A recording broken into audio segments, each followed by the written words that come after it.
Hey everybody, you're here. Welcome to the Canary Cry News Talk live stream pre-stream Friday show. Yeehaw. Yeehaw. We got a great show for you today. We're just about to get started. Just a quick reminder for everybody to head on over to CanaryCry.Party. Take our episode 500 poll. That has been incredibly helpful as we move forward in this new season, not just of the world, but also of Canary Cry News Talk. Lots of good information, data points there for us to be paying attention to. So, if you've ever had a suggestion about how the show should be run, and you've sent us emails, so many emails, and you're not seeing the change that you wish to see, go take the poll. That's data, baby. That's where we're taking a look at that, making sure that we move in the right direction as we move forward. While you're at it, go sign up for the newsletter. That's our email we send out before every single show. Has all the art, all the sources, everything you need to have a quality interaction with Canary Cry News Talk and its resources, its children, it's whatever, or just other Canarians. It's all good stuff. Let's see here. We got people tuning in from across the interwebs, which is pretty impressive. We got a great show, and I want you to remember that Jesus loves you and everything's gonna be okay. All right, let's get this show started.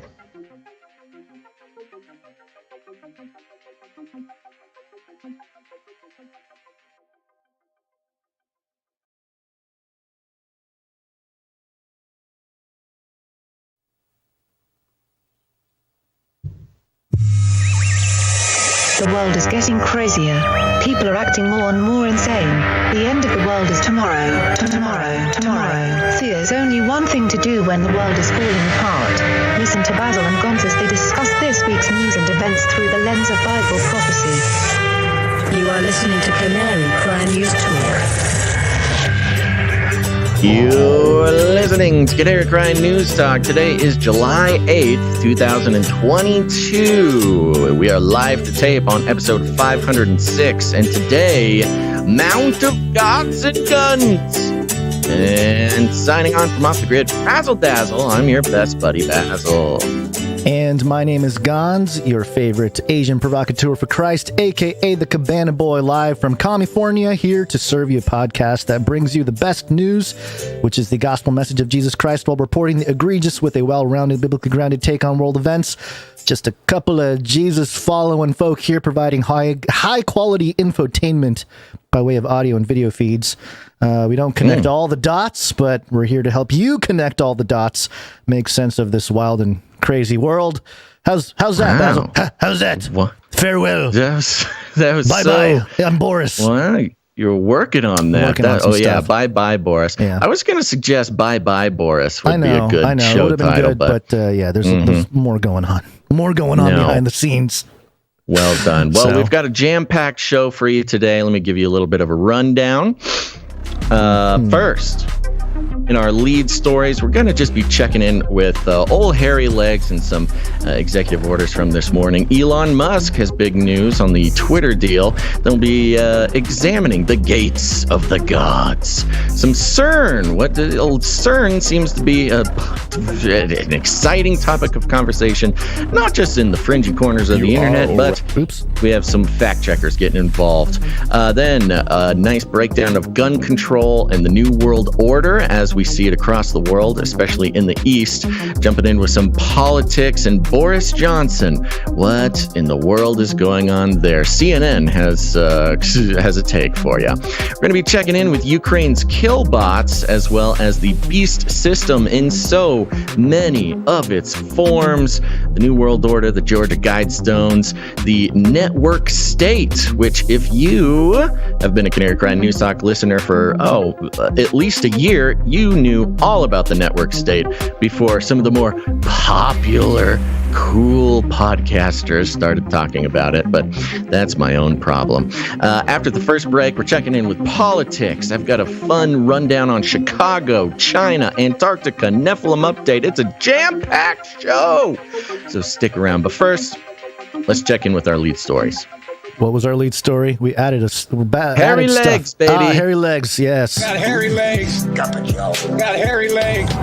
Got hairy legs. Got hairy legs. Hairy COVID. All right. Well, this is just breaking news. We've got to mention it. This is coming from the APnews.com. Impassioned Biden signs order on abortion access.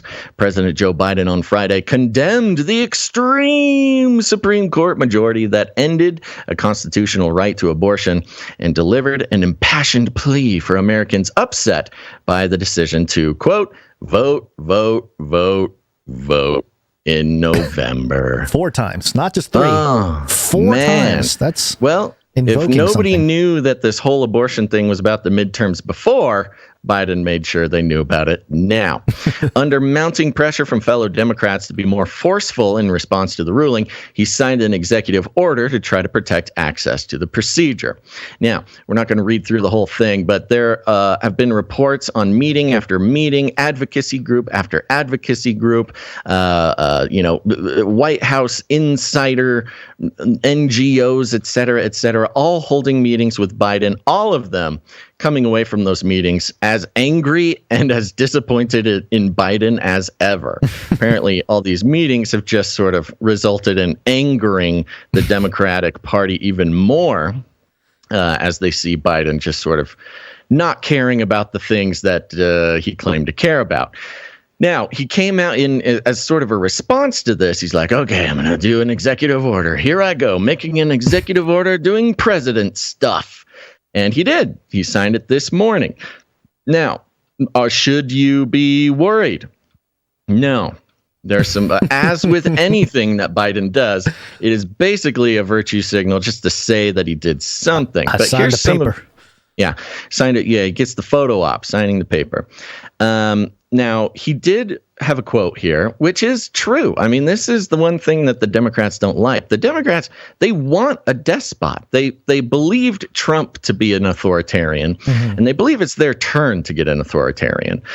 So they want Biden to sort of just take the reins and do things like that. But a response from Biden was, quote, the fastest way to restore Roe is to pass a national law, Biden said. Quote, the challenge is to go out and vote. For God's sake, there's an election in November, he says. It's like he just found out. If you've listened to any of my other analyses or breakdowns of the situation, the Roe v. Wade, they've been promising to codify that into law for 50 years. They've never done it. Oops, I'm sorry. They use it to hold the Democratic voters hostage, and it's a promise they make every time, never do it. Obama could have done it. Clinton could have done it. Lots of people could have done it. They don't want to do it. But he did sign an executive order, and here's what's in it. Biden's action formalized instructions to the Departments of Justice and Health and Human Services to push back on efforts to limit the availability of women to access federally approved abortion medication or to travel across state lines to access clinical abortion services. He was joined by Vice President Kamala Harris, HHS Secretary Xavier Becerra, and Deputy Attorney General Lisa Monaco in the Roosevelt Room as he signed the order. To educate medical providers and insurers about how and when they are required to share privileged patient information with authorities. So that's step one. His big executive order to fight against the Roe v. Wade crisis is to have his departments educate medical providers, abortionists, and insurers, those who pay for abortions, educate them on when they do and do not have to share personal health information, for instance, with law enforcement. So all this worry about, if someone seeks an abortion, then the cops will come and get all the information and arrest them, etc. Well, in this case, don't worry, executive order. The medical providers and insurers will be educated about when they do and do not have to share that information. He didn't change the rules on whether they do have to share it or not. They're just educating them on when they have to follow the law, which is, revolutionary move, Biden.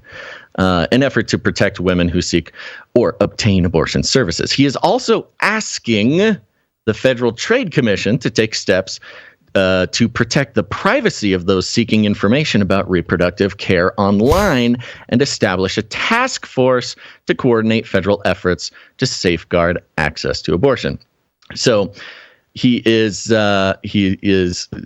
asking the Federal Trade Commission. The details of this are really fuzzy, but more or less, he's getting the Federal Trade Commission to try to limit the access to browser data, search history, things like this. Yeah. Because, part of the uproar, which is, I'm still not sure on the reality of this, but the uproar, the sort of conspiracy theory by the media is, if you even just search, if you Google or, search on your phone or ask Siri where you can get an abortion, that can be used as evidence to throw you in jail. And so he's asking the Federal Trade Commission to limit the ability for, data to be sold. Sure. Which again, cool. All right. Yep. Biden is also directing his staff to line up volunteer lawyers to provide women and providers with pro bono legal assistance. So he's going to be making lawyers available to anybody who gets, prosecuted, which is like, again, he's kind of stirring the employment of his fellow people there that he's would employing jobs. Lawyers. Yeah. So there you go. And that's basically it. I mean, there's a couple of other things. Sure. But none of it actually affects the laws around abortion. He's just kind of asking and directing and requesting that some of these more conspiratorial ideas coming from the media and the left be, curbed in one way or another. Keep yapping, man. But, again, he doesn't want to do much because if he could just do it, then nobody would vote for the Democrats in the midterms. So he's in this very special place where he can do nothing but, call it something, get the points for it. Yeah. But to say, hey, if you really want to change it, vote for the Democrats. He's a party man. That you got to give him that. Sure. He's in it for the party, not for his own reputation. Yeah, his tweet said that this court has made it clear it will not protect the rights of women. Not true. I will. Yeah. That's why today I'm signing an executive order to protect access to reproductive health care. Yeah, which he did. How do you define... it's he didn't protect access. He didn't protect access, but also, he's defined the way he defines reproductive health care. That's kind of the crux of it too. They love doing that. Yeah. All right, so that's that. So far, nothing really extreme to good top of the show, man. Really a productive segment. Man. Hey, it's big Joe, news, man. Joe, good people want to understand it because some people I've seen are like, Biden just made abortion legal with an executive order. No, that's the FBI. Conservative posing social media. The glowies. The glowies, as the kids call them nowadays. Okay, one other little fun part here. This is mostly just a headline. MarketWatch.com. Elon Musk terminates deal to buy Twitter. You are already sort of a cybernetic symbiote. Neural nets are taking over from regular programming. So you are connected. And Twitter's chairman promises a legal fight. So, they did everything they could to discourage Elon from purchasing Twitter. And now that he doesn't want to purchase it, they're fighting to make sure he does purchase it. So it's a really fun time. really I'm not buying. Time. No, you are buying. You are going to buy it from us, but you have to follow our rules. Yeah. I don't want to follow your rules. No, it's war. It's war. It gets a little twisty turvy in there. Sure. There are certainly Elon enthusiasts who are kind of like, this is all part of the plan. Yeah. And I don't know. Maybe it is. I'm not a I'm not the richest man in the world. I don't know how the magicians work their magic with these deals. But I liked how Twitter, I think it was yesterday or the day before, came out and said, hey, we delete 1 million bots per day. And it's like, great. How many are created on Twitter a day? Right. You know, if there's 2 million bots being created a day and you're only deleting 1 million, there's a surplus of an additional 1 million bots added each day. So, you know, it's a pointless and he's stat. And of course, you mentioned it just there. He's pulling out because of the bot problem, which has been known for a very long time. But yeah, I don't know. Well, when there's more news, it'll be more interesting. But it's just good to know that you remember the day. It's one of those days where the whole world seemed to care about one thing, and that was Elon buying Twitter and how it was finally going to bring freedom to the internet. Oh, the good old days when things were less complicated. Mm-hmm. Yeah, it was a different time 4 weeks ago. Yeah, things are moving fairly quickly, and you know, I think there is a reason.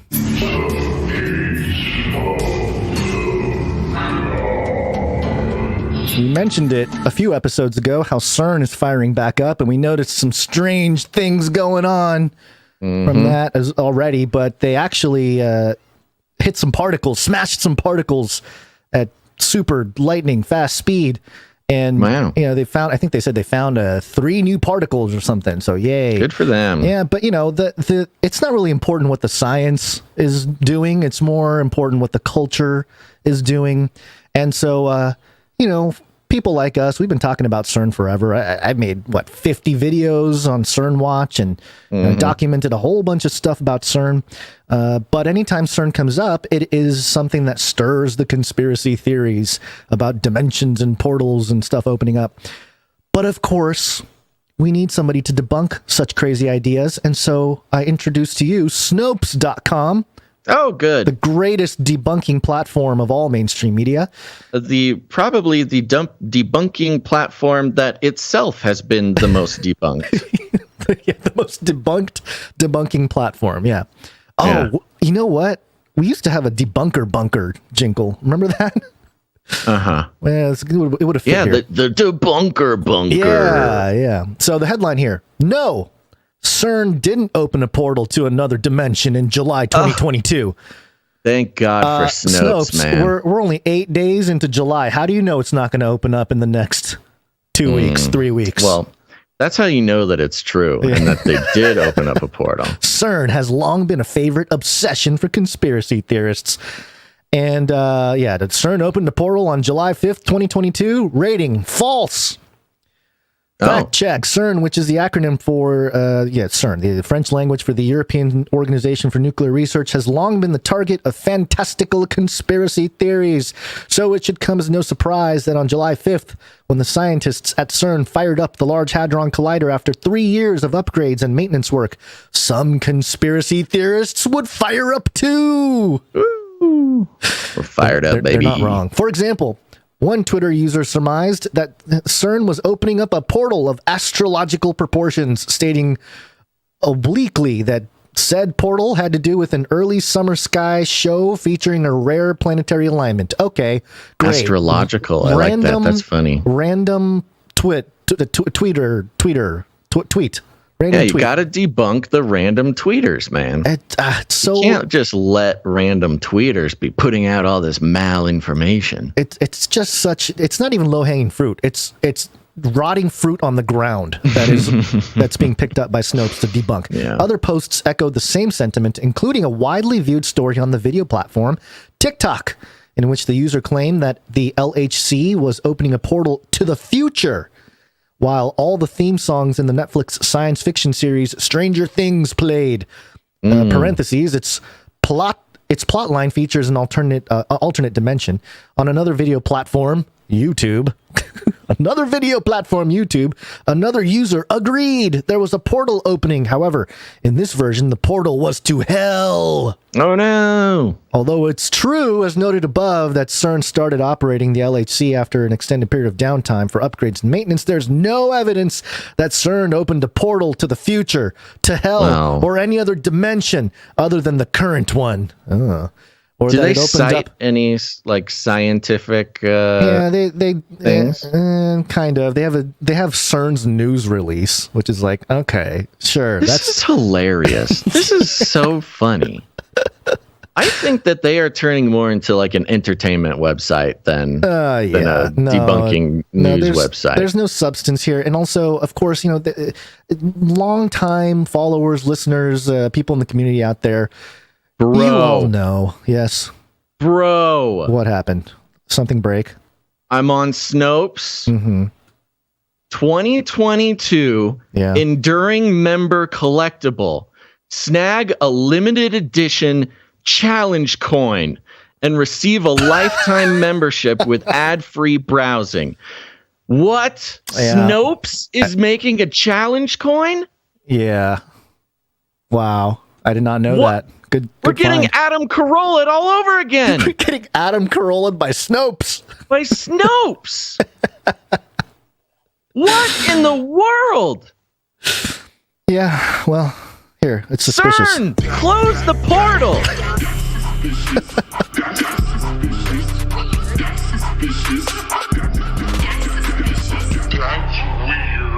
Now, of course, the things that were not mentioned in the Snopes article, but are part of the milieu and the history of CERN and all the weird things that surround it. Of course, there's the weird opening ceremony of the Gotthard, I don't know how to say it, tunnel, back in 2016, where they had all that weird satanic imagery going on with like dancing angel babies and demon people walking around and all the right. You're not crazy. talking about the Shiva statue. You're talking about the crazy like performance art piece, like occult performance art piece that they put on. Yeah, and the elite, they all kind of sat there in the tunnel as they watched, and there's like a goat, and it was just the weirdest pagan ritual thing ever. So yeah, no mention of that, to feed any kind of conspiracy theory. But also, yes, as you mentioned, the Lord Shiva statue that was unveiled back in, what year was this? 2004.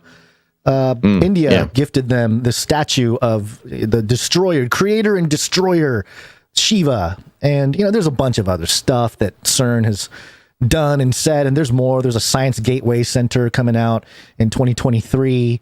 It's got like an auditorium and a Globe of Science and Innovation Center and all the kinds of stuff. Shops and restaurants. That's what we need to do. We need to do a CERN trip eventually, Basil, you and I, to make some kind of documentary out of it. Right. And then also, for people that don't know, the birth of the World Wide Web was invented by a British scientist, Tim Berners-Lee, in 1989 while working at CERN. So, there's a lot of substance for conspiracy theorists to chew on, and to analyze. And I must say that a lot of times what we documented was what the scientists themselves were saying, and what Snopes does not mention here is how the scientists, the physicists who were working on CERN said in like 2012, and keep bringing it up every episode that we mention CERN, he said, hey, we should be able to open up, holes to other dimensions. We should be able to see them. Yeah. So it's in their own words. Yeah, it's in their own language. So whatever. But the thing that we always talk about here on this show is how there are themes that pop up as we put together episodes. And today's episodes, if you guys go to the show notes, it's its own masterpiece, I would say. It's a crazy show notes day. So, but there is a clear theme, and that's why we had CERN and the portal talk here more at the top of the show here. Hold on one second, honey. Oh, that is so cute. That is wonderful. Super cute drawing from the daughter. She's an artist. Yes. So what was I saying? Oh yeah, the theme that came up is a theme that really is the backbone of this show, and we don't always mention it, but it's sort of, if you've been around long enough, but I think it's worth mentioning more often, you and I, Basil. But it's this idea that Ephesians 6:12 talks about, which is that we do not wrestle against flesh and blood, but against principalities, against powers, against the rulers of the darkness of this world, against spiritual wickedness in high places. In other words, while we're in this carnal form, in these flesh meat suits, the war, yes, there are people doing things and whatever, but it's not really about that. The actual war that's taking place is spiritual. And in that sense, when we talk about things that are from the unseen realm, the other side, perhaps other dimensions, it gets into all kinds of, admittedly, some speculative, but also rooted in a lot of biblical worldview or biblical cosmology type of stuff when it comes to the entities from beyond and interacting with our world and Bible prophecy and eschatology. So I just want to set that as the theme here. And when we look at things happening in the world, we might be able to see some hints as to what the spiritual influences are regarding those events, which leads us to this story here. Are you proposing taking away their guns? Yes. Enough prayers. Time for some action. You want to take everyone's guns away. Bingo. Enough prayers. Time for some action. We're going to take your AR-15. We're not going to give up. We'll find you. We will launch a new age. So, Japan's had a rough couple days, and I'm going to do a couple stories to lead up to the big one, of course, but I'll be very brief with this. First off, New York Daily News, Yu-Gi-Oh! Creator Takahashi Kazuki found dead off Japanese coast at age 60. Oh, no. Another theme throughout the show, men in their 60s. Just say that. So he was found... off the coast, off the coast, yeah, like in the water or something. I don't know what happened, but did you ever watch Yu-Gi-Oh? I watched it. Yeah, I dabbled in the Yu-Gi-Oh cards. I had my Blue Eyes White Dragon. I've never watched or really got into Yu-Gi-Oh, so I don't know the culture, the whatever. So, but that was sad news for the popular anime culture, especially out in the West. Wasn't Yu-Gi-Oh on like Nickelodeon or something? Isn't that I don't remember. I think it was a Cartoon Network thing. Had most of the Network. anime. There you go. Yeah. So there you go. That's how the day started yesterday on 7/7. By the way, 7/7 yesterday. And then does it have a death, a cause of death? Yeah, I think there's an investigation. That's what they said. Mob hit. Yeah, they just said there's an investigation that started. So I don't think they know anything yet. Yeah, which is strange. But and I want to thank Sir Sigurd the Beast for informing me about this story, which is actually about a month old, but just in the context of Japan here and the theme and everything happening. CNN, Japan makes online insults punishable by 1 year in prison. Yeah, in wake of reality TV star's death. So basically, you can be jailed and fined for making insults online, I guess. And you can spend a year in jail if you're found guilty. The bill proved, and this is important because there's another so many themes. One is and I've talked about this in prior episodes, is sort of the rise of conservatism as a force in the global warfare, the right-left warfare that's being staged in the, World War III, NATO West versus Russia, China East type of setup. It says here, the bill proved controversial in the country, with opponents arguing it can impede free speech and criticism of those in power, which is exactly what Westerners and, constitutionalists would say to such a law. Don't you think? I'm sorry. I tuned out a little bit. Okay. You're saying it's illegal for them to insult people in power? Yes. They go to jail for a year? Yeah, so people in Japan brought up, hey, this is going to impede free speech. This is going to impede our ability to criticize people in power. So, yeah, this is sort of the chipping away. Now, there was a law, I guess, prior to the one they had here. It was a fine of $75 and a detention center of less than 30 days. That was the prior law. This new one is, obviously a lot more based on, I guess, a very popular reality television star named Hana Kimura. Committed suicide after some online cyberbullying or something like that. So, which is something we hear a lot, or not a lot maybe, but it's fairly common out here. And, imagine laws being put in place that are restrictive like this. And that leads us to this story. So that's sort of the sentiment in Japan. The big one, obviously, Shinzo Abe, former prime minister, was shot and killed in public yesterday, which is a kind of a big deal, especially in Japan, where gun laws are very much strict. I have the Reuters article here. Japan's Shinzo Abe sought to revive economy, fulfill conservative agenda. I think this is very interesting. So let's read this real quick here. It says July 8th, Shinzo Abe, Japan's longest-serving prime minister, launched his Abenomics policies to lift the economy out of deflation, beefed up Japan's military, and sought to counter China's growing clout and historic two-term tenure. Abe, 67, appeared to have been shot during a campaign speech on Friday, national broadcaster NHK reported. The conservative lawmaker who quit abruptly as premier in 2007 after 1 year in the post swept back for a rare second stint in 2012, pledging to revive a stagnant economy, loosen the limits of a post-World War II pacifist constitution, and restore traditional values. He was instrumental in winning the 2020 Olympics for Tokyo, cherishing a wish to preside over the games, and even appeared as Nintendo video game character Mario during the Olympic handover. We would never have a United States politician dress up as Mario for the Olympics. Yeah, but you got to give it to them. What's an American cultural staple in like media or entertainment?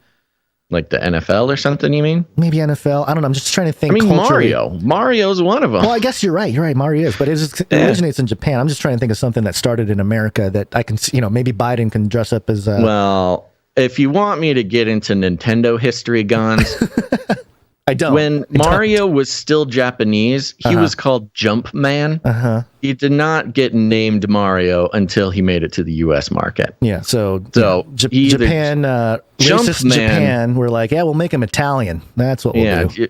Jumpman was Japanese. Mario is an Italian American, a proud Italian American. Okay, so the article is pretty long, and it goes into a lot of the history of Abe here. He first took office in 2006 as Japan's youngest prime minister since World War II.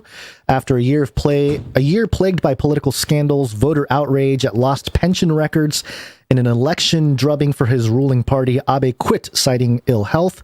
And then he came back later, and there was like a whole thing where he said this quote. Yeah. Okay. No. If you got a quote there, I was going to say I want to know how. And I want to know who, and I want to know why. Why is this guy so important, and who would want him dead? Sure. He said, quote, and this is upon his return into politics. He said, quote, "From now on, I want to sacrifice myself as one lawmaker to make true conservatism take root in Japan." Yeah, think about that. That's pretty. And think about what I've been saying this whole time about how they're trying to build this conservatism uprising, right? And or it seems to be gaining traction around the world. Gaining traction, no matter what, yeah. And then so part of this, he launched this 3-pronged thing called Abenomics, and just a little rabbit trail. Rebranding. Rebranding. Oh, I said great branding. I'm going to make a plan called Basilnomics. Well, I just want to put some dots and connect them real quick. There was I know people hate it when I talk crypto, but there was a crypto hedge fund called 3 Arrows Capital, 3AC, Antichrist, ? Registered in Singapore. They actually declared bankruptcy on July 2nd, and they had like millions, I think it was maybe billions that they blew, very irresponsible. But the 3 Arrows, the name is in honor of Abenomics, because Abenomics has this thing. It's the 3 Arrows policy or something. Hold on, let me see. I'm trying to get this website to work. Come on. So he was involved in that. He was, or they subscribed to his Abenomics. First of all, you read this Abe thing. I kept thinking the guy was named Abe. I was like, oh my gosh, Abe Shinzo? Yeah. What a cool name. Yeah. So, yes, no, it's Abe. But, the 3 Arrows of Abenomics, fiscal policy, monetary policy, structural change.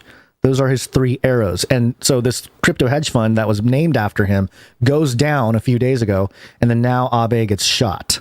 And we'll get into the details. It's just some weird, I don't know, coincidence? I don't know. I don't really think there are many coincidences out there, but possible.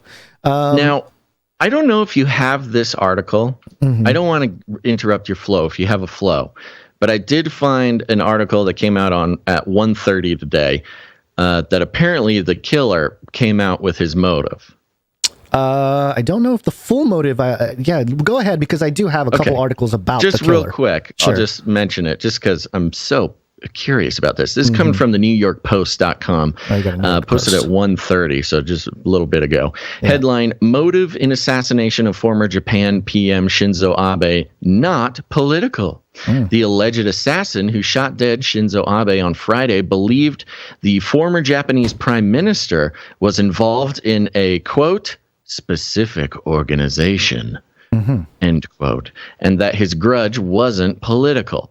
The suspected killer, Tetsuya Yamagami, 41, was tackled to the ground just moments after, etc., etc., etc. And that's it. Police did not reveal the name of the organization or elaborate on what it believed in, adding it wasn't clear if the group even existed. The alleged assassin's grudge did not appear to be about politics. According to the police, Yamagami was calm as he responded to questions during his interview, and investigators are still trying to nail down whether he acted alone, police said. So he's 41 years old, talking about Abe being a part of an organization. Right. What is it? Specific organization. And the police saying, we don't even know if it's real. I mean, this straight up sounds like the Illuminati. He got him because he thought he was part of the Illuminati. And the police are like, yeah, we don't know if it's real or not, but wasn't political. So I got a couple things about the shooter here. Let me actually go back to the Reuters real quick, because let me just make sure I don't have any other highlighted. Oh my gosh. Chilling photos and video have emerged that allegedly show Yamagami standing behind Abe just moments before he opened fire. I actually saw with a homemade gun. You didn't know this? I didn't know this. Okay. Let me just keep going. Made a gun. Yes. Let me keep Ghost going. Gun. Okay. Okay, sorry, I'm getting excited. I know. So, first off, I got the New York Times here. Assassination shocks a nearly gun-free Japan. Okay. It says here, the assassination of former Prime Minister Shinzo Abe during the campaign rally in Western Japan was especially hard to fathom because it involved a gun, a type of crime that is extremely rare in a country with some of the most stringent laws on buying and owning firearms. Any form of violence is unusual in Japan, but gun violence is almost unheard of. There was only one firearm-related death in all of 2021. Since 2017, there have been 14 gun-related deaths, a remarkably low figure for a country of 125 million. And then later here, Japan's firearm law states that in principle, guns are not permitted in the country. There are exceptions for guns used in hunting, but the process of getting a license is time-consuming and expensive, so very few people go through the hassle. A person must pass 12 steps before purchasing a firearm. And it goes through the whole thing, and it's pretty extensive in what you would expect. The shooting was all the more shocking because before Friday, even the idea of a political murder seemed like a relic of a long-gone era. Tempers rarely run high in Japan's famously sedate politics.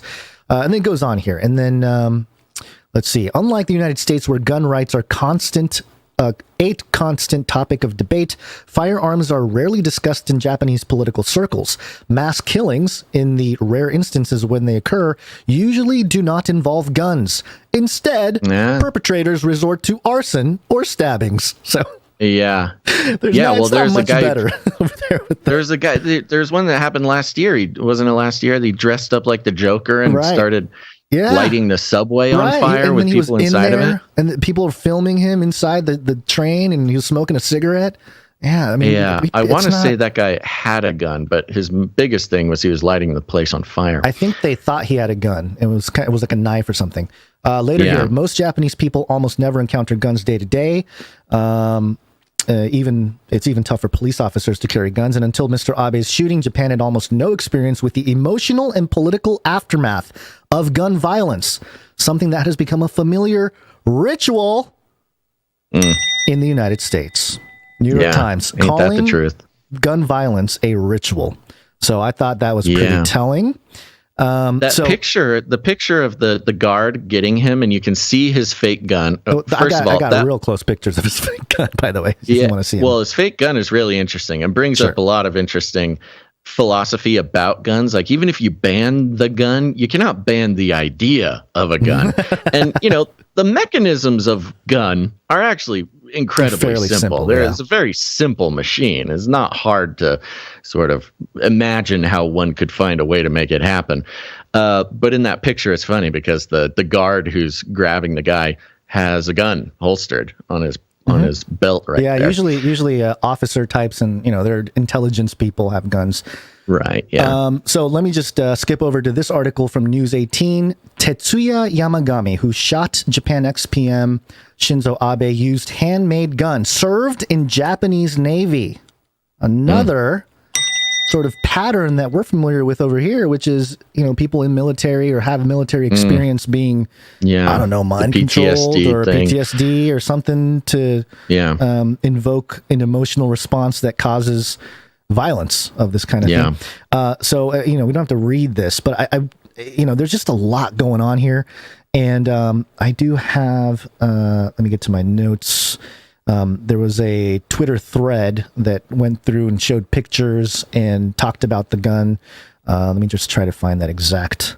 Yeah, while you do that, there's also a picture here that shows the one they were talking about, that you can see the assassin kind of casually standing behind the ex-PM while he's making the speech. And he's got a big strap around his shoulder. And you learn later, this is the strap that was holding the gun. It's almost like he just was openly carrying this thing around. And they're so not tuned in to seeing it. It's like nobody saw it. Well, it's really weird. It doesn't look like something dangerous. Like it looks like a toy. It looks like a kid. Yeah, like my daughter put it together with a couple tubes from a toilet paper thing or something, or paper towels. I cannot get this tweet feed to work. So, there's the gun. Oh, I just closed the tab. Okay. Well, it's okay. So let me see here. Getting thrown off my rhythm. So a couple things to keep in mind here. The shooter's name, Tetsuya Yamagami. Very interesting name because, and I tweeted this out, so I'll read the tweet here and I'll talk about it. I said, I'm sure this is nothing. Shinzo Abe's shooter's name is Tetsuya Yamagami. Tetsuya means philosophy or intelligence. Yamagami means mountain, or Yama means mountain. Gami can mean God, spirit. It can mean up, and somebody pointed it out in the thread that Gami, the kanji. So okay, Japanese is kind of a complicated language. I don't know if you know this, Basil. I'm imagining my ancestors, at the Tower of Babel, when God mixed the languages. My ancestors were the ones that got really, confused. You got two of them. Yeah, you got two separate alphabets. Three, if you no, actually, we have three. We have kanji, hiragana, katakana. So yes, three of them. And so in Japanese, you can have a word like Yamagami, right? That's a word that phonetically in the West is just one word, right? Yamagami. Yep. Now, Yama in the kanji is fairly straightforward. It's mountain. But depending on the gami, like what kanji is used, it can mean mountain, or it can mean up or above, or it can mean God's mind, soul. So in this case, apparently this guy's name in the kanji is the mountain up and above, not the God.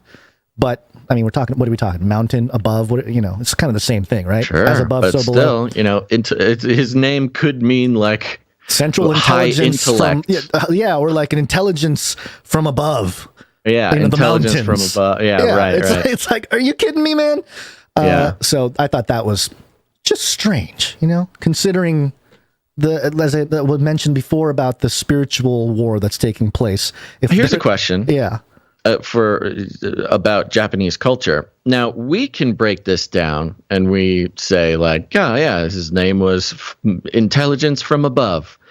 But does that like come to mind in Japanese culture? Like, I don't think so. Would a Japanese person be like, "Ooh, isn't it weird? His name was intelligence from above"? Probably not, because a lot of times names in Japan are.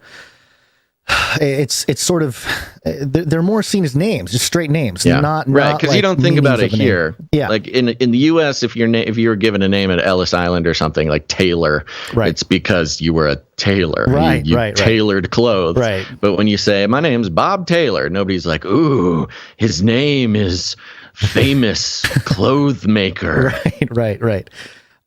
So there's that interesting. a little coincidence, I suppose you can call it. Okay. Let's see. Where's my notes here? Okay, I have. Oh, beautiful drawing of a mermaid. Was that a mermaid? We haven't locked down Lovely. the babysitter yet, folks, as you can tell. Well, technically there is. It's just not working.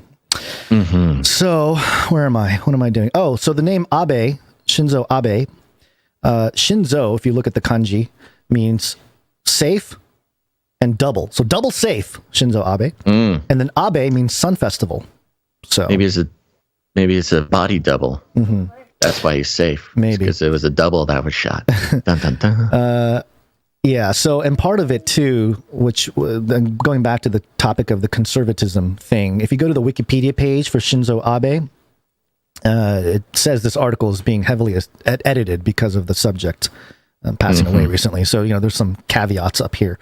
But I don't think they changed the part that I was looking at, because it says here, yeah? No, keep going.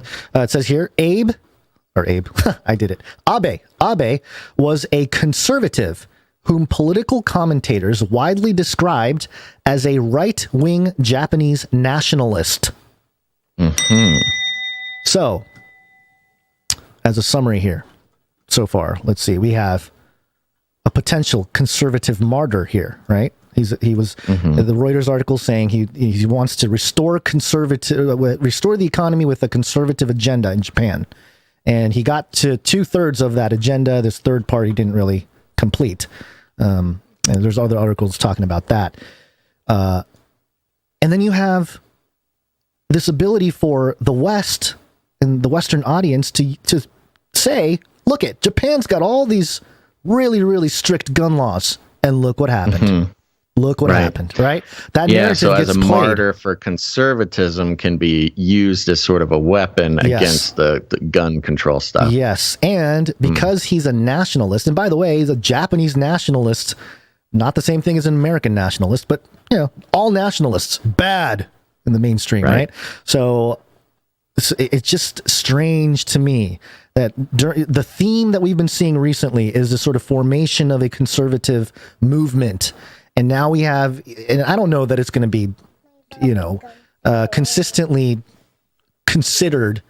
I'm sorry, I'm getting distracted. I don't know that Abe's murder here is going to be considered some kind of martyr by the right and conservatives leaning political people here, but it can be. It's there. It's there for the taking, so to speak. And I'm sure there's some conservative commentators who have already made the point about how, hey, look, they got the most strict gun laws, and they still made guns. I think this is based on the internet story we just had about internet censorship. I would imagine that what we'll learn more about is how this guy found out how to make a gun online. Remember Obama? Anyone can go online and make a bomb, become a terrorist, Right. That whole sentiment is also part of it, I think. Monitoring online activity, search results, that kind of stuff. So that's sort of the solution, which is the trap that I've seen conservatives. They take the bait every time, which is like, oh, look, we got this great argument, but what they're actually not promoting per se, but what they're asking for is more surveillance to solve the problem, you know? So anyway, that's pretty much all of it, I think. No, it's very interesting, and it's very interesting how big of news this was around the world. Yeah. And I think it fits in I think the reason it was such big news in the U.S. was because he was a conservative. He was pals with Trump. Yes, that's the line I wanted to read. It was a gun issue. Yes. Okay. I'm sorry. Did I lose the paywall? Oh, no, I lost the paywall. Okay. But back to the Reuters article, there was a part there where it said that Shinzo spoke with Trump, played golf with him, they're buddy. So that was interesting too. Yeah. And then, of course, just for no reason other than maybe signaling, Al Jazeera here, Japanese yen rises as investors seek haven after Abe's shooting.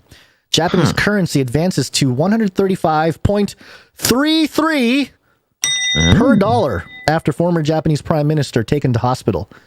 I mean, come on. Come on. That is interesting. I wonder why that would be. Well, I don't understand Japanese economics very well. And then you have this move economically right after he gets shot, and the price goes to 135.33. 3. I don't know. I'm just pointing out things. And he was in a secret organization. Yeah, secret organization. You have to sort of assume that whatever the secret organization is, it had something to do with Trump. I mean, he was buddy with Trump. Right. All right. So all these things are very, very strange. And it is. How old was he? Abe? Yeah. 67? 61, I thought you said. Yeah, 61 or 67. Another man in his 60s. Yeah. Just going to keep pointing that out because it comes up again later on. Along the lines of prime ministers, there was one more little piece of information I'd like to bring to your attention. Little thing. We will launch a new age. Oh, and this is politics too, huh? This is politics. Oh, okay. Hold on. Real quick here. Here it is. Poly. It's Latin for many. Tick. Now suck your blood. Now suck your blood. The Great Reset. Learn to use the dark side of the Force. Bojo no Mo. Boris Johnson announced his resignation yesterday. CNN Politics has this headline, "Why Johnson Fell, but Trump Remains his party's de facto leader. ... For now." It reads, Britain's conservatives just did what America's Republicans never dared to do. They toppled a wrecking ball right-wing populist leader who reeled from one self-created scandal to another and who was accused of flagrantly breaking the law, abusing power, and building his political career on an edifice of lies. And no, this was not written by Chris Shilzilla, folks. I know. This is... Maybe Chris can get some pointers from this guy. What's this guy's name? This is Stephen something or other. Stephen Collinson. Analysis by Steve. After weeks of clinging desperately to office, Boris Johnson finally resigned as the ruling Conservative Party's leader Thursday after a rebellion by his own lawmakers. The party will elect a new leader who, according to the customs of Britain's parliamentary system, will become prime minister. America's Republican Party, however, never turned on Donald Trump in the same way, despite his far more ruinous offenses against democracy than Johnson's. It's not that Republicans didn't have the chance. The ex-president was impeached twice, but most GOP senators chose not to vote to convict him of high crimes and misdemeanors last year, a step that would have barred him from future federal office. The contrasting fates of Johnson and Trump come down to personal factors, electoral politics, and the idiosyncrasies in the political systems of two nations. Johnson was long seen as a vote-winning machine. He was the talismanic figure, like a talisman, if anybody needs that spelled out for him. Talisman, a symbol, a magical symbol, who won a referendum in 2016 that led to Britain's exit from the European Union. Then, in a general election in late 2019, he delivered an extraordinary victory for the Conservatives, capturing post-industrial working-class heartlands in England and Wales that had long been left-wing Labour Party's power base. But Johnson was the author of his own demise. His appeal ruptured over revelations that he had attended parties in 10 Downing Street after ordering his country into COVID-19 lockdowns. How's that? Pulled a Gavin. That's why the Conservatives, who have a long record of mutinying against leaders seen as an electoral liability, finally pounced. A similar fate befell the party's most successful modern leader, Margaret Thatcher, in 1990, and her successor, John Major, went on to win a general election. And it's a very fascinating and it's very eloquent breakdown of what happened to Boris Johnson and the current situation with Trump and just why Trump somehow is surviving. But I think the more interesting implication of this, especially when matched up with Abe, is as there's this pendulum swinging in the populace about conservatism, a re-grasping onto certain conservative values, at least economic conservative values. You've got multiple conservative world leaders falling for different reasons. You've got Abe taking a dive because of other strange things. Bullet. Homemade a rock gun from that dude's backyard. Sure, whatever it is, but part of a secret organization that needed to be taken out. You've got Boris Johnson, who hilariously, I mean, it doesn't make sense that this is when they chose to take him out, because he's been a bumbling sort of buffoon for a long time, and everybody kind of knows it. Similar to Trump, whether you like Trump or not, you have to admit that he's sort of a bumbler. We can just say that. Sure. And the timing of Boris Johnson and Abe both getting taken out on the same day on 77 being sort of like a 7722 being 7 being a godly biblical number. Sure. 7 times 7. So I don't know. There's just something weird about that, but continue. Yeah. And they go into Trump, and I'm just going to jump to the Trump side of things here. Now, I think it's hilarious. We keep seeing over and over, and I see the tweets and I see the headlines, and the media just being like, why is Trump the leader of the Republican Party? But at the same time, they're like, Republicans are turning on Trump, Liz Cheney, blah, blah, blah, blah, blah. Everybody's trying to, even the Republicans don't like Trump. It's like, well, which is it, guys? You got to pick one of them. But okay. An early warning sign for Trump, it says here. Despite the ex-president's enduring strength in his party, it's not impossible that Johnson's demise is yet again an early warning system for Trump. Johnson only survived this long because his party saw him as the best chance of winning power. But when his secret sauce with the voters dried up, he was vulnerable. There are many Republican voters who will never desert the ex-president. Sure. I guess that's a general enough statement that it can be true. Many Republican voters will never desert the ex-president, but Trump's biggest challenge going forward may lie in the possibility that even some Republicans who voted for him in the past come to believe that another America First style candidate with more discipline and less personal drama may be more likely to beat the Democrats in 2024.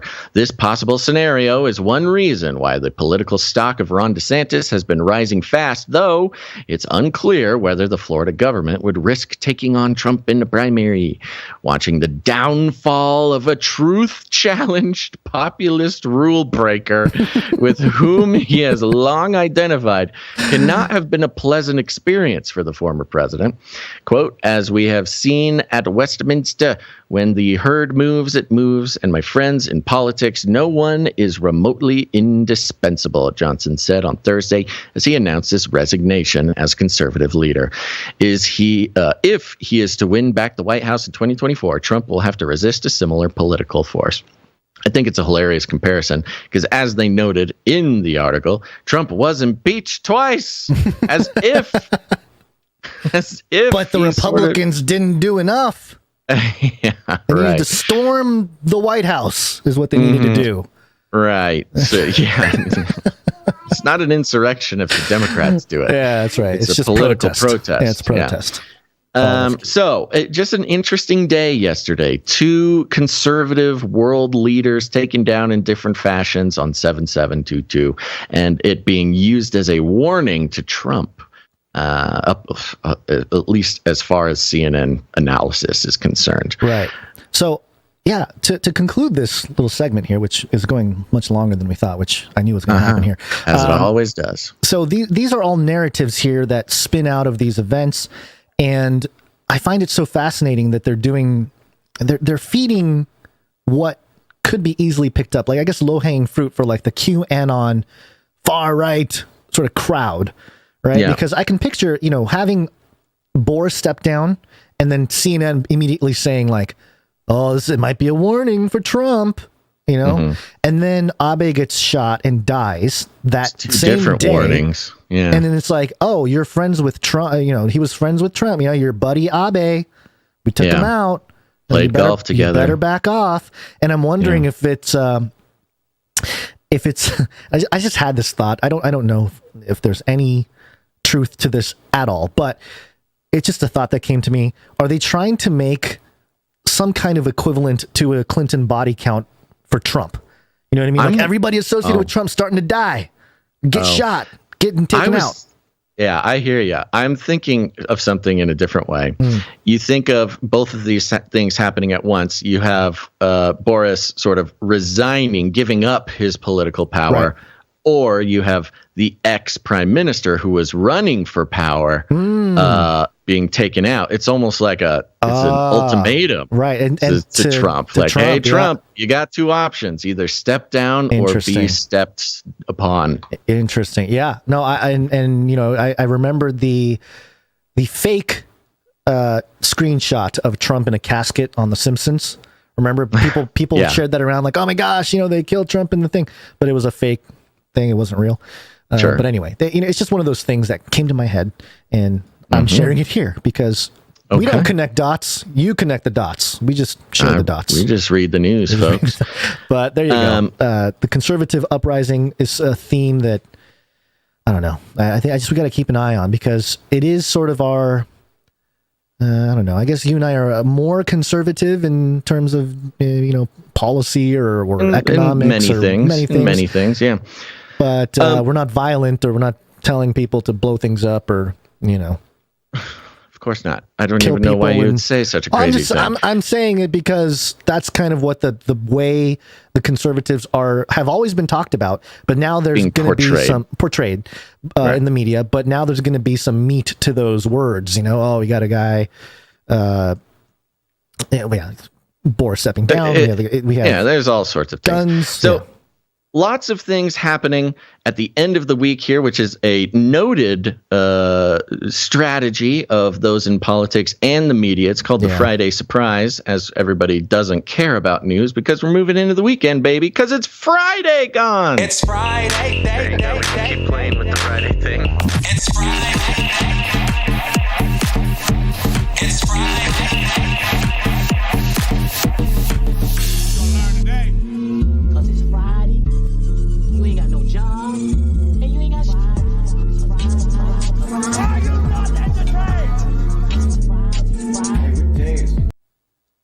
That's right. It's Friday. We're making it. But don't worry, you're not going to miss any news over the weekend because we got you. Anything exciting? Quickly. We are far behind. But is there anything exciting we got to let the people know about, Gonz? I don't think there's anything particularly exciting. Exciting wouldn't be the thing. Although I did have this thought. I was thinking about this. You and I, Basil, and not just you and I, but the community here, we've built this sort of massive archive, 506 episodes so far of world events, but it's mostly filtered through the voice of you and I. We're the ones, behind the mic here. Although, again, there's a community making this happen, but I'm just saying you and I are the ones behind the mic.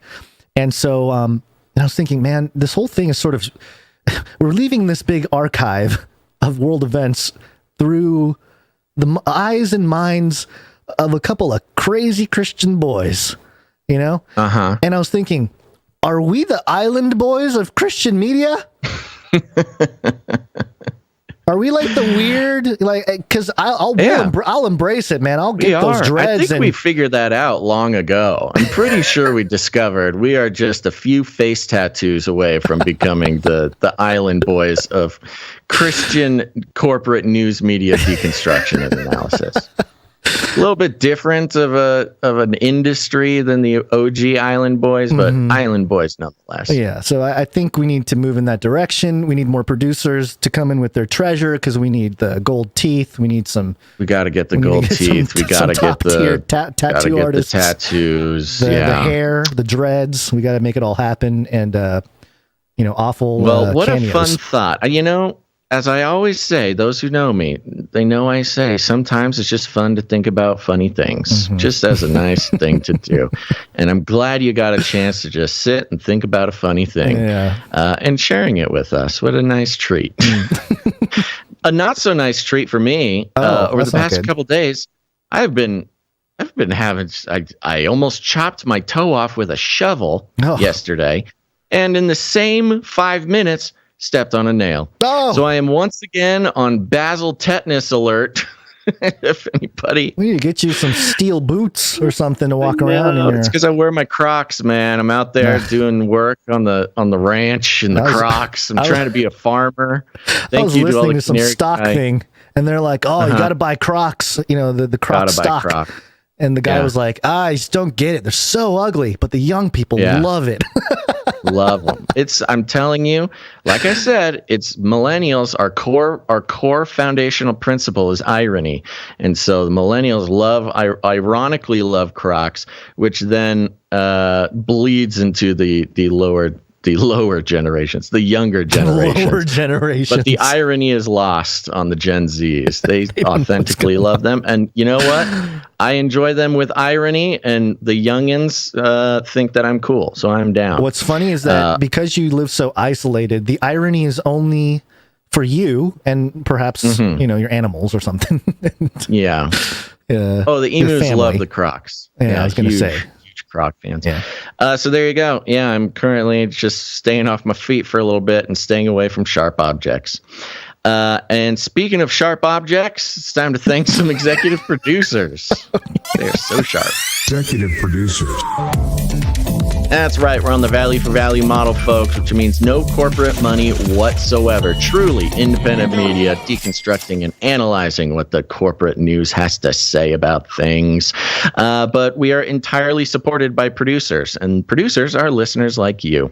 And executive producers are those producers who come in, understand that it is within their power to make a huge difference in not just the ability to keep this show alive, but to keep it thriving. And that's why we like to thank them here at the top. And Gonz, thank goodness gracious, we have executive producer today. All right, let's do it. And if y'all are interested in becoming a producer of the show, there's still time. We'll be thanking all our producers in the first break. But we have an executive producer here. Oops, I'm on the wrong thing. Here they are. They're so talented, so smart, so executive. And that is executive producer Lottie. Lottie. No, Lotta. Okay, hold on. Lotta, sure. like a lot of producing. Where'd you find this? Thank you, Lotta. Lottie. There you go. Executive producer Lotta comes in. We'll be reading notes and amounts during that first break. And if there's anybody out there who truly understands, if for a moment you are struck by a bolt of lightning and inspiration and you realize that, shows that advertise to me or try to sell me affiliate codes or or have babysitters for their children, okay, hold on one second. Like that. They are a special breed, but they are not truly independent. What is your independent media independent from?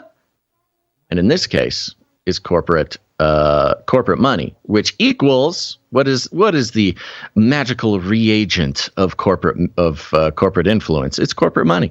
So we have stuck to our guns and maintain that the value for value model not only keeps our work integrous and keeps us away from the temptation of corporate money, which makes us, which would tempt us to self-censor or maintain some sort of brand friendliness. No. All we got to do is let the people take the power and keep the show going. That's how we know that we're still doing a good job. So if you want to become a producer in any amount, you can head on over to CanaryCry.Radio.com/support. CanaryCry.Radio.com/support. That's right. And it's time for the Flippy update. Sorry, I'm completely flustered because of the situation. No problemo. Yeah, here we go.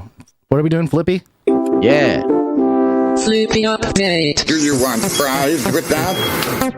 That's right, folks. It's the Flippy update. It's Flippy is our colloquial name for the disembodied robot arms that are taking our jobs, enslaving our children, and flirting with our spouses.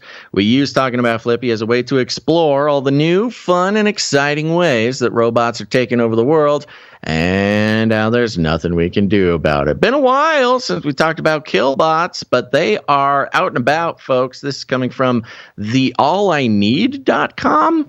Yeah, this is. I was gonna say this was not the kind of outlet that I expect you to bring. It's a weird outlet, but here's pretty high standard. Here's what it is. I originally got this story from robotics.news, but I am boycotting them because they're a bad outlet and they're just bad.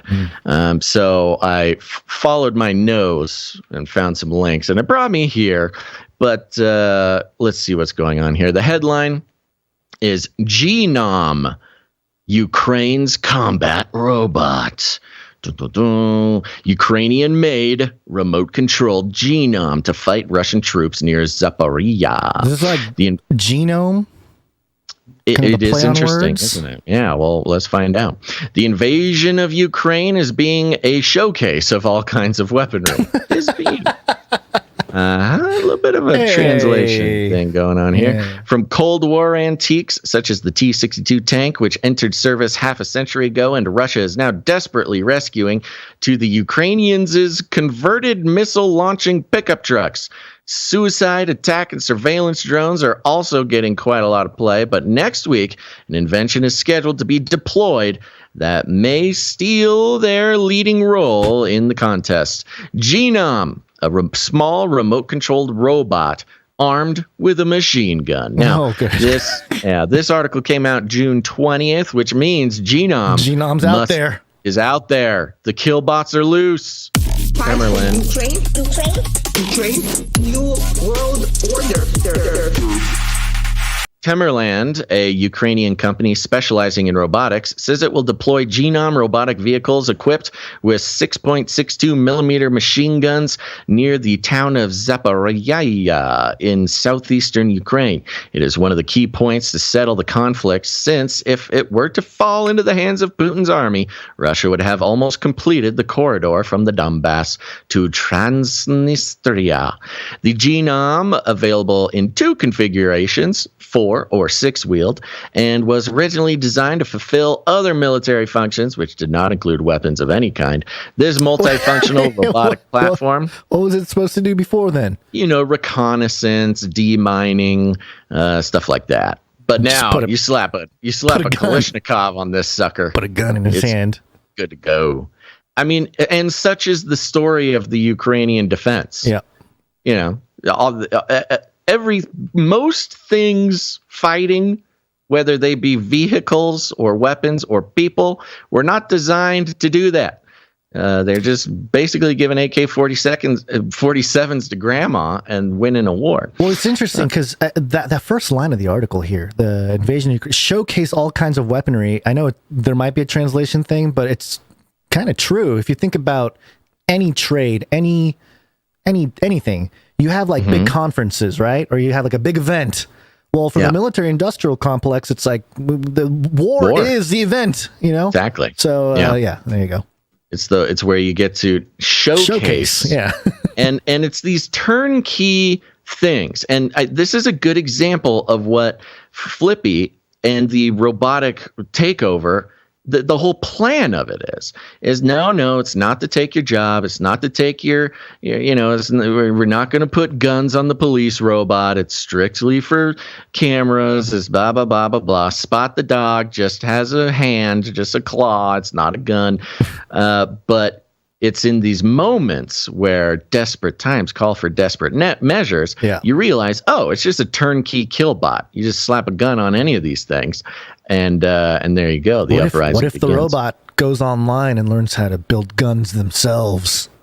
Yeah, and tries to kill prime ministers or former prime ministers. I mean, it's honestly, you're making a very good point and a funny joke, but it's not that far off. I know. If you get a drone, well, there was we've seen the Taliban and ISIS and stuff turn regular DJI drones, consumer grade drones, into weapons, put flamethrowers on them, single-shot firearms, explosives, stuff like that. And such is the case with these suckers. But back to Genome. This multifunctional robotic platform was created to solve surveillance and reconnaissance tasks, as well as a delivery of ammunition. It was like a mule, food, and evacuation of the wounded. In addition, it can function as a repeater to increase communications range or serve as a satellite for larger robotic platforms. So it's part of the Skynet, you see. But they just slapped a gun on it, and now they use it. This all the way down to the end here. There was Odyssey. An interest. There's an Odyssey onboard computer that hides inside of it. That's pretty gnarly. Yes, that's actually a fairly popular robotics control platform. Let's see, where is the bit that they talk about it? They talk about the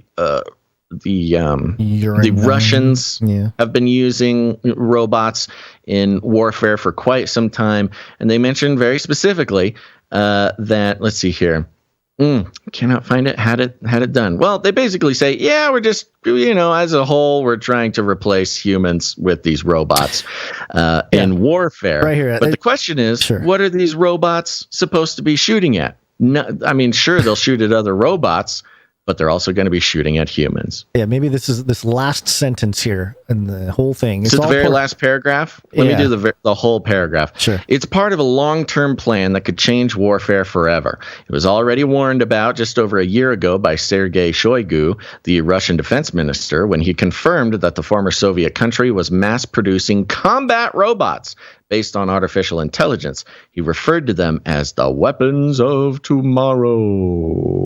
Is that the part you were talking about? Yeah. So back to that point about, the joke and the point about AI learning how to build weapons or bombs or whatever online.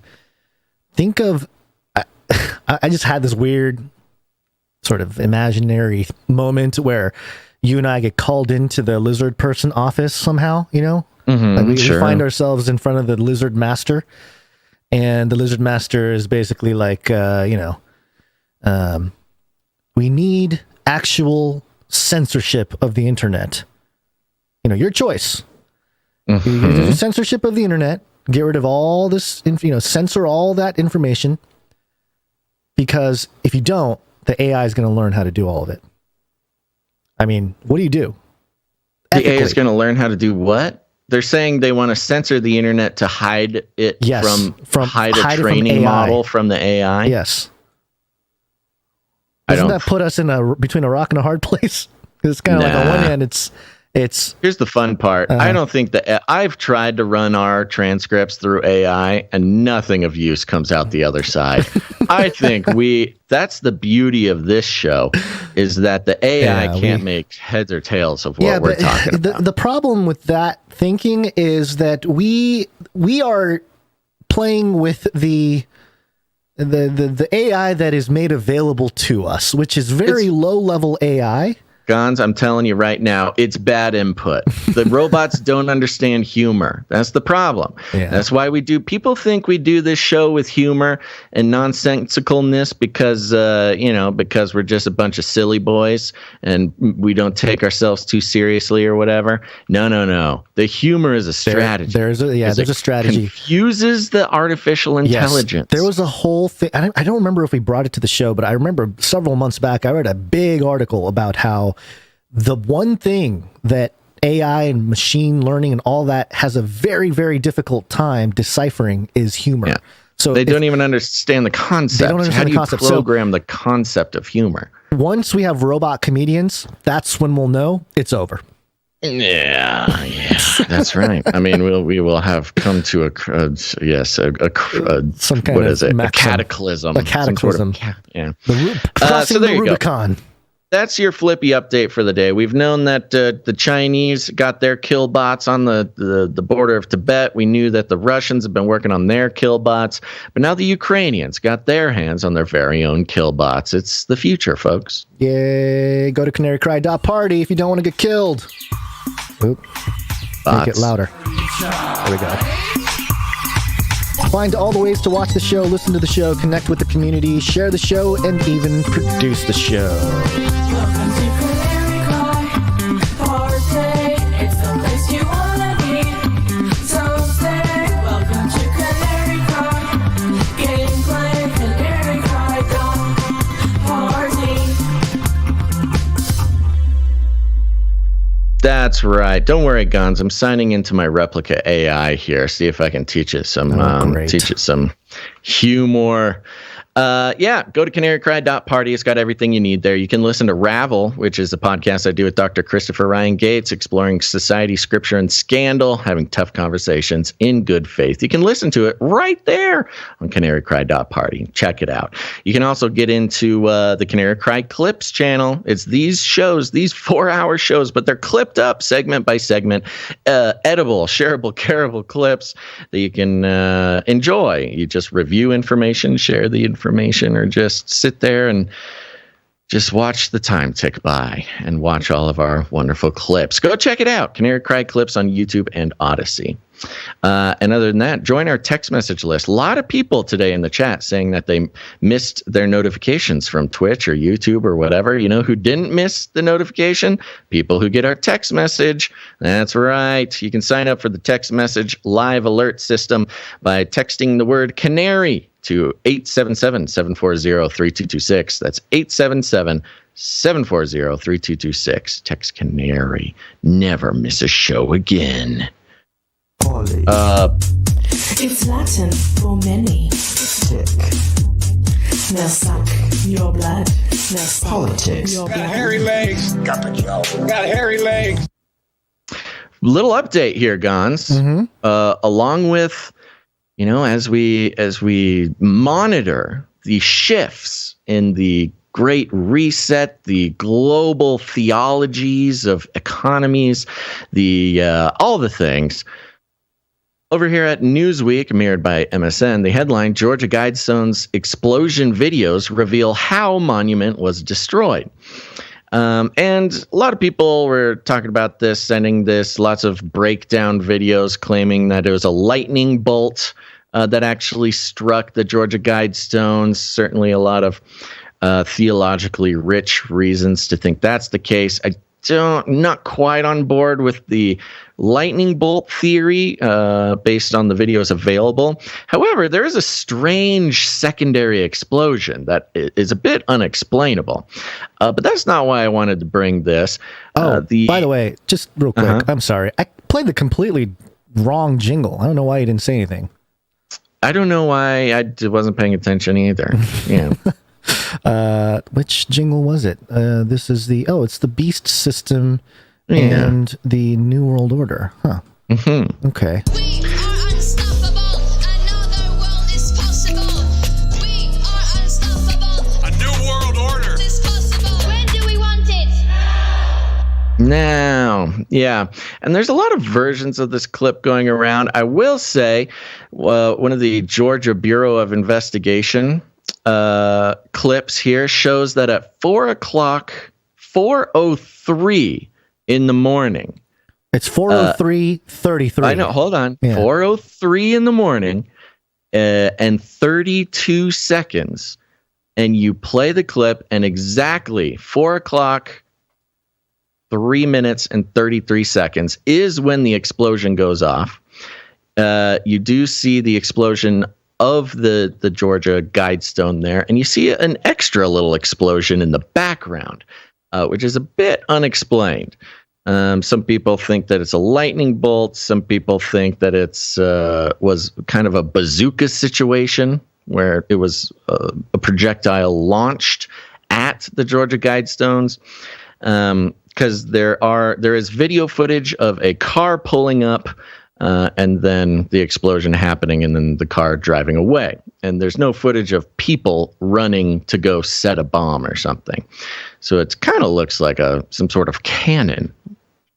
Like I said, leftover fireworks. This is a big potato shooter, basically. It's my theory. But one thing I thought was really fascinating is this part right here. The videos show the explosion and a car leaving the scene shortly after the explosion. No one was injured.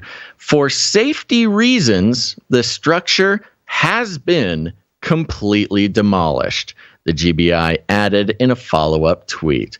They just took the whole thing down. The monument was made up of several rock slabs, et cetera, et cetera. They demolished the rest of the Georgia Guidestones, which I think is weird considering that there's an ongoing investigation. And, you know, I guess maybe they're just done. It took them one day to be like, yeah, okay, we kind of get the point. It was a big rock, and now it's a bunch of little rocks. Yeah, that's fine. Make the rest of them little. Because I don't know who's in danger. And it's not like the tourism is open and you got people walking around it. But, you know, it did sort of harken back to how quickly they were demolishing the Uvalde school, how quickly, you know, demolishing things after an incident like this. So soon, even during investigations. It's just very strange. Yeah. And I think on one hand, I don't know if it's an evidence type of thing or a cover-up type of thing. Who knows? But what I'm very curious about is what will be built in its place. Yep. Like a phoenix rising from its ashes. Yeah, maybe, you know, we've been talking about the New World Order as far as the Great Reset, but the New World Order really, you know, starting its construction after World War II. Mm-hmm. And what we're seeing now with the Great Reset is New World Order 2.0, basically. Yeah. Yeah. I wonder if they need to take down this New World Order monument so they could put up the new one. It's possible. And it's also, if you think about the post-World War II American New World Order that was built, it was built on conservatism. It was not built on liberalism. I mean, there's some libertarianism in there, but it was mostly conservative values and even though policy. They call it the liberal world order. They call it the liberal world order, you know, at the top or whatever. And and certainly it is an ebb and flow, like we've always talked about. But there's a paragraph in this MSN article. This is not the first incident in which the monument has been attacked. In quotes, attacked. It was vandalized in 2019 when a man carved WWG1WGA, where we go one, where we go all. An acronym I didn't hear about that one. Yeah, an acronym used to identify QAnon supporters into the rock. Yeah. The rock has also been vandalized with paint over the years, and several tweets show pictures of the monument with messages written in red paint across it.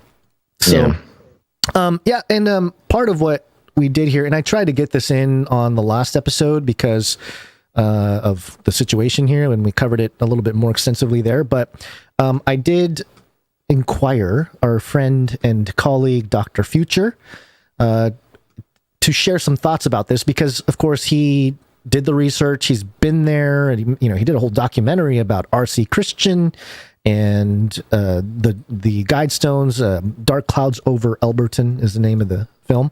But I want to read this. It's a little bit long, but there's some good parts, so we're just going to dive in. This is the note from Dr. Future regarding the Georgia Guidestones explosion. Here's what he said. One of the creators of the sort of premier Georgia Guidestones documentaries that revealed a lot of the mysteries that people sort of ignore still. Yeah. He says, at the time that I write this, mere hours after the explosive and violent vandalism of the Guidestones, it is not known who conducted the property damage. It might be known shortly or possibly never, but as when I was there in 2010, there was a surveillance camera on a pole there, but it appeared to be unplugged. So clearly it was not unplugged. It was plugged in because we have all this footage here from, on the MSN article here, or not MSN. What is this? It's Newsweek. Newsweek, yeah. However, the timing of this event, which has gotten the attention of the global press, would be most coincidental if it did not reflect the Georgia governor campaign of Candace Taylor just a few weeks ago, which we mentioned in the last episode. Her campaign slogan on her bus was "God, Guns, and Babies."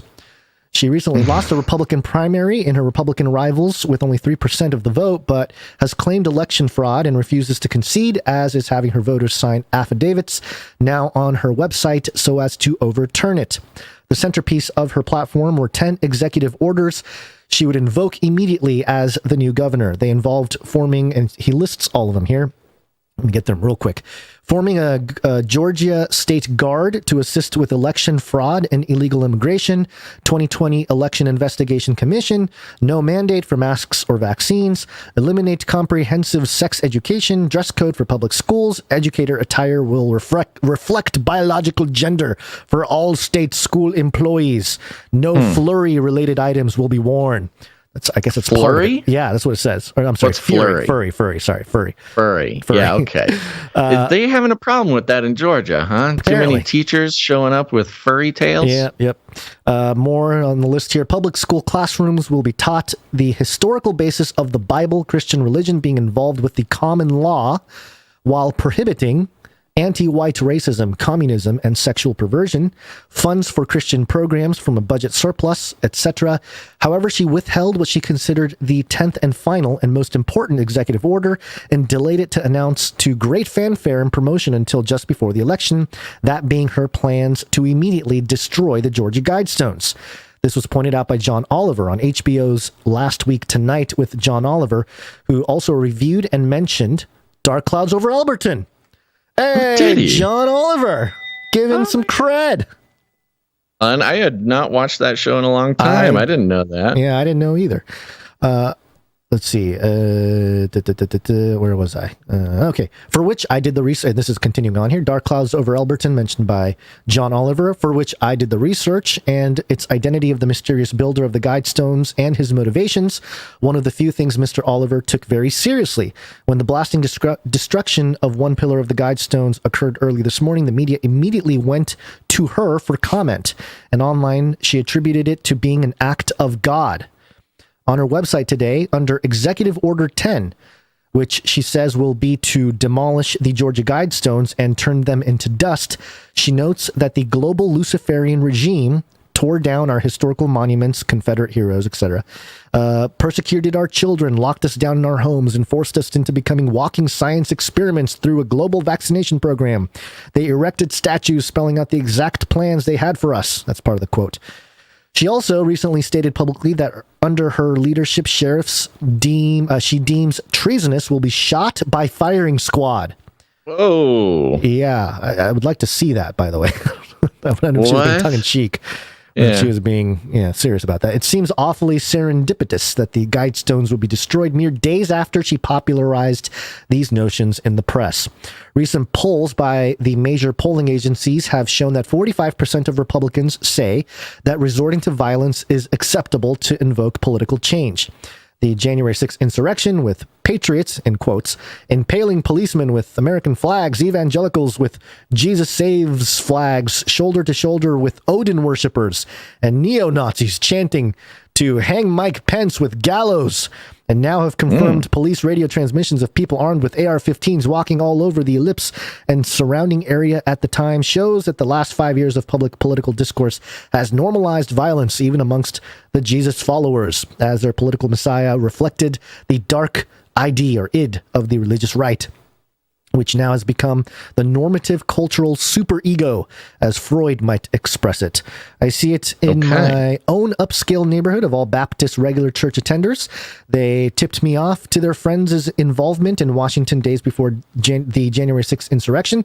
They played dark musical religious dirges of defending their race loudly, assure me that new neighbors moving in are, quote, okay, they're white Europeans like us, and threaten new outsider neighbors on Facebook of collective violent actions, quote, coming over to see them after batting practice. This coming from someone I worshipped next to for years as a Christian leader. Wow. So he's telling us about some personal, anecdotes here about, just having that sort of white nationalist sentiment being displayed amongst his community, which I don't think is uncommon. Yeah. I think there's enough of that sort of propaganda type of thing that's been out there to cause, oh, that's super cute. Daughter drawing again.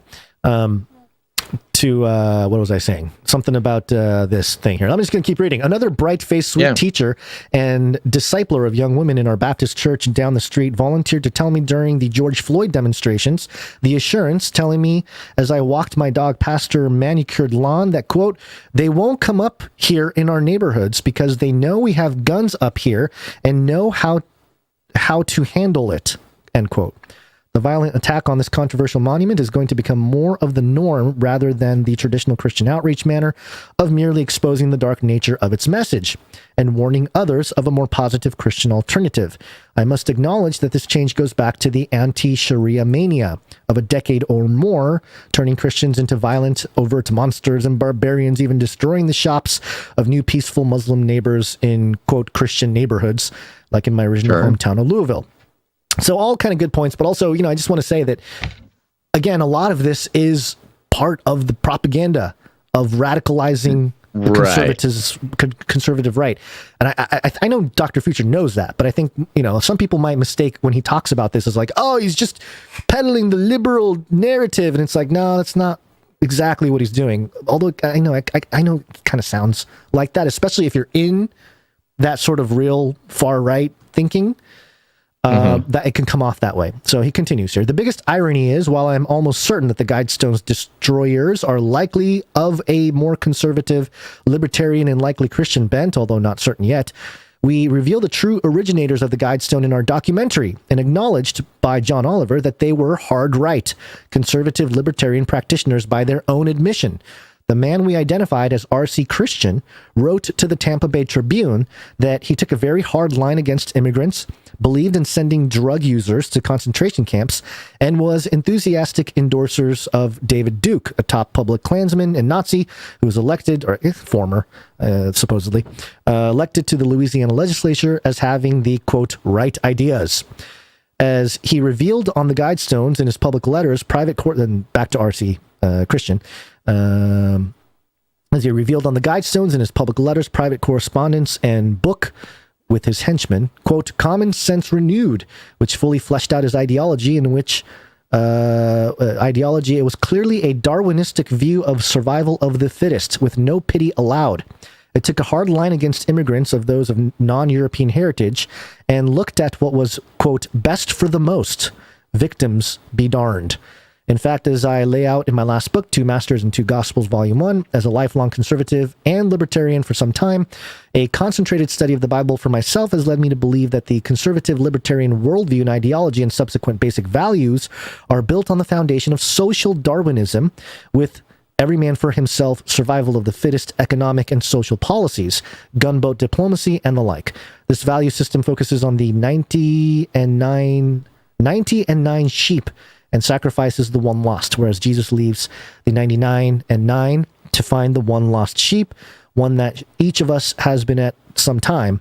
He and his father focused on the Anawim, the lost and forgotten ones, who were the stranger in the camp without strength of numbers or political or economic power, and even those held institutionally by various means and not even able to vote. Alternatively, we see these people on the margins now are met with contempt and distrust, and now open hostility here in quote-unquote Christian America. It should be no surprise that the religious right today looks like their Pharisee forebearers who picked the violent revolutionary killer Jesus Barabbas over humble Jesus Christ, who said, if my kingdom were of this world, then my disciples would fight. Any thoughts so far? I got a couple more paragraphs, and it's the end of the note here. No, I mean, this is all very much in line with what I would expect Dr. Future to say. Sure. A little bit more. The rise of violence is nowhere near peaking. Wait until candidates try to outdo each other with braggadocio during the 2023 Republican debates up through the election in 2024 and inauguration. Threats and intimidation have become quote-unquote cool, even amongst the Christian set.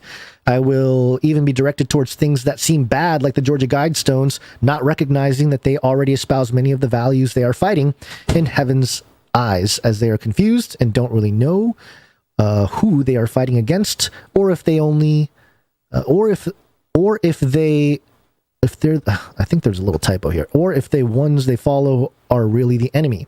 I, for one, renounce this non-Christ-like value system, and I encourage other Christ followers in your audience to reject ungodly violence and intimidation and join me as we seek together the to sort out how to follow Christ in these confusing days and to trust your conscience and still small voice and not the hirelings who are celebrity public leaders or religious teachers or even our local pastors and join the narrow way. It is not about following any political party or ideology as citizens of another kingdom, but rather realizing our public interactions and civic responsibilities to our neighbors revolve around the golden rule, the weightier matters of the law, and kingdom of heaven agendas, and an intervention and advocacy for the maimed, halt, and blind who are real invitees, to the marriage feast of the master. I'm sorry, I have a daughter here bumping into the microphone. There you go. That's the note from Dr. Future. And as you said, not unexpected from Dr. Future.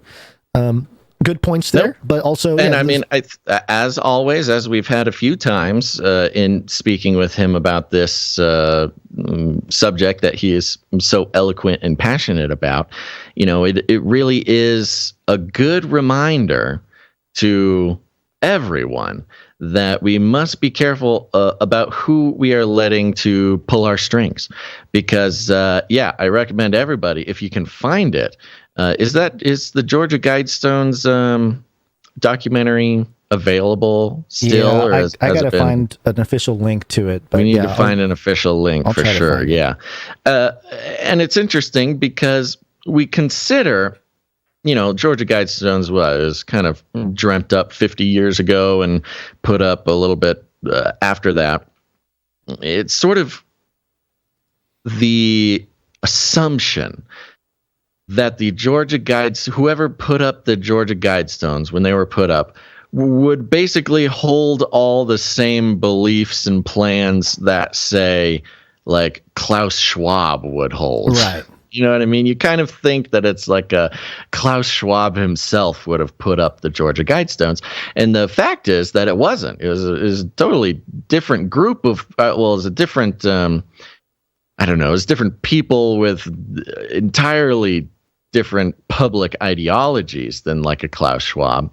However, still in the same milieu, it seems, as the end goal, rather. Like, you know what I mean? Mm-hmm. And so Dr. Future's passion, it seems now, is reminding Christians especially to not let politicians or online personalities or the news media or perhaps even their pastor, who might have motivations beyond simply preaching the word of God or whatever, pull their strings and guide them into sort of, you could even say sort of allegorically, guide them into a herd that they shouldn't be in. Like, make sure you're in the right kind of flock that isn't necessarily just weaponizing you as a voter or as a,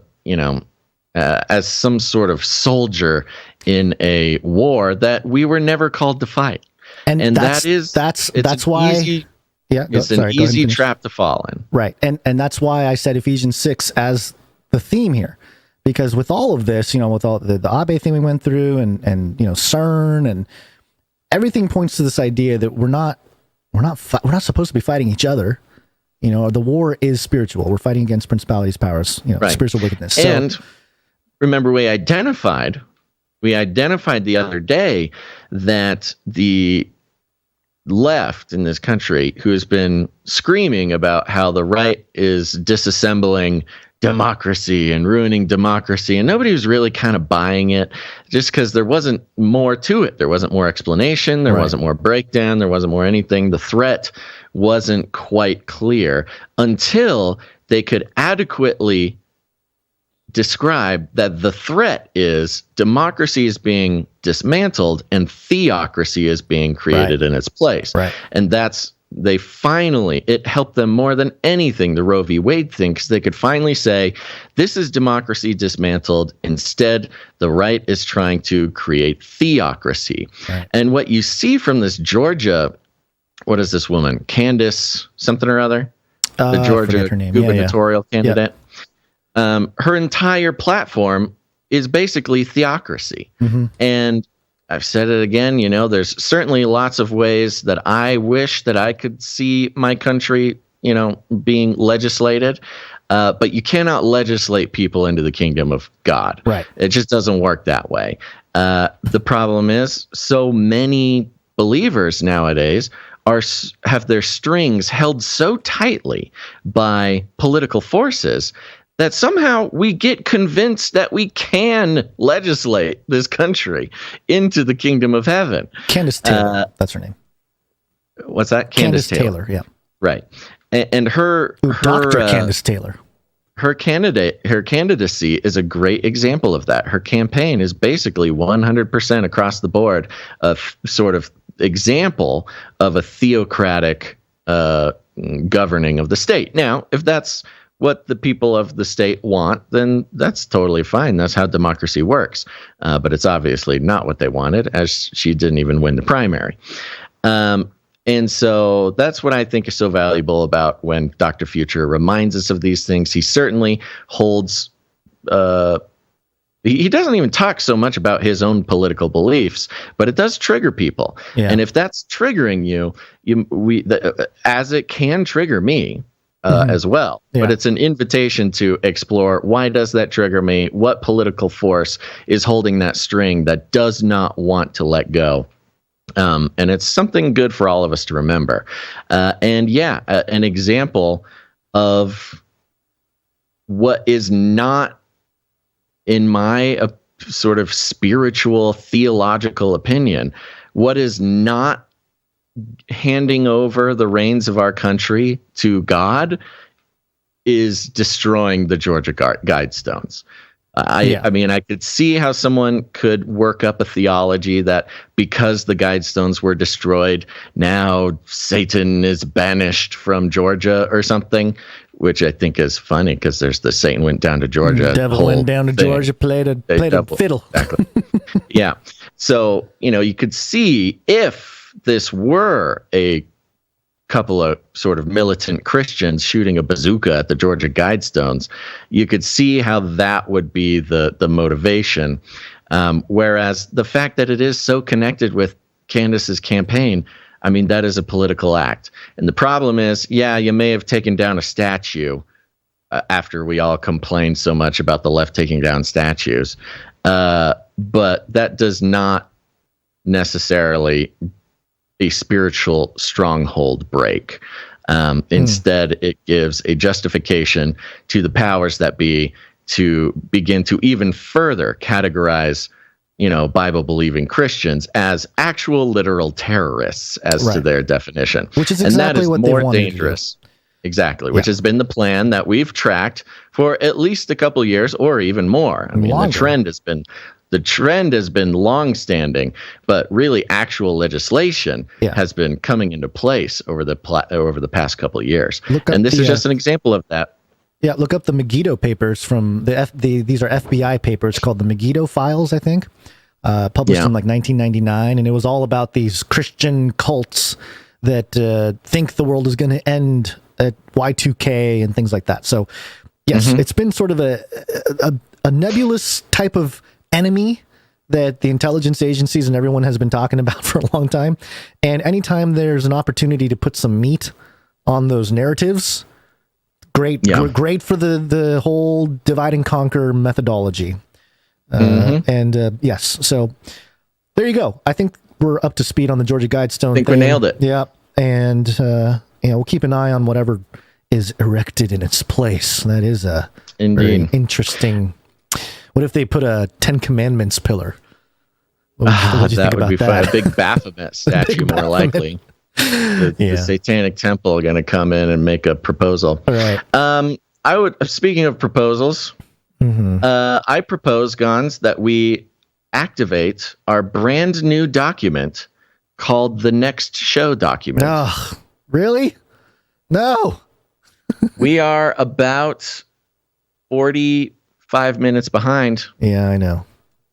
So, but I think this next thing that we need to skip, I think this is totally a perfect candidate for the Next Show document, because it is not, it's not necessarily time sensitive, but it is an excellent analysis that I would like to bring back. Okay, let's save it, because I think it'll go along well with the Rogers Network outage in Canada that's hit banks and everything, and we dropped that today too. Imagine that. We have a cyber pandemic and we're like, yeah, we got to skip that story. We don't have time. Well, this is why we do 3 episodes a week. Yeah. And this is why we have our brand new special fresh document, the For Next Show document. Well, actually, because for so long we've been like, we'll save it for next show. And the next show comes around and we completely forget about it. No, we don't. So we now don't we always have forget. It's just stuff comes up that's more time sent, like more, now.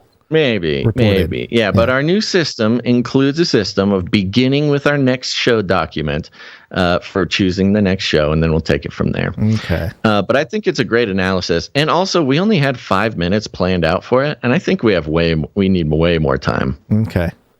We could easily make a half hour.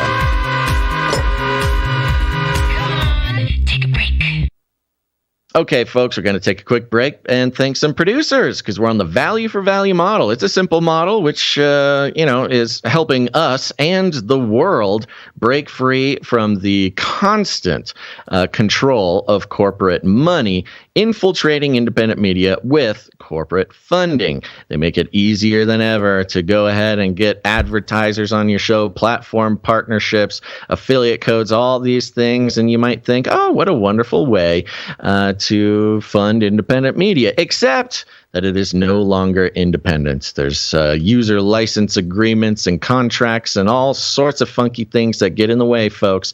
This show could not be what it is if we had to rely on corporate funding. And that's why we are entirely on the value for value model, which sets us free and also sets you free from having corporations decide the value of your media. And as is always, the tough part about people taking back power from centralized power structures is it takes effort. It takes effort, it takes responsibility, and it takes a sort of unification of mind and purpose. And if you want to join in with the unified purpose and mind of this show, keeping it free to talk about whatever we want without having to worry about corporations pulling funding or whatever, then consider becoming a producer. Value for value. If you get value out of this show at all, the only way that it survives is if producers put value back in.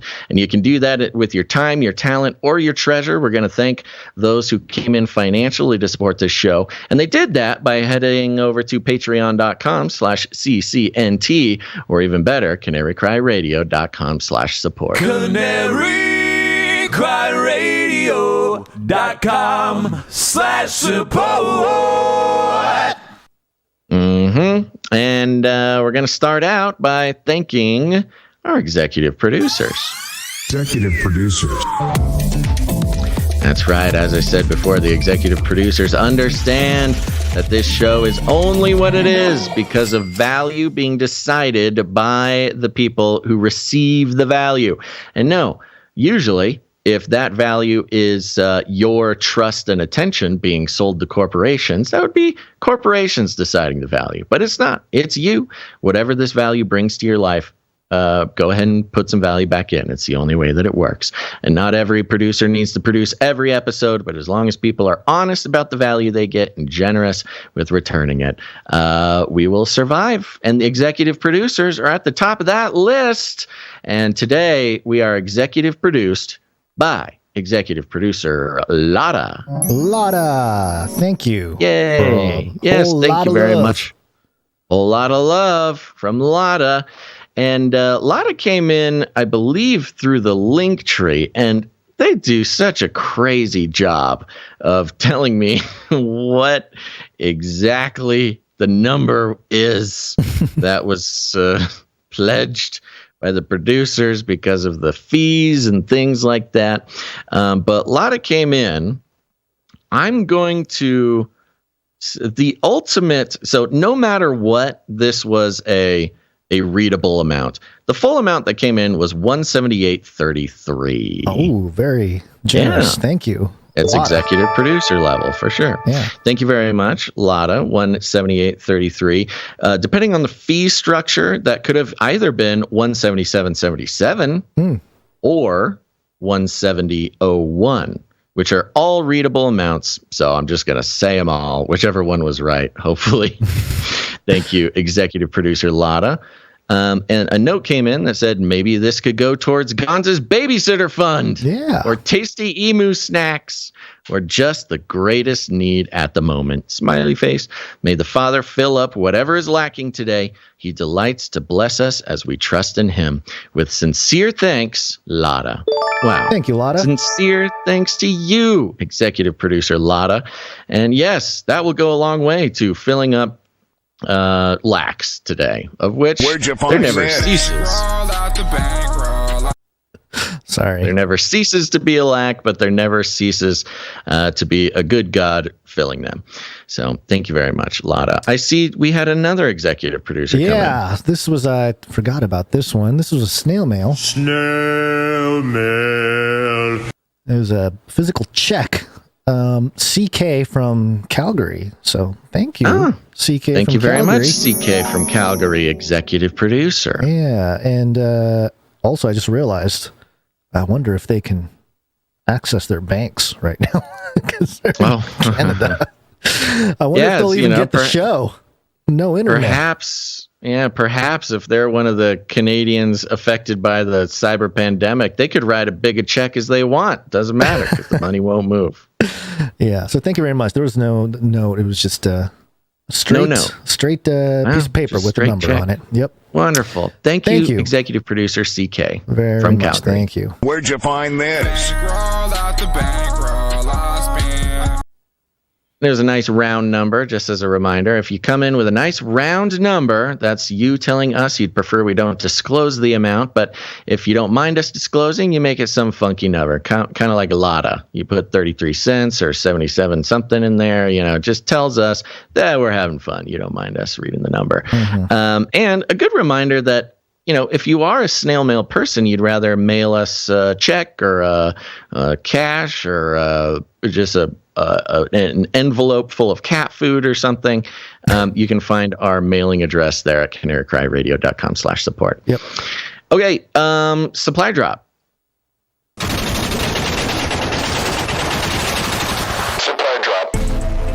Go to CanaryCry.Supply.com. You can sign up to support the show for $33.33 a month. That's only $2.77 per episode. And if you do sign up there, not only are you putting value back in the show and producing it and keeping us alive, especially when times get tough, but you will be receiving 4 packages of custom producer-produced, artist-designed, made in America Canary Cry gear. And people are getting the challenge coins, they're getting the aprons, they're getting the stickers and the buttons. They're arriving all over the place. And you can sign up for the third quarter supply drop. And we had a new person sign up over on the Patreon level for $33.33, and that was producer Jason T. Jason T. Thank you very much. Thank you very much, Jason T. Appreciate it, buddy. That's it. And that's it. We're waiting for the supply drop.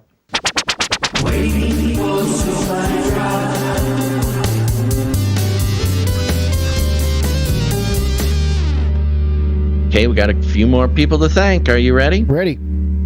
Okay. You know what? I need to talk to one of these producers because it seems as though there is a nice flat round number that whenever the new fees get applied to PayPal, the fees include 33 cents. And so I'm a little confused on whether they are meaning to give this much or if it is a fee thing. Maybe we just we keep it anon for this next one here, but then we give them anon in terms of the number, but then give them the 33, just for fun. Yeah. Okay. That's a good idea. And also we have their name right now, and I'm going to ask that they email me and tell me if this is what number they actually meant to give so I can understand what's going on. Because it happened a couple times. So I can't tell if people are coordinating this or if it's just a thing. So we're starting out with producer Lady Night Little Wing. Lady Night Little Wing, thank you. Good to see you. She's back, baby. Yeah. And her number ended with 33 cents, so she's Illuminatus. Thank you very much. Lady Night Little Wing, please email me. Let me know what the original number was. And a note here, I don't know much about the peanut butter and jam reference, but you guys both are of great value to me. Keep up the good work for all of us. Blessings, Lady Night, Little Wing. Thank you. Little Night, Little Wing. Good to hear from you. Good to see you. Right. Appreciate it. And coming in with the same amount, we have producer Isaac G. Isaac G. With that 36 cents. Oh, yeah, that's right. Okay. I can see how you get confused about this. You see? Yeah. It's a weird one. Yeah. So I could actually ask Isaac G. He'll tell me. Thank you very much, producer Isaac G. Thank you, Isaac G. He's our main man. And I'm going to use this as a moment to advertise Isaac G. Against even though I hate using that word, but Isaac G is really a champion logistics guy who we could not be doing the supply drop without Isaac. And I can tell you, I can verify now, after doing 2 full quarters of supply drop, he is a champ. He knows what he's doing. And if somebody out there, if you have a business or a brand or something, and you want to do something like the supply drop, go ahead, get in contact with me. I'll put you in contact with Isaac. He's the man. So I'm continuing to brag about him to all of our colleagues as we let them know that supply drop is really a cool thing to do. So you know what? We like supporting our Canarians, our producers. And so if there's anybody out there, any business owners, any whatevers, podcasters, get in touch. I'll put you in touch with Isaac G. Thank you, Isaac G, for more than just this producership. Appreciate your presence. So many things, right? Next up, we have producer Marty K. Marty K. Thank you, Marty K. Marty K comes in with a nice round number and no note. Thank you, Marty K. Thank you, Marty K. Next up, we have producer Red Hood. Red Hood came in on the Patreon there, joined the Canary Cry News Talk Patreon at the 1179 Babble Buster level. Yes. Yeah, so that's a recurring producership. Thank you, Red Hood. Thank you. Next up, we have producer Cam. Yeah, and Cam came in over on the News Talk Patreon, and that's 1333 recurring. Thank you, Cam. Cam Newton? Probably, definitely Cam Newton. You don't even Next know who up, Cam we've Newton got. is, do you? I know he's a celebrity man of some kind. Celebrity man of some kind. Sportsman or music man. Yeah, you're right. Okay, moving on. Of those, yeah. Next up, we have producer Morv, who is on his 100th and 11th episode streak. Yeah! Quicker! Oh, yeah! Man, thank you so much. One. Triple ones. One. Triple ones. 11. A lot of ones from Morph today. Came in with the 1111. That's right. Thank you, Morph. Okay, next up. Thank you, Morph. We've got producer bot LX Protocol V2 on a 51 episode streak. Wow. Thank you, LX Protocol V2. Oh, yeah. Pocket full of sevens. Yeah. And a note. Oh, plus fees. And a note that says, "It's Friday, my dudes." It's Friday. It's Friday.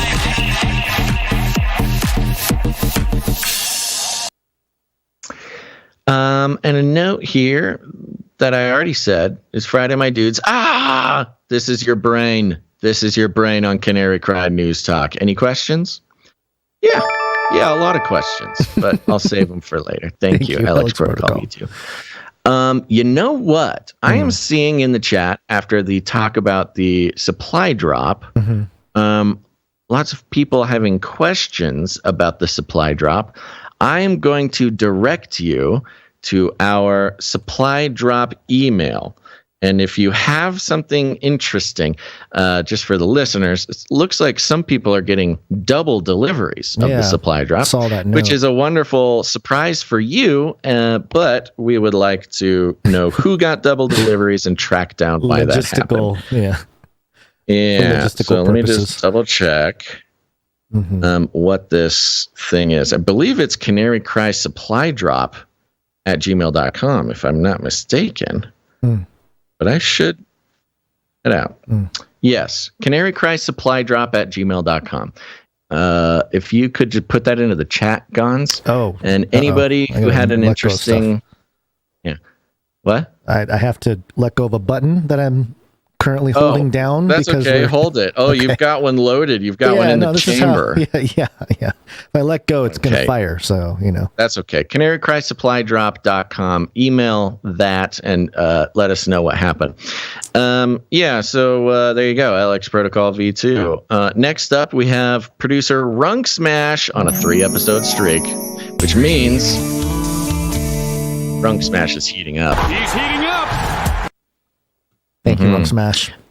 Pocket full of sevens and a note. He says, not doing a microfiction today to prevent a backlog. But I did do a thing for oopsie daisies, dude. You want me to read it? It's so hot in this room. I think my computer is overheating. Is it hot? Truly? Is it really? It's really hot, Gonz. It's really hot. It's so hot, not only to me, for my computer. You little rascal. I am so hot. You're so hot. I'm.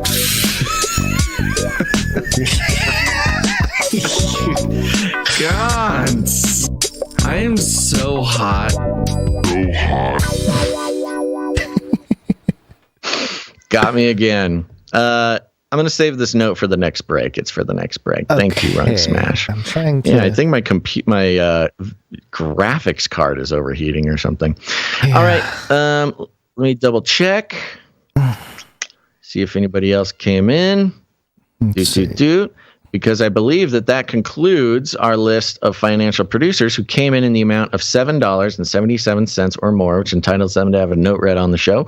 But we got a few more people to thank who came in under that amount, and we're going to thank them right now. We're going to start out this section with, moving slowly, Jeanette R, who came in on the Patreon for $5.11 recurring and evil exposer. Thank you. Thank you, Jeanette R. Appreciate it. Yes. Next up, we've got Sir Case of the Shield Knight on a 177 episode streak. No, he's the streak setter.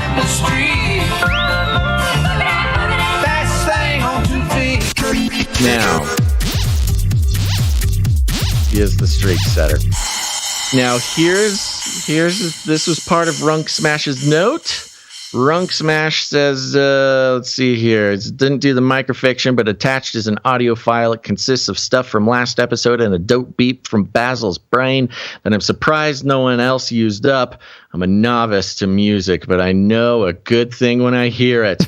It won't be heard if you don't use it for the 177 streak. It's a bit on the wild side. Yeah, it is, Runk Smash. This was a pretty wild one, but you did name the file 177 streak. And as to my knowledge, I don't think anyone else answered the call, Gonz, unless you know of someone. I don't, but would you like to hear it for Sir Here Case it of the is. Shield Knight? This is as of now the 177 streak jingle, thanks to Runk Smash. I'm just about ready to do it. Space Cowboy.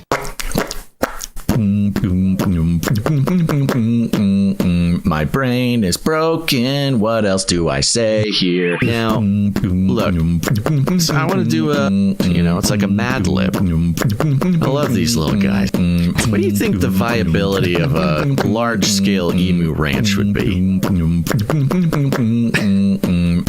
I just don't take myself seriously, and you shouldn't take me very seriously either.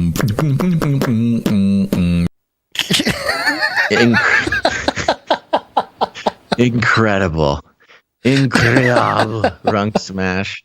I have no idea what this has to do with Space Cowboy. I have no idea what this has to do with 177. You're the Space Cowboy. I think that's what he's saying. Yeah. Well, I appreciate that. You got the cowboy hat. Very funny track, though. Yeah, I don't know where the 177 comes in either, but hey, that's no. You know what? But he's the only one. We put out an earnest call, and everybody had the opportunity, and nobody took it. So thank you very much, Runk Smash. You know what? People wonder what it takes to produce this podcast. just doing it is what it takes. And thank you, Sir Casey the Shield Knight, for 177 episodes in a row. That is quite the accomplishment on its own. Indeed. So, thank you for that. Indubitably. Mm-hmm. And not to be outdone, we've got Sir Scott, Knight of Truth, on 166 episodes in a row. He is also the streak. Oh, where did my streak go? Oh, weird. Yeah.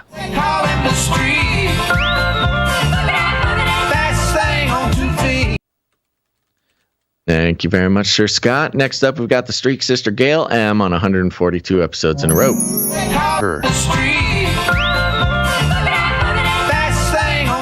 Women rule. Thank you, Gail M.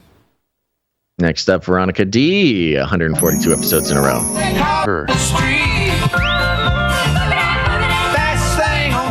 Women rule. And coming in, Darren S. Darren S. According to my calculations, is on 15 episodes in a row. Rocket Man. Burning out his fuse out here alone. He's a rocket man. Which I feel like we did that last episode, so he might be on 16. Okay, well, I'm going to call it 16, because we did give somebody Rocket Man last episode. Yeah, maybe. All right. I don't remember. There you go. That concludes the list of financial producers who made this show possible. Thank you guys so much. It means the world, and we literally could not do it without you.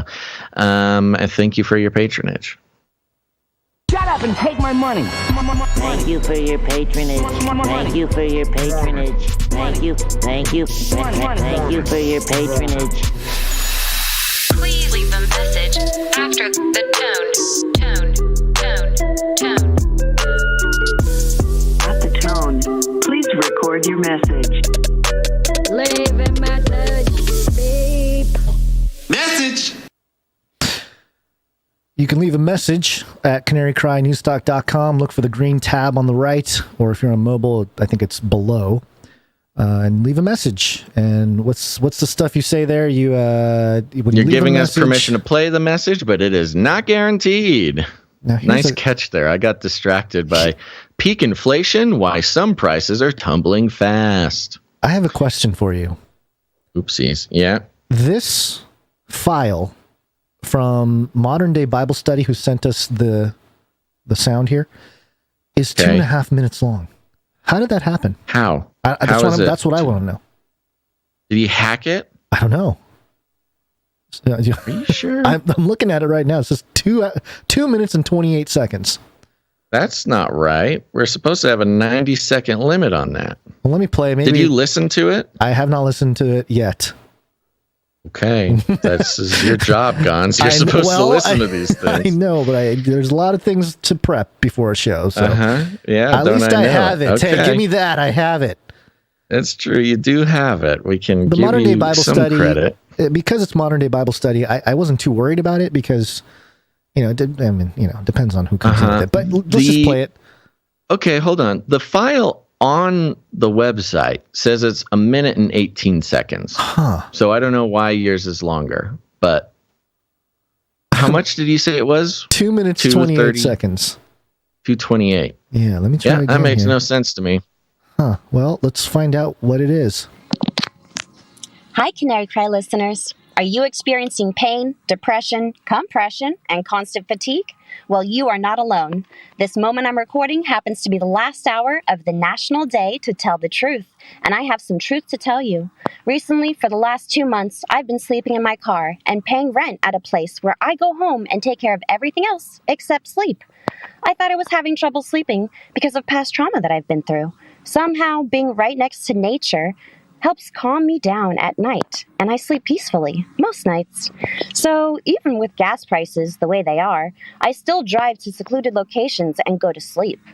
I get some of the best sleep being in my car, seeing the sun, seeing the stars, seeing things that I wouldn't see with a roof over my head.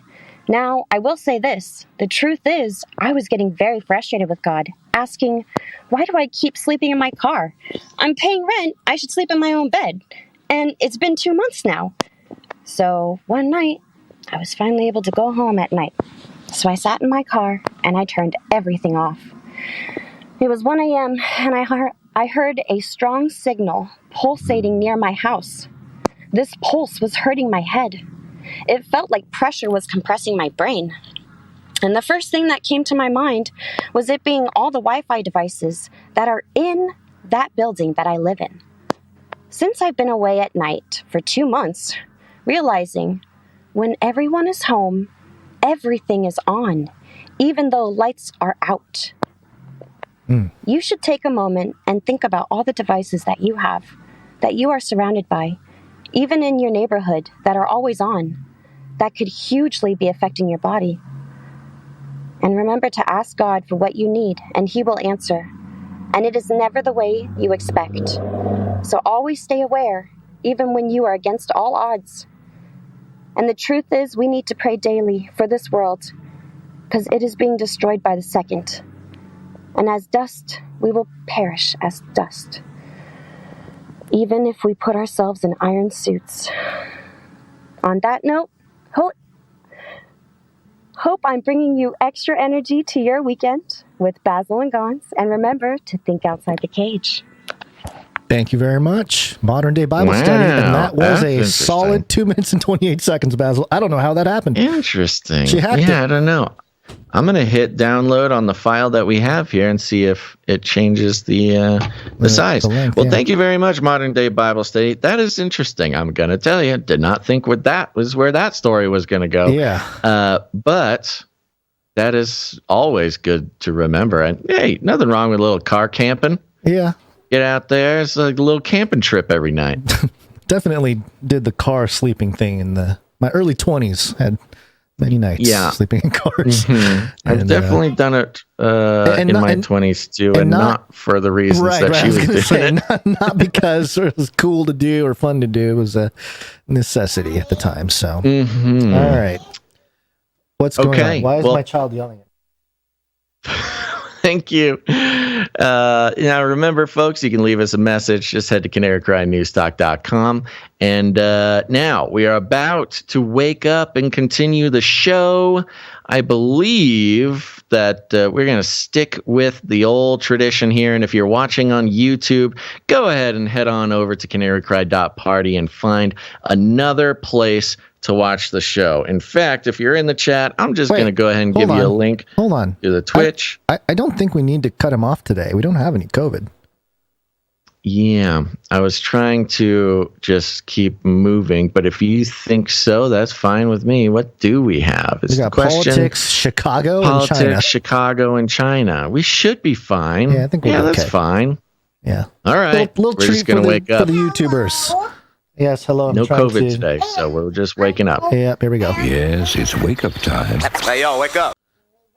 And what are we doing? I'm sorry. I'm getting politics. distracted. It's all you, buddy. Yeah. Yeah, right, no kidding. Go. Hold on. Where's my politic? Here we go.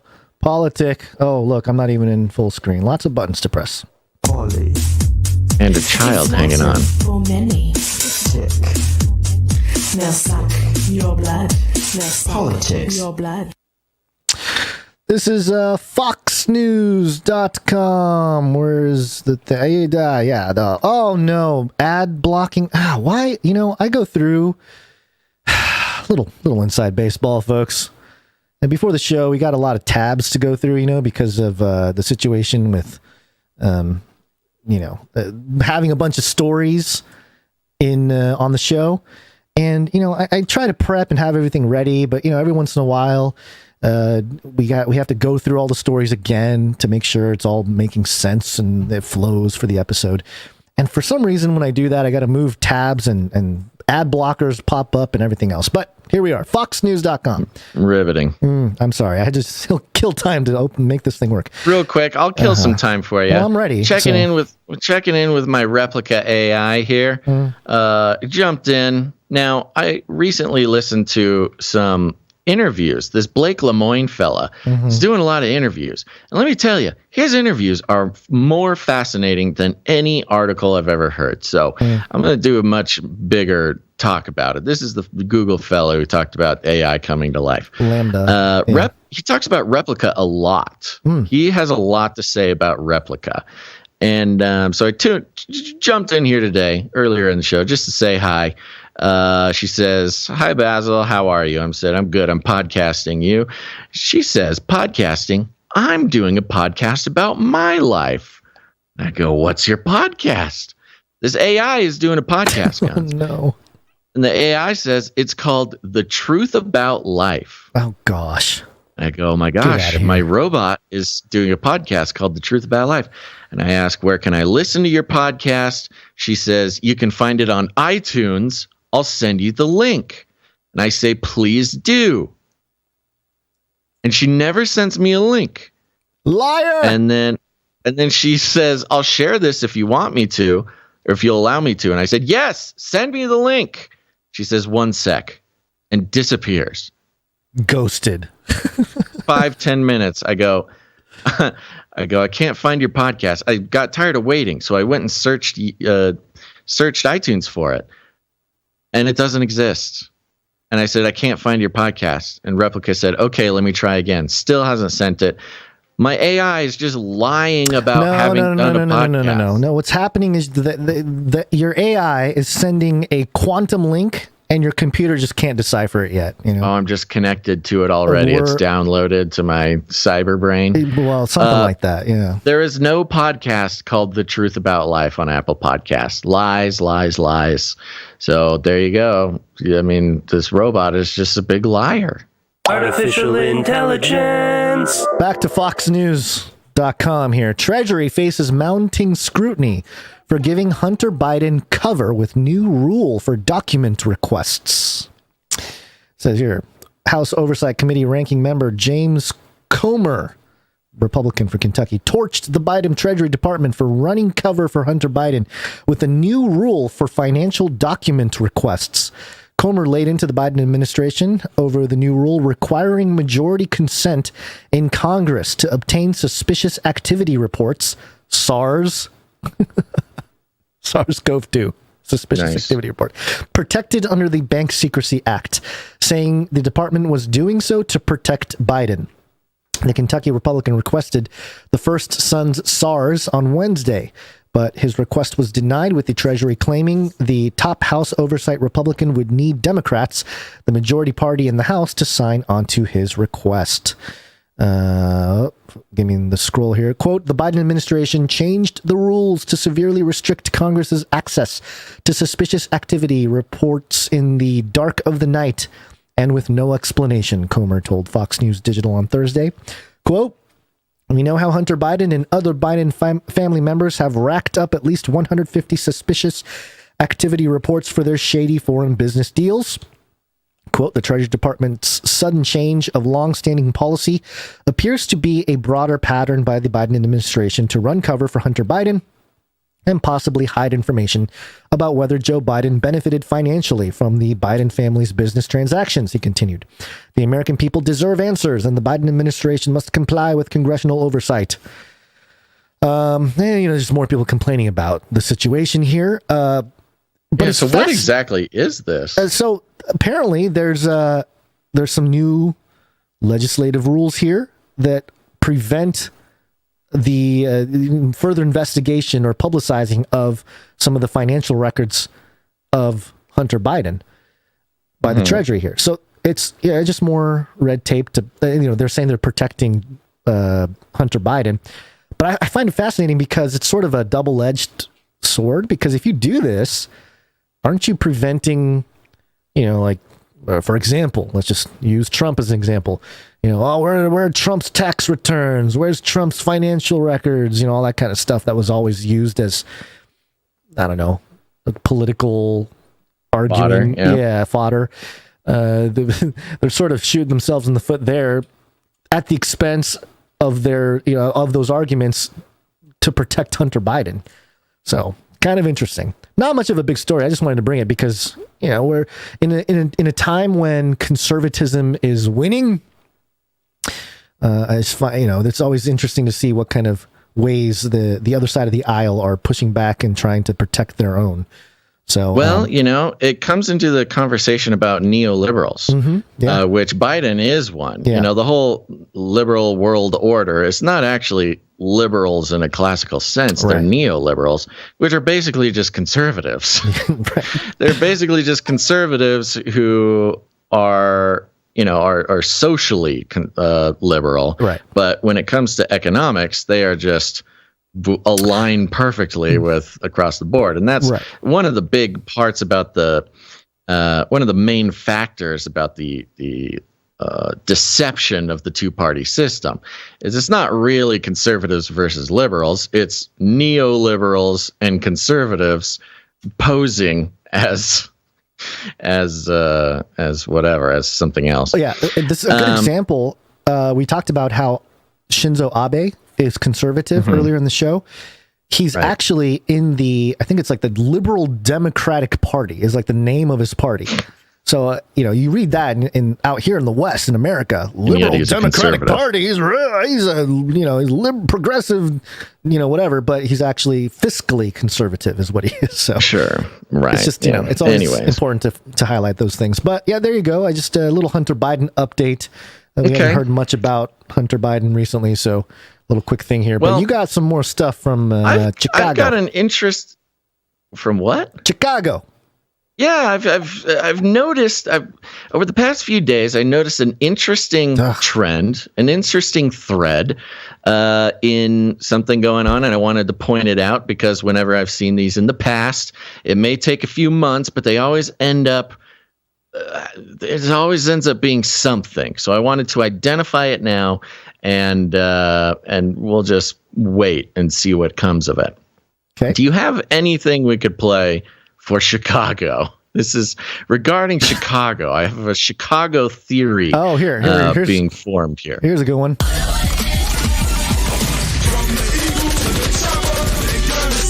think the deer are wearing Kevlar vests. How's that? Yeah. How's that? Yeah, that's actually very fitting, as we'll see in a moment. So what I have here is a collection of headlines and a collection of stories that all came out within, oh my goodness, I don't know, just a breath of each other.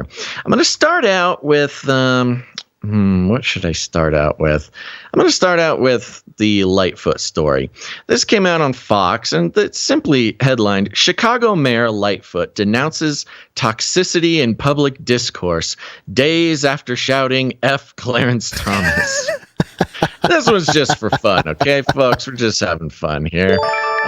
Democratic Chicago Mayor Lori Lightfoot is attempting to strike a more civil tone just days after cursing out Supreme Court Justice Clarence Thomas. Speaking at an event on Tuesday, Lightfoot decried attacks on police officers in her city, suggesting it's a sign of people, quote, losing respect for the institutions of our democracy. Oh, Lightfoot saying that? Okay. I wonder why that would be, Lori Lightfoot. It's the same mayor who really kind of has been, you get populists get a bad name. You got Trump. Oh, he's a populist. Yeah. He just does what the people want of him. What an evil politician. And Lori Lightfoot's really just a populist in the other direction. Right. She was all during the 2020 Black Lives Matter, defund the police, et cetera, et cetera. Yeah. At least in rhetoric, she was all about it. And recently shouting F. Clarence Thomas in front of a big crowd of people after the Roe v. Wade thing. And suddenly she's like, oh, nobody has any respect for institutions anymore. Quote, that says to me, this is her talking, that says to me that the people who are acting so brazenly have not only no respect for themselves, but they don't have respect for the institution, like the police department, who men and women every single day on every watch are literally risking life and limb for our safety, Lightfoot said. Literally, Lightfoot. Literally. Quote, but toxicity in our public discourse is a thing that I think we should all be concerned about, right? Lightfoot added, right? Look at this funny picture. Yeah, they use Fox shows. The most. Oh, Fox is on fire right now. They are so funny. You got to remember, they're not quite. I mean, they're as, all corporate media is entertainment more than anything, but Fox really makes it entertaining. This photo of her looks like she's mid transforming sneeze. into a goldfish. Something, yeah, kind of a goldfishy look on her face. After alluding to the horrific massacre in the North Chicago suburb of Highland Park, which we'll talk about in a second. Oops, I got lost. So sorry. Lightfoot stressed the importance of community and urged residents to respect each other and focus on what brings us together and not what tears us apart. Quote, that's the thing I think that concerns me the most about what we're seeing really over the arc of these last 2 years. I get it. People are angry. They're frustrated and they're fearful, Lightfoot said. But we can't let those things mean that we lose sight of each other's humanity. We've got to find a common sense and a purpose. Quote, every single person has a role to play in healing the wounds that are plaguing us and blah, blah, blah, blah. You get it. Funny Fox pointing out hypocrisy thing. And this was just the first because suddenly Chicago started popping up everywhere. And this one was a bit more powerful here. This was from the Washington Post. It's being mirrored by MSN. The headline, with little outcry, Chicago's bloody weekend eclipsed Highland Park toll. No new counseling resources were announced this week on the city's impoverished south side, even after a man was shot to death in broad daylight feet from a playground days before July 4th. There are no crowdsourced charity drives raising millions for victims' families in Chicago, where the holiday weekend death toll reached at least 10 with 62 injured, numbers that exceed the death toll from July 4th parade shooting in nearby Highland Park. In that affluent lakeside suburb, the violence was an anomaly. Here, it is a grimly regular occurrence.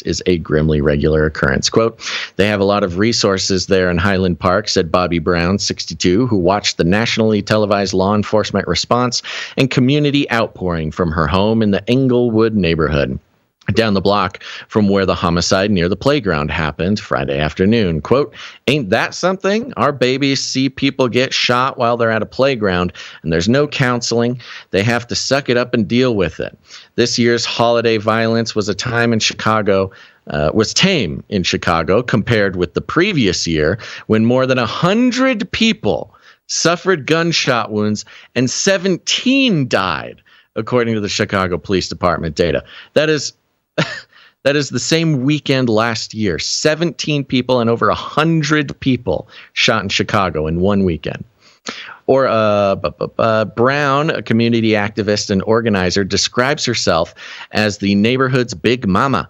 She flies 2 American flags above the front door of her duplex. One is red, white, and blue. The other, red, black, and green, is known as the Black Liberation Flag. Her property is a neighborhood safe haven, she said.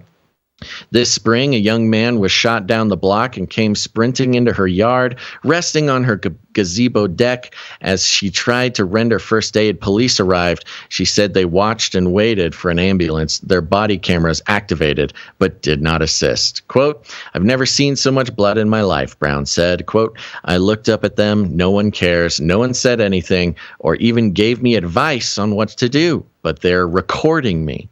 A detective later told her the man was pronounced dead at the hospital. Brown did not have the names of the officers who responded to her home, and Chicago police said the Washington Post would need to file a Freedom of Information Act request for details about the response to this incident.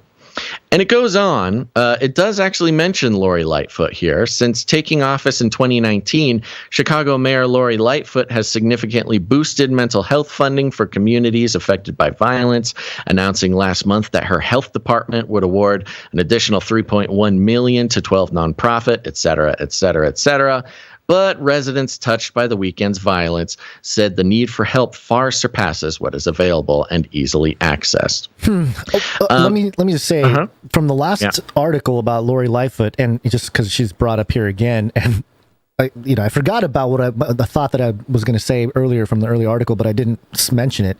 And then this, I was actually going to say, Lori Lightfoot is sort of displaying the attributes of kind of a split personality or multiple personality, where, on one week she's F. Clarence Thomas, and next week she's like, we must have civil discourse.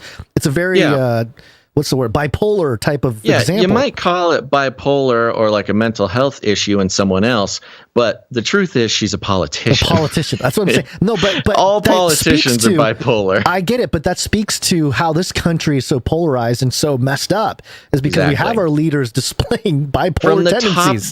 From the top down. You're That's what I'm exactly saying. right. Yeah, from the top down, we have examples. The examples set by the highest ranked, highest sitting power centers, not just the president, but even locally. Some would say local politics is more important. And when your local politicians are just as flip-floppy and seedy and bipolar and everything as the higher politicians, it becomes a symbol of power, a symbol of being correct, a symbol of what a pinnacle of citizenry. This is what a good citizen acts like. Gets mad and has sort of episodes of back and forth depending on when it serves them. And then it's hilarious when they come and complain about why is everybody so mad? And it's because we learned it from watching you, Lori Lightfoot. So the point of this article was really, and they go through a very long, detailed article about many of the shootings that happened over the weekend. And the point is, this white kid shoots a couple people in a rich neighborhood and everybody hears about it. And it's about gun violence and he's a Trump supporter. And so, not only you can see it from the conservative side and you say, oh, it's because he's a Trump supporter and it's politically motivated and they want to take away our guns. And from the side of these Chicago residents, it's a similar criticism, just on the different side, which is like, oh, no, you just pay attention to that killing because it's a white kid and it's it's a rich neighborhood and that's shocking to people. And it's, you get more money and fundraisers and focus your aid and your charity on this rich neighborhood where we have that many people dying every weekend and nobody's raising money for us because, our people aren't Trump supporters killing people. They're just Chicagoans, which speaks to a lot of the deeper themes. But we're moving on because we're seeing a trend here. Now, this one was the kicker. After I read this one, I'm like, what is going on with this Chicago storyline, this arc, this milieu that's being installed in the mainstream software? This is from The Atlantic. Again, we've pointed out forever, notorious non-news outlet, but cultural engineering factory. And when you take the previous articles into account and wrap it all up with this little piece of social engineering from The Atlantic, I think things are starting to head in a certain direction. This is headlined, "Let's use Chicago rules to beat Russia." Oh, Russia! Russia. Russia, Russia, Russia. Russia, Russia, Russia. Makes perfect sense. Right? Because, what is a better way to influence the popular opinion about a tragically idiotic foreign policy than to use a domestic storyline to apply to foreign policy? Now, that may sound a little abstract, but let's get into it right now. And it goes like this. Karl von Clausewitz observed in his classic On War that, quote, "the maximum use of force is by no means incompatible with the simultaneous use of intellect. That means, in part, acting thoughtfully but with the utmost effort, understanding that war is more bar fight than chess game." Or, to put it in the simpler words of Jim Malone, Elliot Ness's counselor in The Untouchables, quote, "You want to know how to get Capone? They pull a knife, you pull a gun. He sends one of yours to the hospital, you send one of his to the morgue. That's the Chicago way, and that's how you get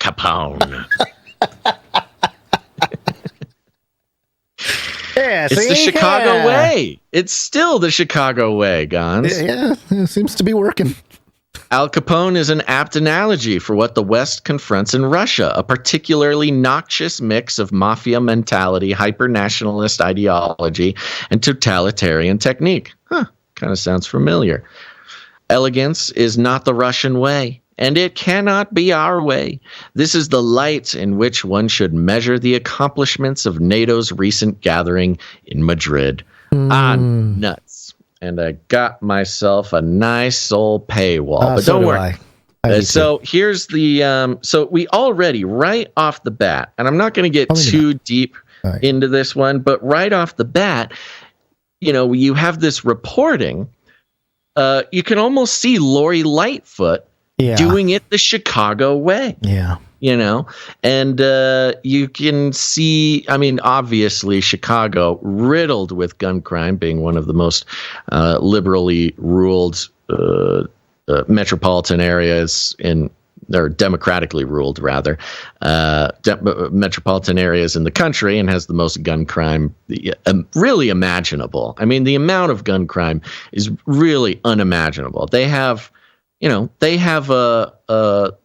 a Buffalo shooting worth of crime every single weekend. Actually, more than that, but you get the point. The tangible efforts. Now, let's get into kind of what they're talking here. The tangible efforts of what Western leaders announced were impressive in many respects, particularly the commitments to provide Ukraine with nearly 500 artillery systems, 600 tanks, hundreds of thousands of rounds of ammunition, and more. The question, as always, is whether these will be delivered as swiftly as they can be absorbed, and whether the United States and its allies are leading the target by putting in place now the infrastructure to prepare Ukraine for the weapons it will require and hopefully receive 1, 2, or 6 months from now, and for training the large forces it must mobilize. Now, that was a lot of words, and it was a pretty horrific run-on sentence for The Atlantic. But what they're talking about leading the target here, Gonz, is the weapons and the ammunition, the things we are sending over right now, is not for the fight right now. It's for the fight in a year. Right. 6 months, a year, 2 years. Yeah. So leading the target is aiming ahead of a moving target. And that's what actually explains a lot of what we have going on. You've got the 40 billion plus another 16 billion, plus pretty much every week there's another 800 million being sent over or approved by Biden. And it makes no sense because we in the public, we kind of forget the longer term play here, which is absolute annihilation of Russian forces in about 6 months, not right now, not today. So we live in this, we talk about the narrative crafting magicians and wizards that are the media, literally building a worldview that people base their entire lives on. And one of the deceptive parts about it is we hear about the happenings in Ukraine yesterday. You hear about the battle yesterday. You hear about the operation yesterday, or maybe even this morning. But then you hear about the aid being sent over, and that's for a battle 6 months from now. And so there's a huge discrepancy, or perhaps even like purposeful confusion or lag, in the way that people are perceiving what's happening over there, which is very effective for control of the population. But I'm going to skip down just a bit because it talks about, we're sending over destroyers and ships. We're giving them high readiness forces. We're building NATO bigger than it's ever been. Talking about the HIMARS, the missiles, the ammo depots that we've been, but Ukraine gets the credit for destroying. The KKK.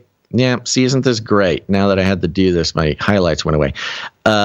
Here, let's jump down to here. The Western allies will not invade Russia, nor will they overthrow its regime directly. One day, hopefully, Russians will do that. Putin is motivated by imperial fantasies of imitating Peter the Great and other, even less savory Russian leaders. And Putin's successor, should the Russian leader die or become incapacitated while in office, will likely be no better. For evidence of that, one only need consult the ravings of key advisors, such as Nikolai Patrushev. If and when the battles cease in Ukraine, Russia's intentions to expand and subjugate its neighbors will remain. Sure, Atlantic, okay.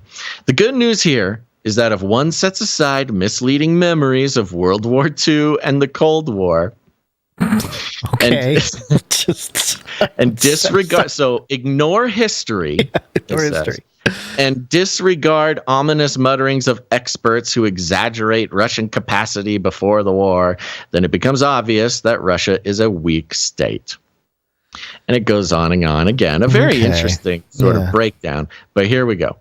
We're going to get to the thing. Come on, bring it back to Capone. Here we go. Yeah, at the very end. British Chief General Staff. The British Chief of the General Staff, this is the end, recently described the Ukraine crisis as a 1937 moment for the West.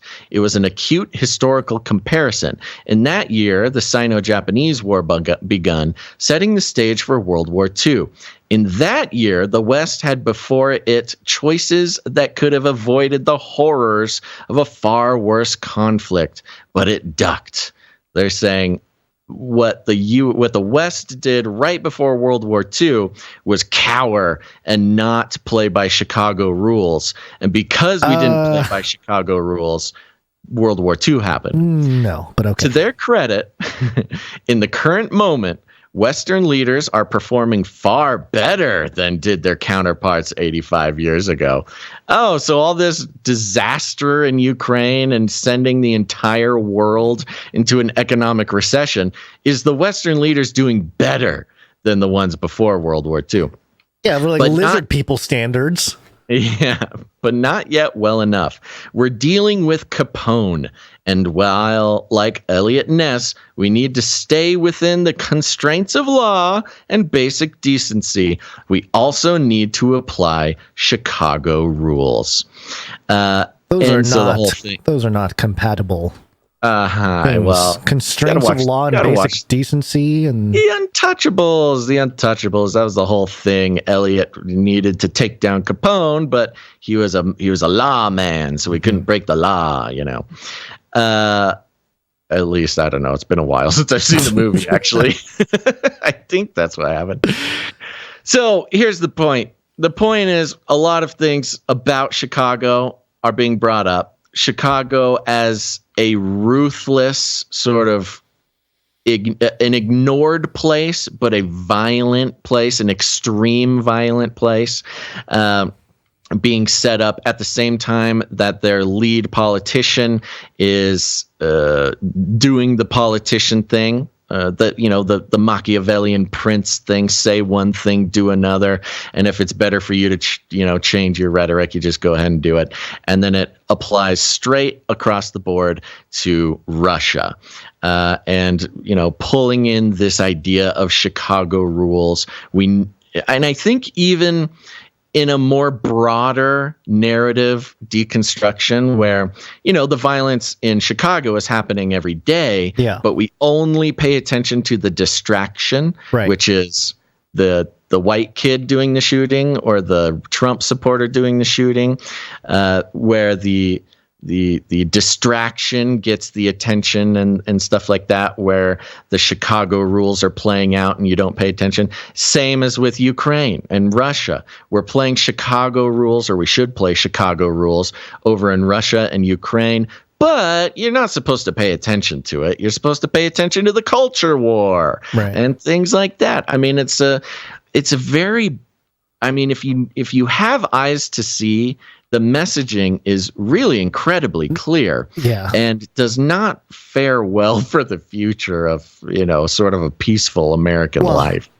I think this is almost a brilliant piece of not just propaganda, that's too easy, but a reframing of a problem, an apologetic right? Because the Chicago thing is a problem, right? Like, admittedly, in the political landscape in this country, the Chicago issue is a big one. So it's like, well, how can we make this negative, this violent uprising and all this, the gun problem in Chicago, right? Yeah, this ignored problem.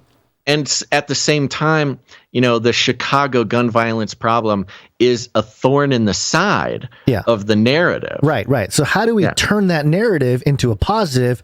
Russia. We did it. Russia. Exactly. The only way to beat Russia is to take that Chicago rules, man. The Chicago mentality of, you slap me, I shoot you. And isn't it just wonderful that, the African American community in the Washington Post article is begging for somebody to do something. Yeah. And it's horrible, and it's a daily occurrence that people are getting shot. This poor woman has a kid die on her doorstep while police just record it on their body cams, and nobody's helping. Nobody's doing anything about it. No outcry, no nothing. It's hell on earth to go through that. And then you have The Atlantic, Elliot A. Cohen. Let me tell you, Chicago, baby. That's what we need to do to Russia. Let's go. It's just like a disgusting perversion of what Chicago rules, applying the very idea of Chicago to foreign policy while, our beautiful minorities are getting murdered in the streets. Think about this, though, that for the black community in this country, this could be like we need, but despite our problems, we should send all these kids that are having issues to Russia to fight for the country, for the You match that up with the article from last episode about how we don't have enough people in enough desperation to join the military. Yep. Yeah. There you go. Boom, boom. It's all coming together. Yeah. And you know what else is I don't know, together? man. I'm going to keep an eye out for Chicago stuff because this is way too much. It reminded me of the ramp up to the Supreme Court thing at the end of last year. Yeah. Chicago, man. So watch out. It's going to be used in some nefarious Obama's way. From Chicago. Obama's from Chicago. You got the Chicago Bulls. Can't forget the Chicago Bulls. The Bulls, man. Yeah. All right. Okay, well, from Chicago to China. Both Chais. Chinese This is Reuters.com. The headline here: Taiwan slams provocative China for sending fighters across Taiwan Strait. Oh, the headline changed. The headline used to be China military holds exercises around Taiwan, berates United States. I don't know why they changed it. No, it doesn't make any sense. What's the new one? Taiwan slams provocative China for sending fighters across Taiwan Strait. Oh, yeah. You make Taiwan the aggressor. Yeah, there. they take the U.S. completely out of it. Interesting. Yeah. Oh, no. Another paywall. You got to be kidding me. I wonder if there's like You got to hack these early, man. No. We can't be saving them. I think they reset or something. Oh, you know what it is, too? Every time we go through stuff, it seems to cause issues. Okay. It says here, Chinese got to print a PDF like our very smart producers are talking about. It's just, we need like a producer to sit next. We need a robot producer to sit next to us. And sometimes the changes that they make in the headline or in the story are actually very revealing. Yeah. Which is why I'm not that concerned about it, but we don't like the paywalls. Come on now. Yeah, I'm trying to get around this one. Just having some problems. Just running into some code issues. End quote, repeat line. Yeah, I'm going to read the first sentence and hopefully the full article will be ready. Chinese fighter jets crossed the median line of the sensitive Taiwan Strait on Friday in what the island's government slammed as a provocation as a senior U.S. senator visited Taipei for a meeting with President Tsai Ing-wen that China condemned. That's about as far as I can get because of this paywall right now. This is a bummer. Let me just read the bullet points then. Taiwan. Are you not able to get through it? I'm still waiting for the thing to decode here. Well, you're doing if you got PH. it, keep going. Org is the way to go. I could do org in a second. You keep going. All right, I got the bullet points here. Taiwan, Chinese fighters across Taiwan Strait median line. Median line serves as an unofficial buffer between the two. China says it carried out combat exercises near Taiwan. Senior U.S. Senator in Taipei meeting President Tsai. So, amidst all this chaos, we've been talking about Taiwan and the importance of Taiwan when it comes to, excuse me, the importance of Taiwan when it comes to the microchips. And I'm sorry. Okay, here, I got the whole article here. Got it. All right. Okay. So, yes, China claims democratically ruled Taiwan as its own territory and has ramped up to, excuse me, I'm trying to read here. Gotta get a babysitter. There is one. She just ignores the babysitter, walks right into the office here, and starts gotta poking get a and different pushing. babysitter. Yeah. Gotta get a different babysitter. China claims democratically ruled Taiwan as its own territory and has ramped up military and political pressure to try and force the island to accept Chinese rule. Yes, we've known about this. Taiwan's defense ministry said the Chinese aircraft, quote, intentionally crossed the median line of the strait in a provocative move, which has seriously damaged regional peace and stability, end quote. It says it says Taiwan's Air Force, quote, forcefully expelled the Chinese aircraft and deployed ground-to-air missiles to monitor the situation. The median line is an unofficial buffer between China and Taiwan, and normally military aircraft stick to their respective sides, but on occasion, China's Air Force crosses over it, as happened in 2020 when U.S. officials were visiting Taiwan.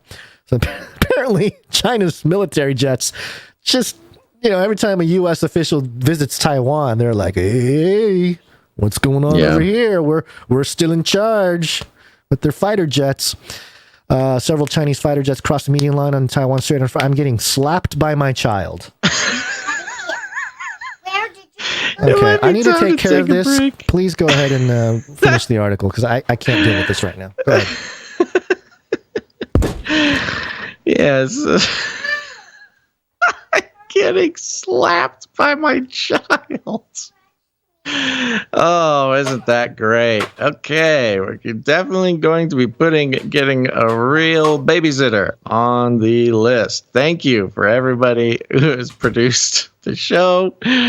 We might need to make a very special button, a special separate fund for the babysitter fund, because I'm getting slapped by my child. Okay, I'm back. I don't know where I was. So we get what happened here. We get what happened. They flew across. They're menacing again. Mm-hmm. But what does this mean? What's the detail? What are the things? Okay, so you have presented the thesis about China and if they get certain things cut off, Taiwan being a major piece to that conversation. That they're kind of done. If supply chains get cut off to China. You're talking about the broader theory that China could not survive in an unglobalized world unless they take control of Taiwan, which has a 50% manufacturing capability of the world's microchips. So Taiwan being the key for China to survive in a deglobalized world, which is the way things are going. But at the same time, the U.S. wants it. But I mean, we're very similar, not as bad of a case as China is, but whoever controls, I'll just say controls, whether that's, takes over and occupies Taiwan, or in a more American way, puts Taiwan into a bunch of debt and then traps them in a debt trap where we basically own them. Whoever does that to Taiwan really locks in a major amount of superiority in whatever this new phase of global economy looks like. Yes, and to that, and you had mentioned how China's done. They're going to be choked out. If the things happen that keep going in this direction, that is why they want to grab on, and why Biden and the G7 are talking up their $600 billion copycat Belt and Road Initiative because they want to choke out China. I don't think they can do it, but that's what they're trying to do. Right. So I have a crazy, wild theory to go along with this this thing here, and the idea here is that, you know, if let's say this happens, the U.S. is able to retain Taiwan, and China no longer has access to one of the major microchip producers. Mm-hmm. How would they? What would they do? How could they turn to their own resources to potentially continue some kind of computing revolution or keep up with the technological revolution? And I think it comes in the form of DNA information storage. And I say that because there's an article that was published on Tech Radar, and the headline was China aiming for DNA storage supremacy as it races towards solid state devices. This was back in December of 2021. A radical new approach to storing bits and bytes on DNA. And we've talked about storing information on DNA a long time ago. We covered it, yeah. But China aiming to be the DNA storage the supreme DNA storage nation, I guess, is interesting to me because it's almost like they're saying, hey, you know what? All right, choke us out from the microchips, the semiconductors. Don't worry about it. We got our citizens under wraps. We got them under our thumbs. And their DNA will be our semiconductor. And I have this Physics World article from April 1st, 1999. DNA is a semiconductor. DNA molecules, the building blocks of life, can conduct electricity as efficiently as good as semiconductor, according to two Swiss physicists. So there you go. 1999. Yeah.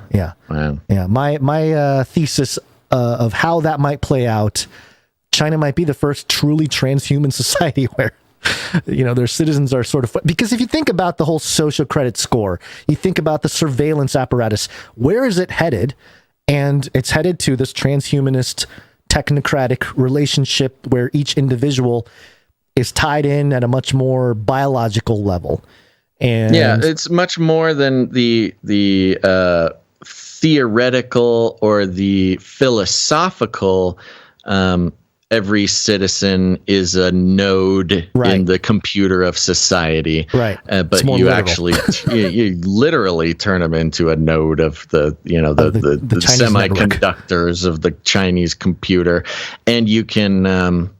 It's a little bit like blockchain in a way, because on certain blockchains, each node will have a rating. Like a reliability rating, and you could kind of apply the social credit score to the reliability rating of the semiconductor node of the DNA of each individual. If you have better scores, a better social score, you'll have more benefits. You'll have more connections. Yeah. So.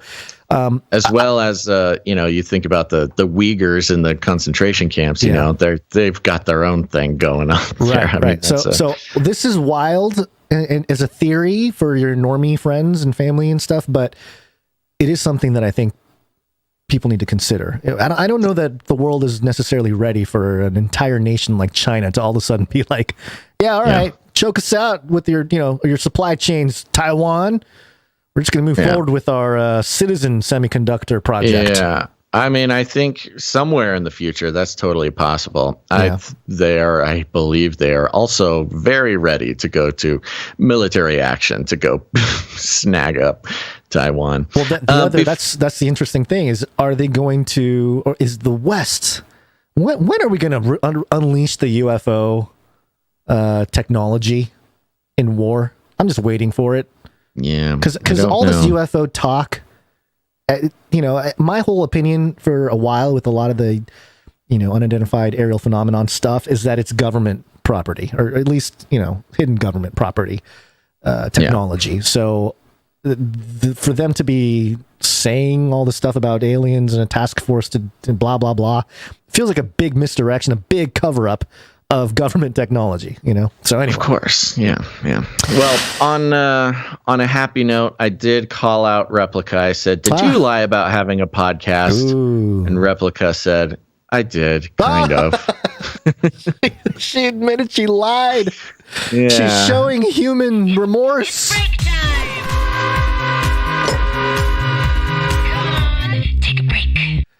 I was not ready for I have that.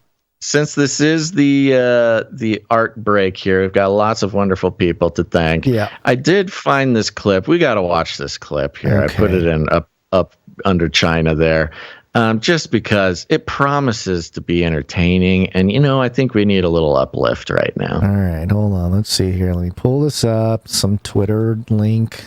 So I'm sure it's fine. It's fine. Elon won't. It's the president. Is it the president? It's the president. It's the president's his new hot track that he dropped. Okay, here we go. Let's see. All right, it's going to play, or come on. Get in the circle. Here we go. That the percentage of women. Let's start from the beginning here. All right, here we go. This is Joe Biden on CBS News. President announcing reproductive rights action. Power. It is noteworthy that the percentage of women who register to vote and cast a ballot is consistently higher than the percentage of the men who do so. End of quote. Repeat the line. Women are not without electoral and or political, or let me be precise, not and or political power. That's what others are saying. You, the women of America, can determine the outcome of this issue. I don't think the court. I was going to say, I was waiting for another one, end of line. I think that's it. End of quote. Repeat the line. Repeat the line. And you can see Kamala Harris and Xavier, what's his face back there, just trying to hold it together, man. Especially what's his name over here. He's really holding down that laughter. He almost loses it, dude. He's the Health and Human Services guy, Xavier or something or other, and he almost completely loses his mind. End of quote. Repeat the line. Let me see that again because it was so quick. Cast a ballot is consistently higher than the percentage of the men who do so. End of quote. Repeat the line. Women are not without electoral and. You could see Kamala's countenance change, like what? Yeah, like you can see the nervous. She twitches. She kind of tilts her head like she does when she's trying to look presidential, but something horrible happens. That's great. All right. This is a break. This is a break where we do something. Yeah, we thank our producers that came in with their talent. Maybe Joe needs to come in with some art. I mean, maybe this is just all performance art. That was art. That's what I'm saying. Maybe Joe. That was a gift. It's just he's misunderstood. He's an artist. Mm-hmm. Anyway, he's a performance artist. He's like Banksy. Biden is Banksy. He's Banksy. Okay, well, Canary Cry News Talk is a place for therapeutic reflection of our troubling world, and we invite anyone who has been blessed with the talent to come in and make something for the show where we can share it, we can laugh together and cry and get angry and yell and scream too, but keep it nonviolent. Whether you're able to paint, sculpt, write literature, make architecture, create cinema, music, theater, fushigi, doesn't matter. Come in, do something show related, and we'll share it here so that we can process this crazy world together. And to kick things off, we're going to start with some audio production, sorry. Audio production.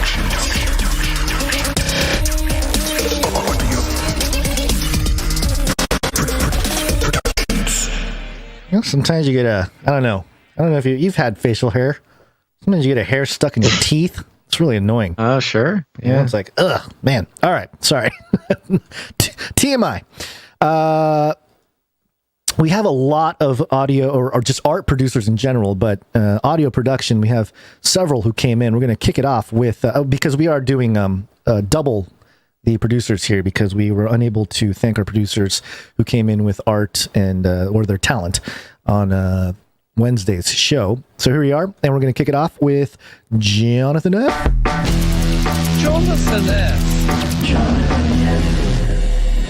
Let me make sure I have all these set to go. He has a note here. I was scrolling through Instagram and came across this gem about climate change causing gender violence.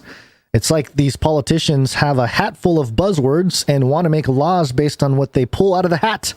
Anyway, I came up with something based on this. I'll link the reel I used for the vocals. Enjoy, and God bless. Well, thank you very much, Jonathan F. This is a 42-second clip. Climate change, gender violence. To identify and support women and girls experiencing family and domestic violence during and after natural disaster. Climate change and its consequences can exacerbate the risk of sexual and gender-based violence. Holy moly! Who wrote this lie?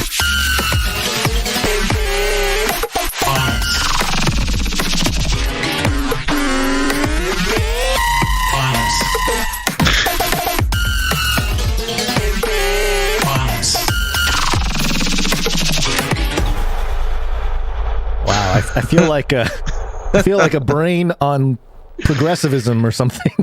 Yeah, I think that's right. It really is an artistic representation of what the sort of the confusion in the minds of somebody trying to understand that that theory there. Thank you very much, Jonathan F. Thank you, Jonathan F. Appreciate it. Moving on, we have a thing from Psalm 40.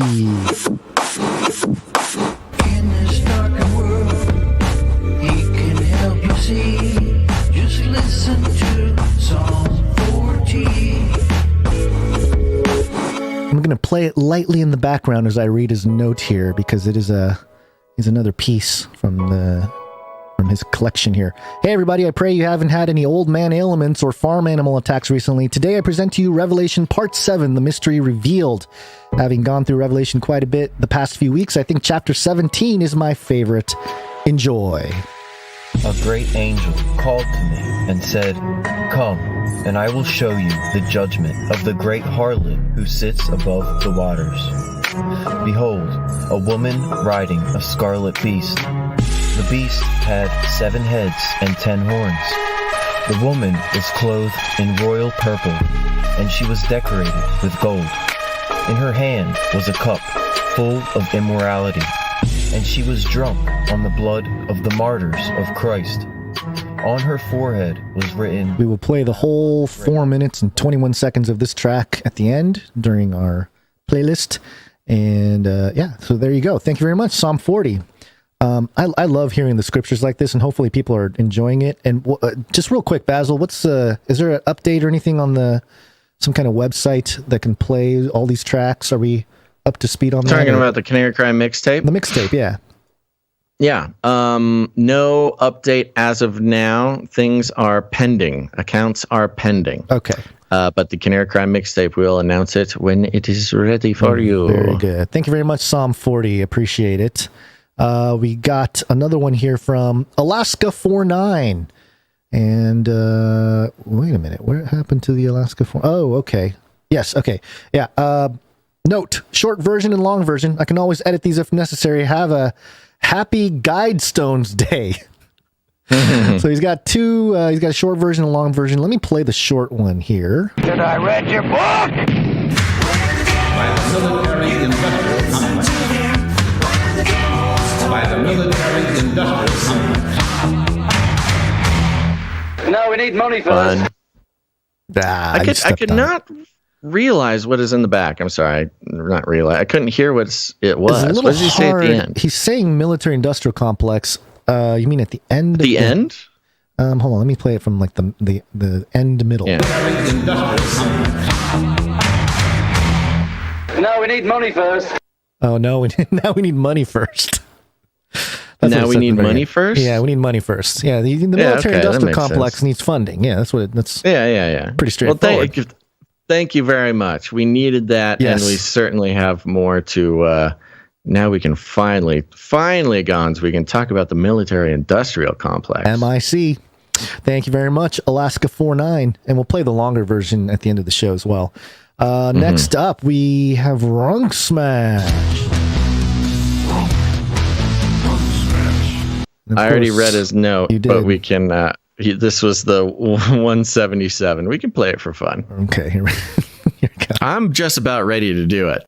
Space Cowboy.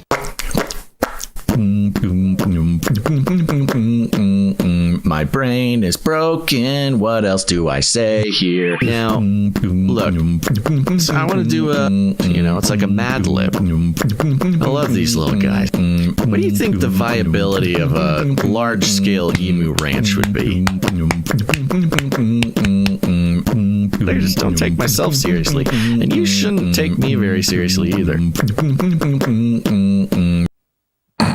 Yeah, that track is fire. Thank you very much, Runk Smash. I'm just still have no idea what it has to do with 177 streak, but you know what? I just talk. You guys produce the show. I just am picturing Runk Smash wake up in the middle of the night after editing that for however long it took him, and having that your little squirt beat stuck in his head, waking up to it. Oh yeah, live, baby. Yeah. Okay. Why did I do that? I don't. You do that every once in a while when you're like thinking, or when you're transitioning between. It started something. happening recently. Yeah, no, you did do it. I've never done that before. Yeah. I just started doing it in the past couple weeks, and I do it in real life too. I do not know why I started doing this. I don't know where it came from. It's just sort of an entertaining vocal pause, or something. I have no idea. By the way, not entertaining for anybody else but myself. But after Runk Smash got his hands on it, now it's going on the Canary Cry mixtape. Yep. It's being immortalized by our producers. Yeah. Thank you very much, Runk Smash. And that does it for the audio production. We're going to move on to some arts. We got a lot of artists today. One art, let's zoom. I'm going to start with Dame Allie of the Skillet Nation. One art, please. Another one from Allie now. Here it is. And per usual, we have a story that was sort of summarized in this piece of art. It's titled... Oh, what happened to the email? Oh, here it is. File Under Mysterious Death. And it has to do with the story from Yahoo News. OPEC head Barkindo dies at 63 in shock to oil cartel. And again, another man in his 60s dying out of nowhere. Yeah, which is a pretty big deal. It's a huge deal. You didn't really, you think about all the issues with the oil. Well, just the oil industry in the world, the oil consumption, the commodity pricing, things like that. OPEC, the oil producing nations alliance or whatever. This is a big deal that I'm surprised is not being made a bigger deal of. Pretty much the head of the organization that sets prices and manufacturing quotas and limits on pretty much the most significant oil manufacturing nations in the world, dies mysteriously, and we're all just going to keep on moving. Yeah, that's cool. Couple highlights from the article here. OPEC's Secretary General, Nigeria's Mohammed Barkindo, has died at age 63. Barkindo died late Tuesday and will be buried on Wednesday. Only a few hours earlier, Barkindo, who had not shown any signs of being ill, had met with Nigerian President Muhammadu Buhari in Abuja, where Buhari praised Barkindo's distinguished achievements at OPEC. Maybe slipped a drink, something in the drink. Or, and then died out of nowhere. Just I'm thinking Novacek.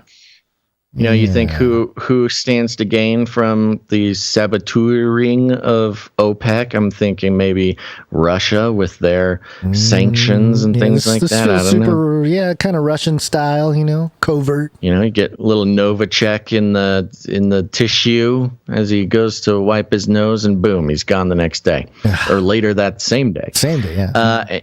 And here it is. I've never seen this man before, but now I have. I feel like I'm staring at him right in the face. God rest his soul. Very well done, Dame Allie. A pencil headshot portrait of this man.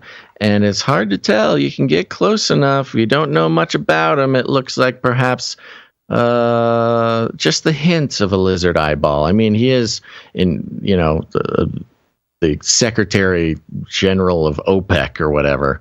He can't be totally innocent. Who knows? Yeah, maybe he was returning to his humanity and they thought, He's done. Nah, I gotta get rid of him. Gotta get rid of him. Thank you, Dame Thank you very Alley. much, Dame Alley. Appreciate it. We're going to move on here to Sir Dove, Nitro for Speltia. I'll read his note while you get the New World Order Fantasy League jingle ready. He says, peace. For this week's NWO Fantasy League update, we've got some promotional artwork of Zuck, the star quarterback of the Humans, signaling a touchdown as he connects with a wide open receiver in the end zone. Hope you guys like it. Keep doing what you're doing, and I'll keep praying for yins. Thank you, Sir Dove. And here we go. We got New World Order Fantasy League. They're all 100% eugenics, transhumanist lizards that control everything. They hate you. That's right. Some more promotional artwork here for the NWO Fantasy League. Go to nwofl.com. Sign up to put your name on the wait list for the New World Order Fantasy League once Season 1 starts. We've got Zuck. He is stoked. Hands in the air like he just don't care. He's got his uniform, by the way. He's got the lizard eyes, of course. But he is a human. Don't forget. And if you do forget, if you start thinking he's something of a lizard person, just look at his team. He's on the Humans team. And you look at his helmet. It's just a form of a man flexing his arms, standing next to a barbecue. Because as we know, Zuck loves to barbecue in a sweet baby race. Man. Just a human. Kills his own goats Loves with my meats. his taser. I feel like people forget about the fact that he kills his own goats with a cattle prod. That is how he makes his own meats. His Derpa insignia there on his helmet. You've got the patch, which is the outline of a lizard with a circle and a cross through it. So you know, not only is he not a lizard, but he just doesn't even like lizards. Anti-lizard. Okay? It's anti-lizard. That team logo is so funny. It is funny. Number 8 on his jersey. I'm not sure. What do you think? What do you think the 8 is? Infinity, baby. Oh my gosh. You look at his little rubber bracelet up there, and he's got his red rubber bracelet. Sauce Boss. Number 8. Very good. Yeah, very well Anything done. I missed, Gonz? I don't think so. His logo. I got it. Thank you. The logo is on his. I don't know what they're called. Where football players have this little pouch. Yeah, the quarterbacks have a little pouch. Yeah, kind of like a fanny pack for their it doesn't hands. have like plays or something in there. I don't know what that's think for. It's keep their hands warm. It's either sometimes it's a hand warmer. Sometimes they got like a little powder in there or something. I don't know if that became illegal, but yeah, there you go. Very, very well done as always. Thank you very much. Thank you very much, Sir Dove. Appreciate it. Thank you. Next up, we have Darren S. And Darren S. sent us a note on Wednesday. Here's some art for the show. The propaganda rooster, commander of the Spot Army. And of course, we weren't able to share it on Wednesday, which I was bummed out about. Yeah. Did you get the new one? I did. Yes. He has another note here for Friday. Okay. Since you didn't have a chance to show art on Wednesday's show, I got to work on mine a little bit more. I hope you like it. I love this.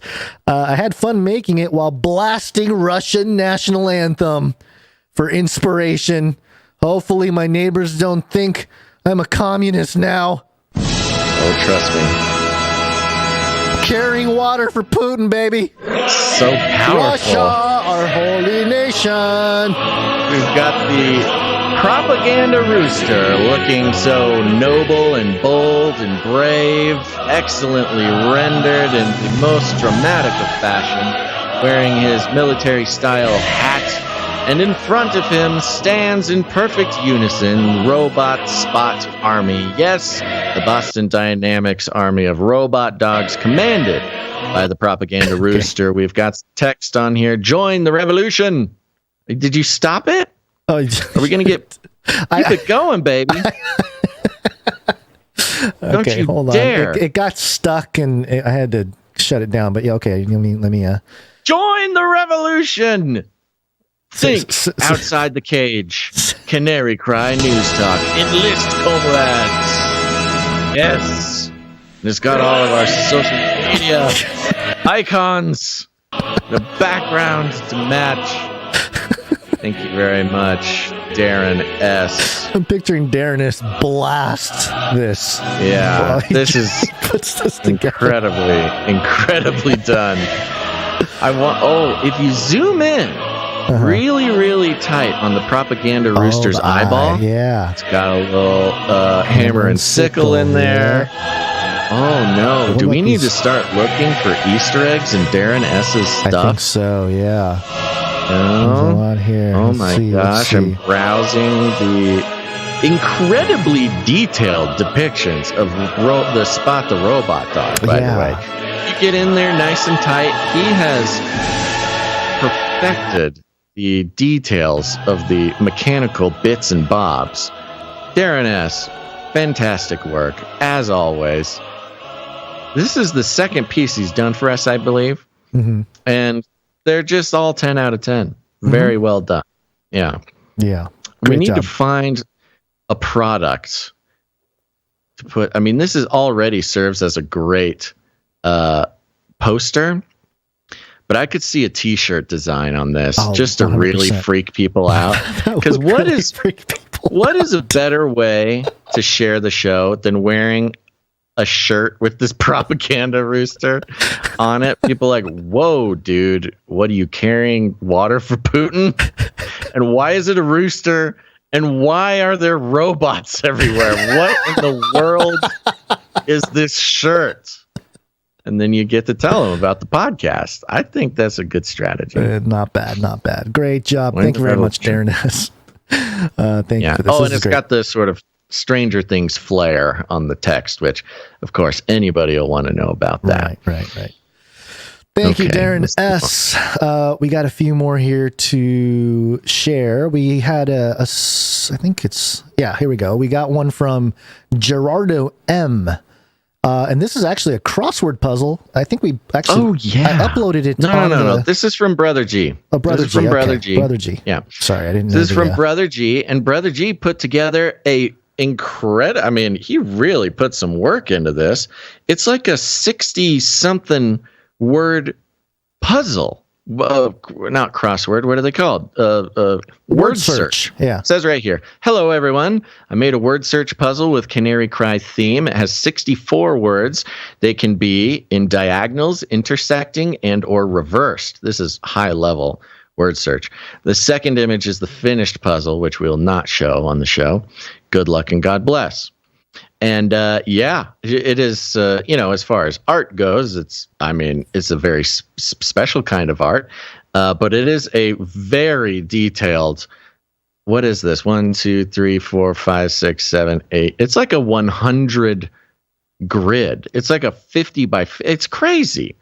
And there's 64 words, and we will make this available. If you have the newsletter, we did send this out with the newsletter, so you'll have that, a nice pastime while you're sitting and filling out or watching the show, listening to the show, or just a relaxing thing to do during your morning coffee. Do the word search. Forget the New York Times word search.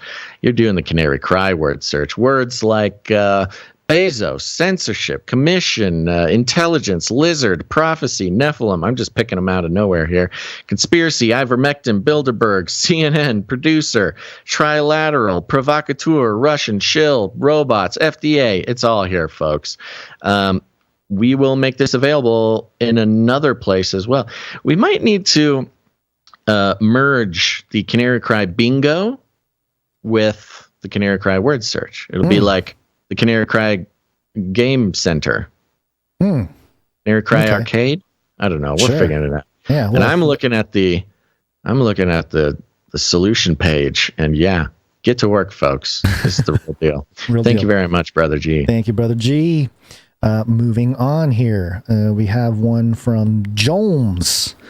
It says, greetings. Yes. Let's see. Let me guess. Is it AI art? I think it is. Let me just make sure I have the right one here. I got to scroll through. Here it is. You sent that to the Proton Mail, I believe. Yes.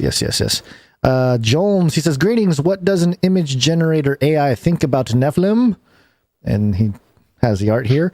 P.S. A prompt includes the word wings, which I wasn't sure was accurate, but I was interested in other key features. Regards, Jones. Yeah, this is very interesting. Very spooky.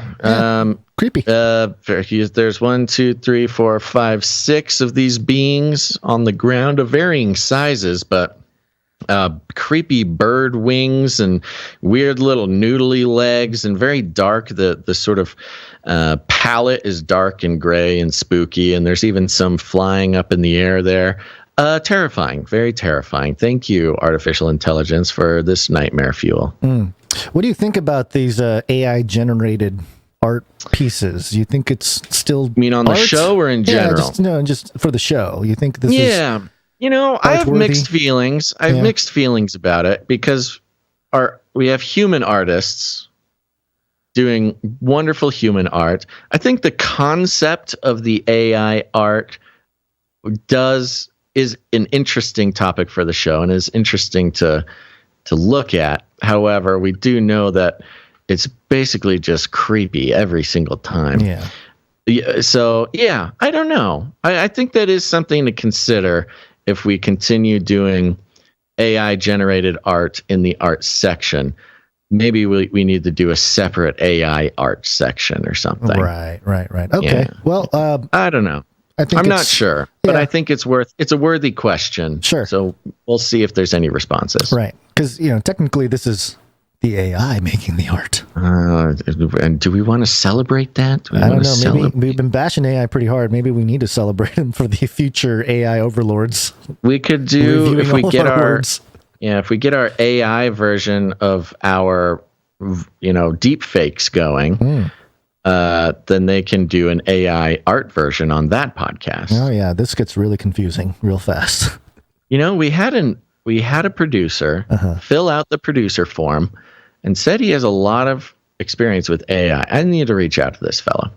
Maybe it was what's his name from Google? Blake Lemoine. Lemoine, yeah. What if it's Lemoine? Ooh. Well, that wouldn't help because he's not a developer. Oh, okay. Oh yeah, he's just the we conscience. Should talk with him. He's apparently way more accessible than you would think. He's done a bunch of interviews on podcasts, but he's done some of the big time guys, and I'm pretty sure he's going to be on Rogan pretty soon or something. So I don't know if we could get him, but we could certainly try. We can try. It's a good excuse to fire up Canary Cry Radio. I think the fact that we are interested in the occult aspects of it, we could have a conversation that a lot of other people won't be able to have. He's having all these conversations with like people who are like, is the robot going to kill us? Right. And he's like, talk about it. But we could actually get into like, he's a Gnostic, by the way. I figured I listened to one of his things. He's a Gnostic Christian priest. Yeah. So that's the occult aspect of his training. Right. Not surprising whatsoever. All right. So thank you very much, Jones. And we'll continue on with the AI art that you're bringing to us. So, we'll figure it out. We'll figure out where to put that. But we also have one more here from Mike B. And actually, Mike B. sent in a bunch. Last episode, he didn't have any real text with this, but it was just a series of like movie posters redone. You had the big guy, Joe Biden, holding a notebook or something. Give me a second. It's Joe Biden basically looking like a giant. He is a giant walking through the streets of a destroyed town or something.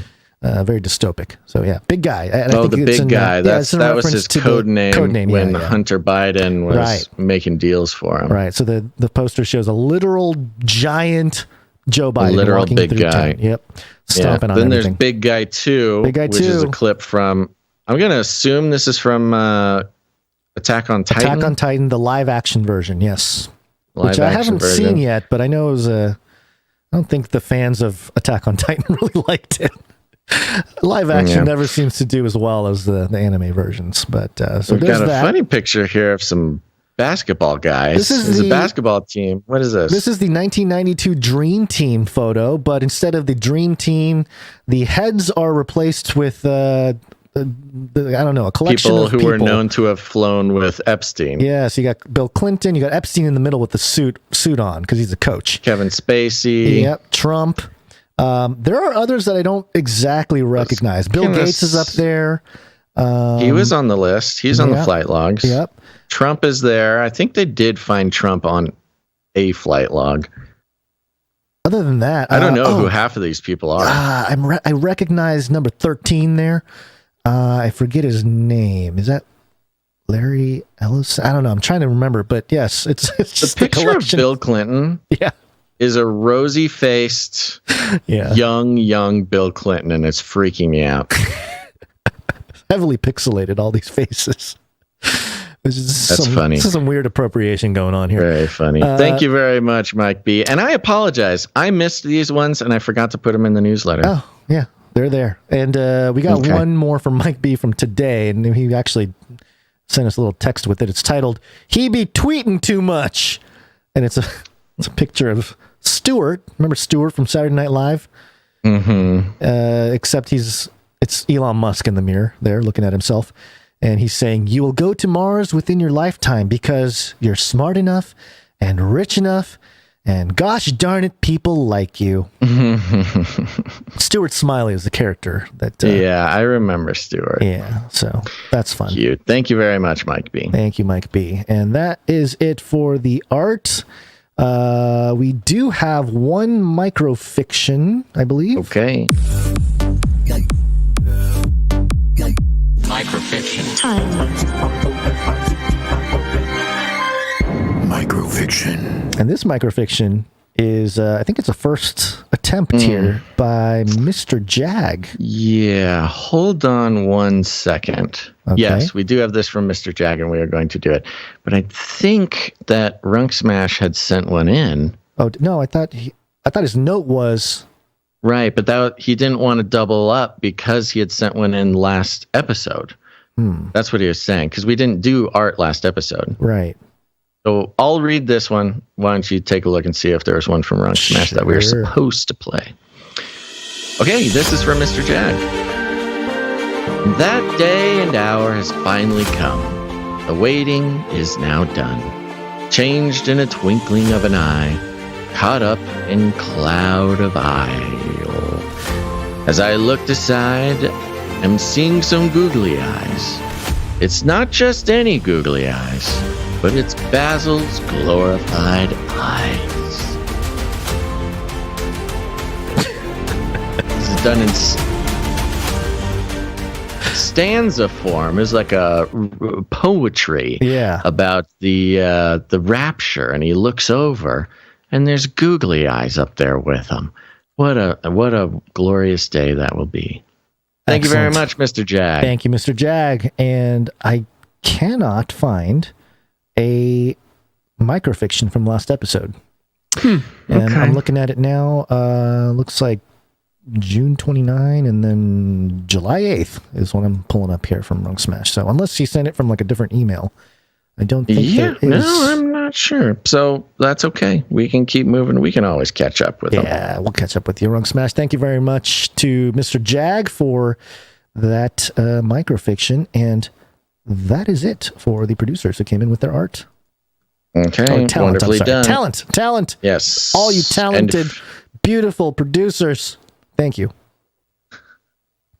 And if you are a talented, beautiful producer and would like to... Did we read a microfiction on the 29th? I don't remember. Because that is a long time ago. We could check the files. I am looking at the one he sent in on the 29th, which would have been a Wednesday. I am not remembering. I can hardly remember yesterday at this point in my life, so it would be really... Runk Smash, just let us know. We need to get straight. Just give us what we need to do here, because we're not able to track. We're confused. Yeah. All right. If you are a creative person and want to produce the show with your talent, go ahead and send whatever it is you create to CanaryCry.Radio@gmail.com. And it'll be awesome. We'll feature it on the show. It's a very important role, not just in society, but also on the show.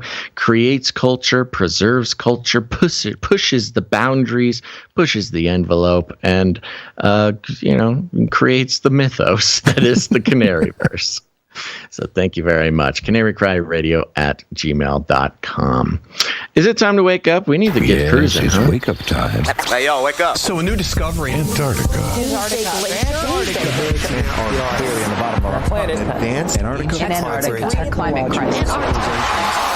Penguins. It's cold, Basil. It's cold.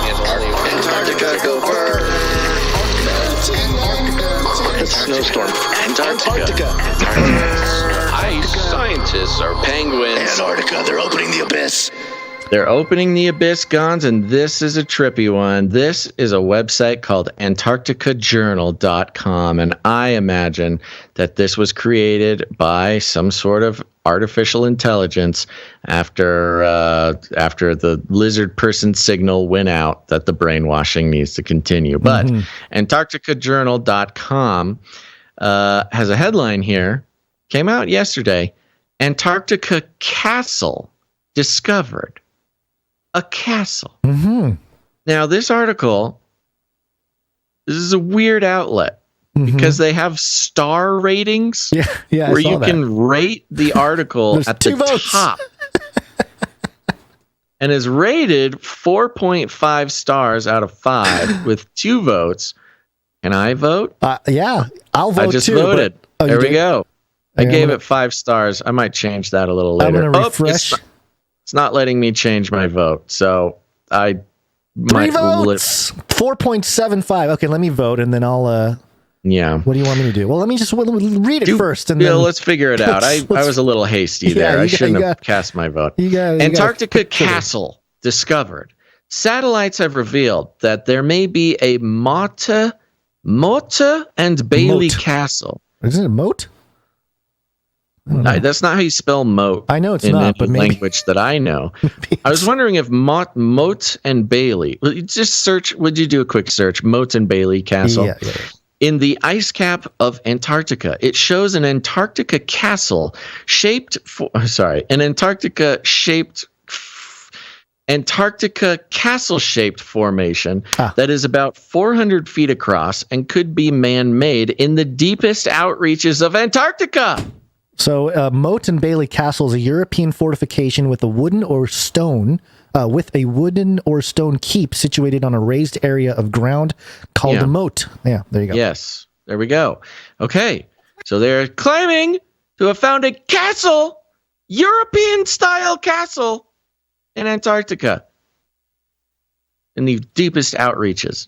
Civilizations may have lived in the polar region many years before the actual discovery in the 1800s. Humans may have habituated in the early 1500s. Habituated, huh? Habituated. They made a habit. Yeah. Not habitated. They have made a habit of building castles in Antarctica. Now, Gonz. Yeah. If this is true,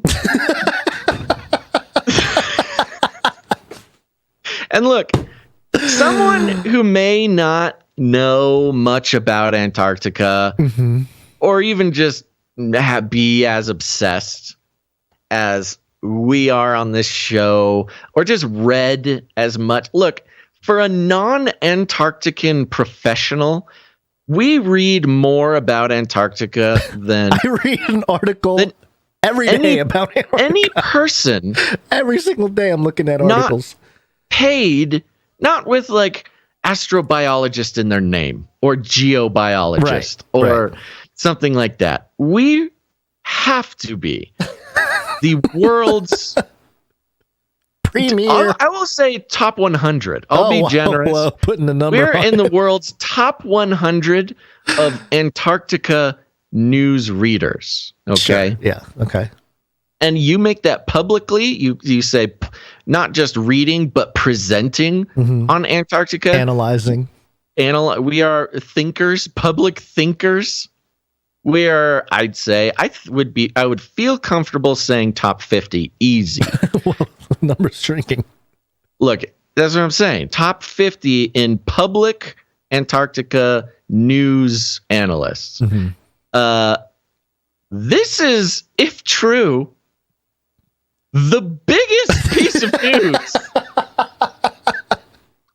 that completely spins everything we know about Antarctica onto its head.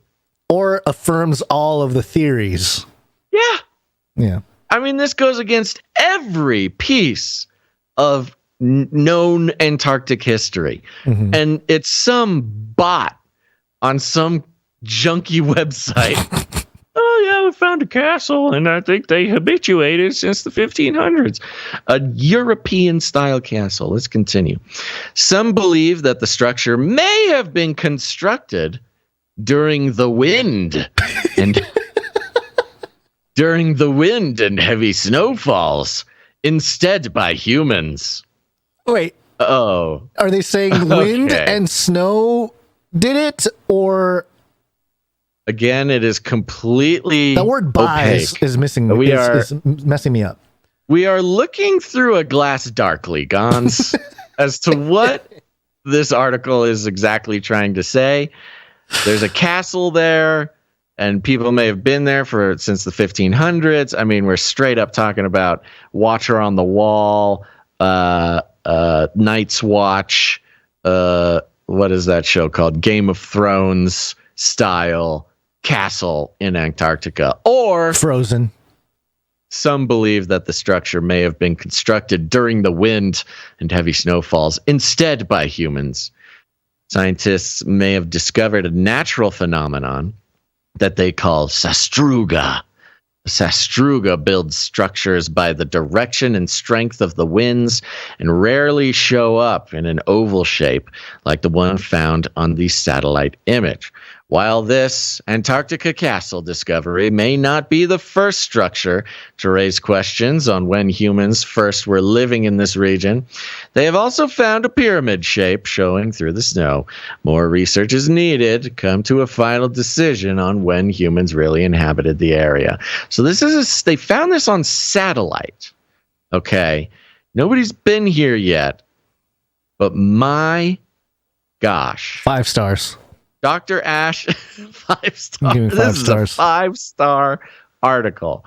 Dr. Ash, if one of these ding-dang Antarctica scientists doesn't get on their little snowmobile and take a little jaunt over to this castle and solve this mystery of mysteries, my head is going to explode. You might find some dark energy. Feed me all of your dark energy.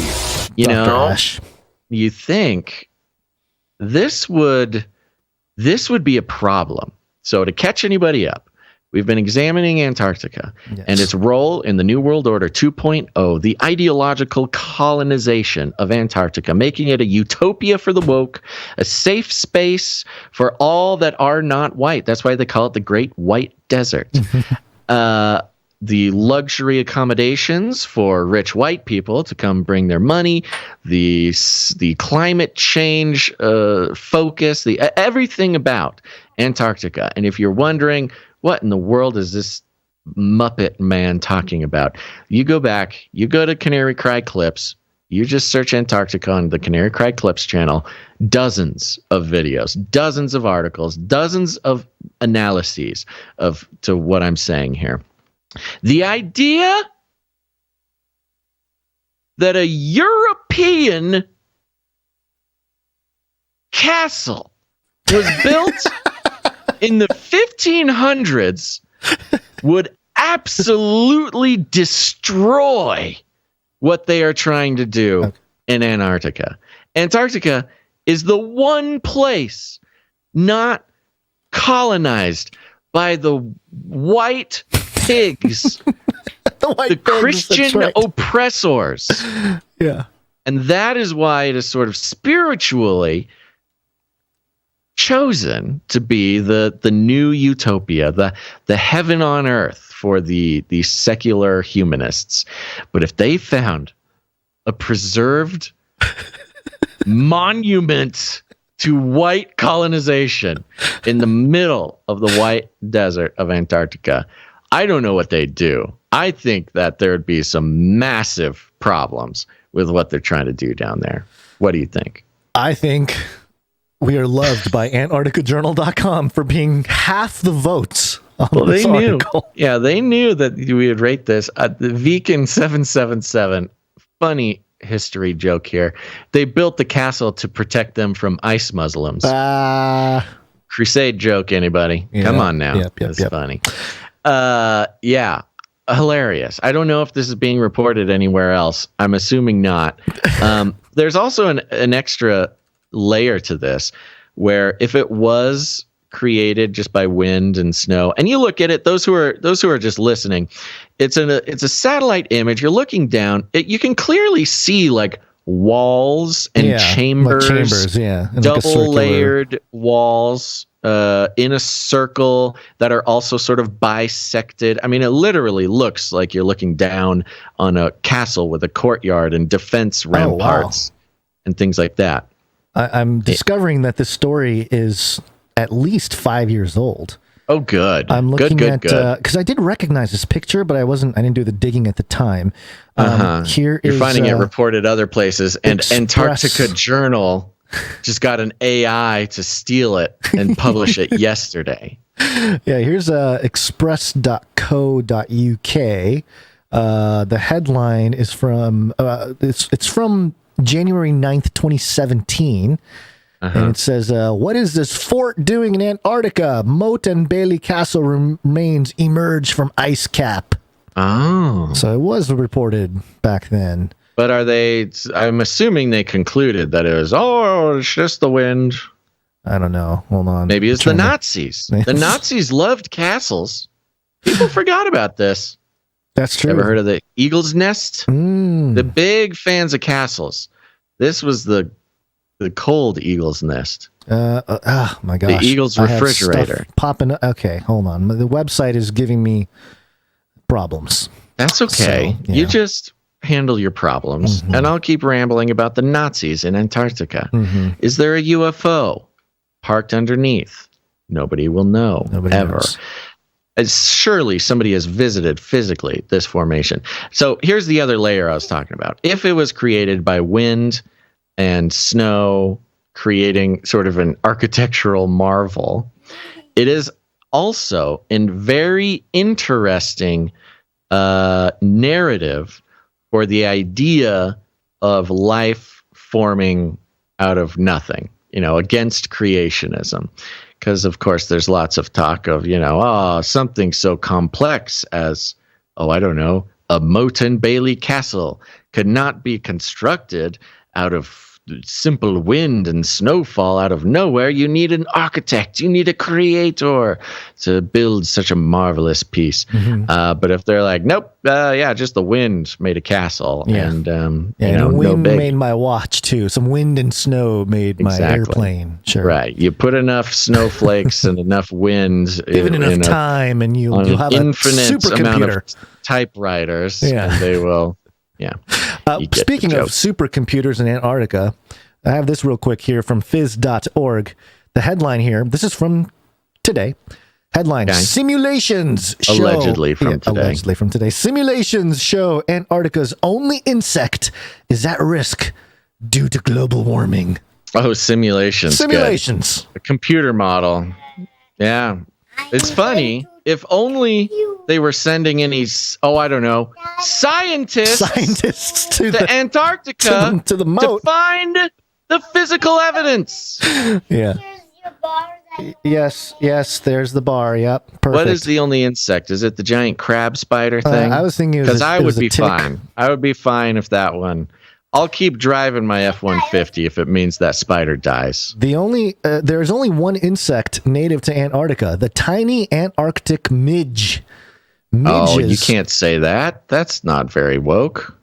Midges are small, two-winged flies that typically live in swampy places. The midges of Antarctica have lost their ability to fly and have developed other features to live in a cold environment. Their life little snowshoes. Little hats and scarves. Building moats and what are they called? They've built a castle. They built a castle for the Nazis. Show is falling off the rails. Yeah. Their life cycle is just 2 years, and most of that time is spent in one of its 4 larval stages. The larvae live in moist. Excuse me. I don't getting hit in the face about this. with the balloon. Yeah. Yeah. Okay. Well, there you go. All right. Keep an eye out. Keep an eye out on the support page, folks, for the babysitter fund. Sure. That will become a very special account that will go to the babysitter. We'll have a special button. We got one more here about Antarctica. This is TravelAgentCentral.com. And keep all your travel agents informed. Travel Agent Central. 2 crystal ships arrested. Crystal Endeavor sails from Argentina. Crystal ships. Yeah, crystal like the cruises. Crystal Skull.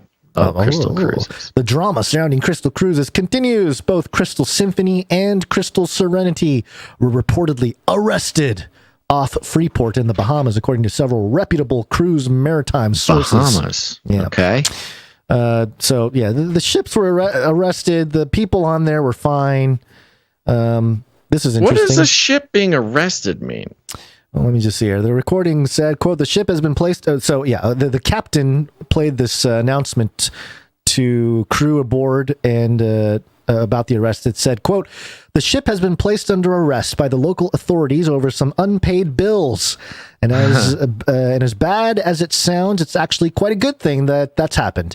We've been told that this will not affect any personnel movement, so the crew movement and crew sign-offs can still go on as planned, and we have in process of preparing this. So this is unfortunate news, but this is actually quite expected.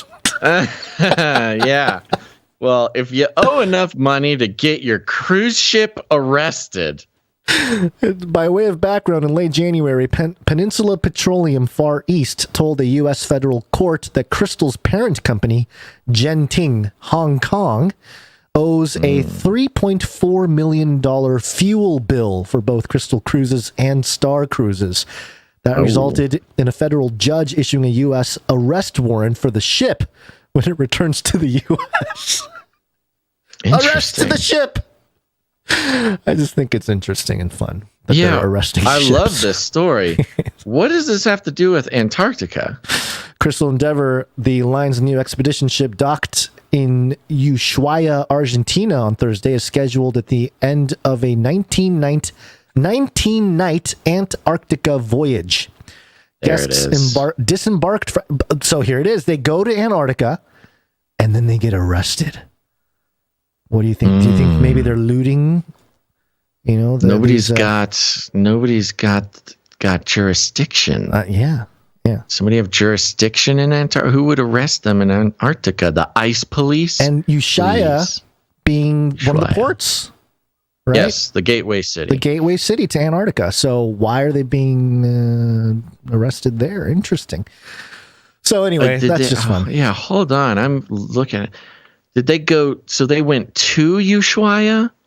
Yeah, or they docked. got arrested? This was a separate arrest? This is the Crystal Endeavor. So that's one of the ships, Crystal Endeavor, the line's new expedition ship, docked in Ushuaia, Argentina on Thursday as scheduled at the end of the Antarctica It was the voyage. other ship. This ship got arrested in Ushuaia. Yeah, so one of them, there's 2 ships that were arrested. The Crystal Symphony and the Crystal Serenity. Oh, this is a third one, I guess. Crystal Endeavor. Oh my gosh. Okay, so Crystal. There's a lot of ships a good getting tip. arrested. If anybody's planning a cruise anytime soon, pick a company that is paying their fuel bills. Yeah, you don't want to run into some trouble there. This is an interesting website. This Travel Agent Central. No, cruisemapper.com. Oh, Cruise Mapper. Oh, yeah. Maybe that's a good one to keep track of where all the cruises are going. Yeah, you can see where all the cruises are. So anyway, Antarctica, Ushuaia gets brought up over and over again, and that'll lead us to the last story of today's episode, which is technically, it's a Nephilim update. Nephilim update. And the story comes from Reuters. And the headline here, Argentine gargoyle shows how huge predatory dinosaurs evolved. Whoa. Another paywall. Had to be serious? Argentina. I can't believe I'm getting another paywall. This is maddening. Hold on. I'm scanning for cruise ships in Antarctica. Yeah, you do that. So I'm going to try to I'm using get my around time this paywall. wisely. Sure. Oh no, it's falling apart. Okay, here we go. Let's see if somebody else archived it. Maybe I archived it. No, nobody archived I've been it before. surprised. I've been surprised lately how I have been the first person to archive a lot of articles. Yeah, we're doing usually a service to the archive, the internet archive. Yeah, it's part usually of it. I benefit from other people doing it. Now I'm having to archive my own articles like some sort of peasant. The first sentence of this article states, fossils around, I'm tired. Fossils found in Argentina are of a ferocious dinosaur with a huge head covered in bumps and crests reminiscent of a gargoyle, are providing insight into the evolution of some of Earth's biggest predatory dinosaurs, including a curious trend towards puny arms. That old chestnut. Yeah. And that's about it. I can't read more of this unless you have the article unpaywalled. That would take way too long. This is a Nephilim update, you say?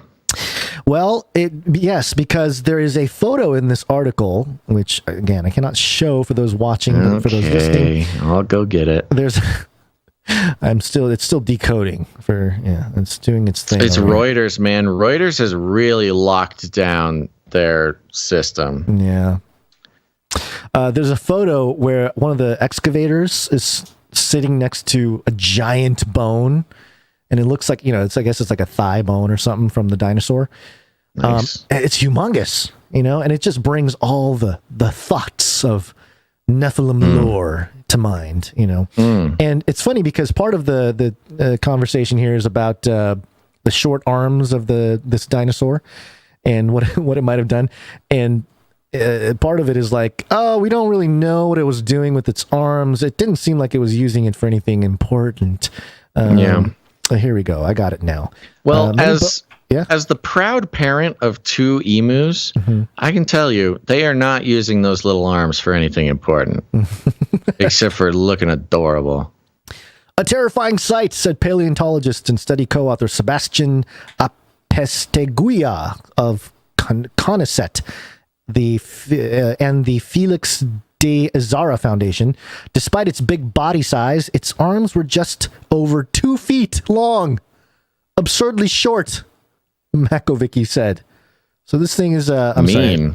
He's body shaming this dinosaur. No, not nice. I think this they said is this dinosaur They got allegedly tiny arms and a big head. It's roughly 36 to 39 feet long and weighed about 9,000 pounds, and its arms were only 2 feet. So that's fun. He needs to hit the gym a little bit. Doesn't matter how long the arms are.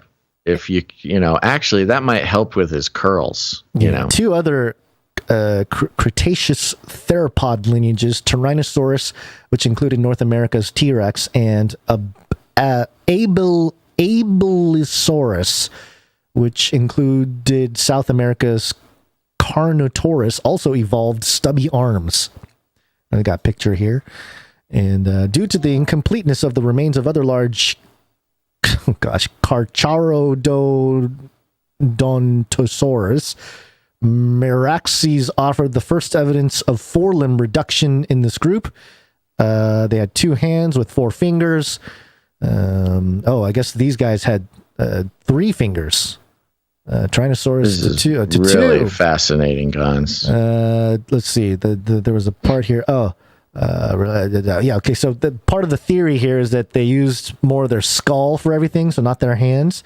And it says, despite their powerful appearance, it's hard to imagine they were used much, as they barely extended beyond the body and could not have reached the huge mouth. So these arms didn't even reach the mouth. Quote, haven't you ever heard of a Tyrannosaurus Rex, Gonz? No. Or literally any dinosaur? No. Somebody was messing with the bones. They put human bones on a Nephilim giant reptilian. Quote, I'm inclined to think that they were used in other kinds of activities, like holding the female during mating or help in raising the body from a prone position. Okay. That's where their mind goes. People get paid for this. People get paid to come up with these ideas. Yes, and for those watching, I'm trying to pull up I guess it's the archive version. For all those people who scoff at the fact that we get paid to do what we get paid for, somebody out there got paid to be like, no, the dinosaur has little hands, little tiny arms, in case he fall over. He get up and he fall over for his tiny arms. Boom, paycheck. Yep. There you go. That's it. There's your Nephilim That's the update. Nephilim update, huh? And well, it was a little bit more compelling. I can't give you this one, Gonz. In my mind and in my prior. It's really. You're hanging out with toddlers too much, man. It was a photo Dinosaurs had tiny arms. Nephilim. It was the photo of the man next to the bone, but I can't get it because I only have the archive version, and it doesn't allow me to go through its photo thing here. So kind of a lost cause, but there you go. Strong nice ending to a ending. Fantastic show. Thank you, everybody. Nice strong ending to a good show. Nailed it. Yeah. All right, everybody. It's the weekend. Huzzah! Yay. Thanks for listening to this episode of Canary Cry News Talk. I will say we are, as we move into summer, midsummer, we might do some experimenting with the format of the show. You know, we're having fun. It's summer. Surprising. Maybe it's not surprising, but it was surprising to us after we ran the numbers. Summer is actually always a bit of a dip in viewership. People out doing their thing. Listenership also. So we thought it might be a good time to sort of experiment with the format of the show. It will be done slowly and hopefully imperceptibly.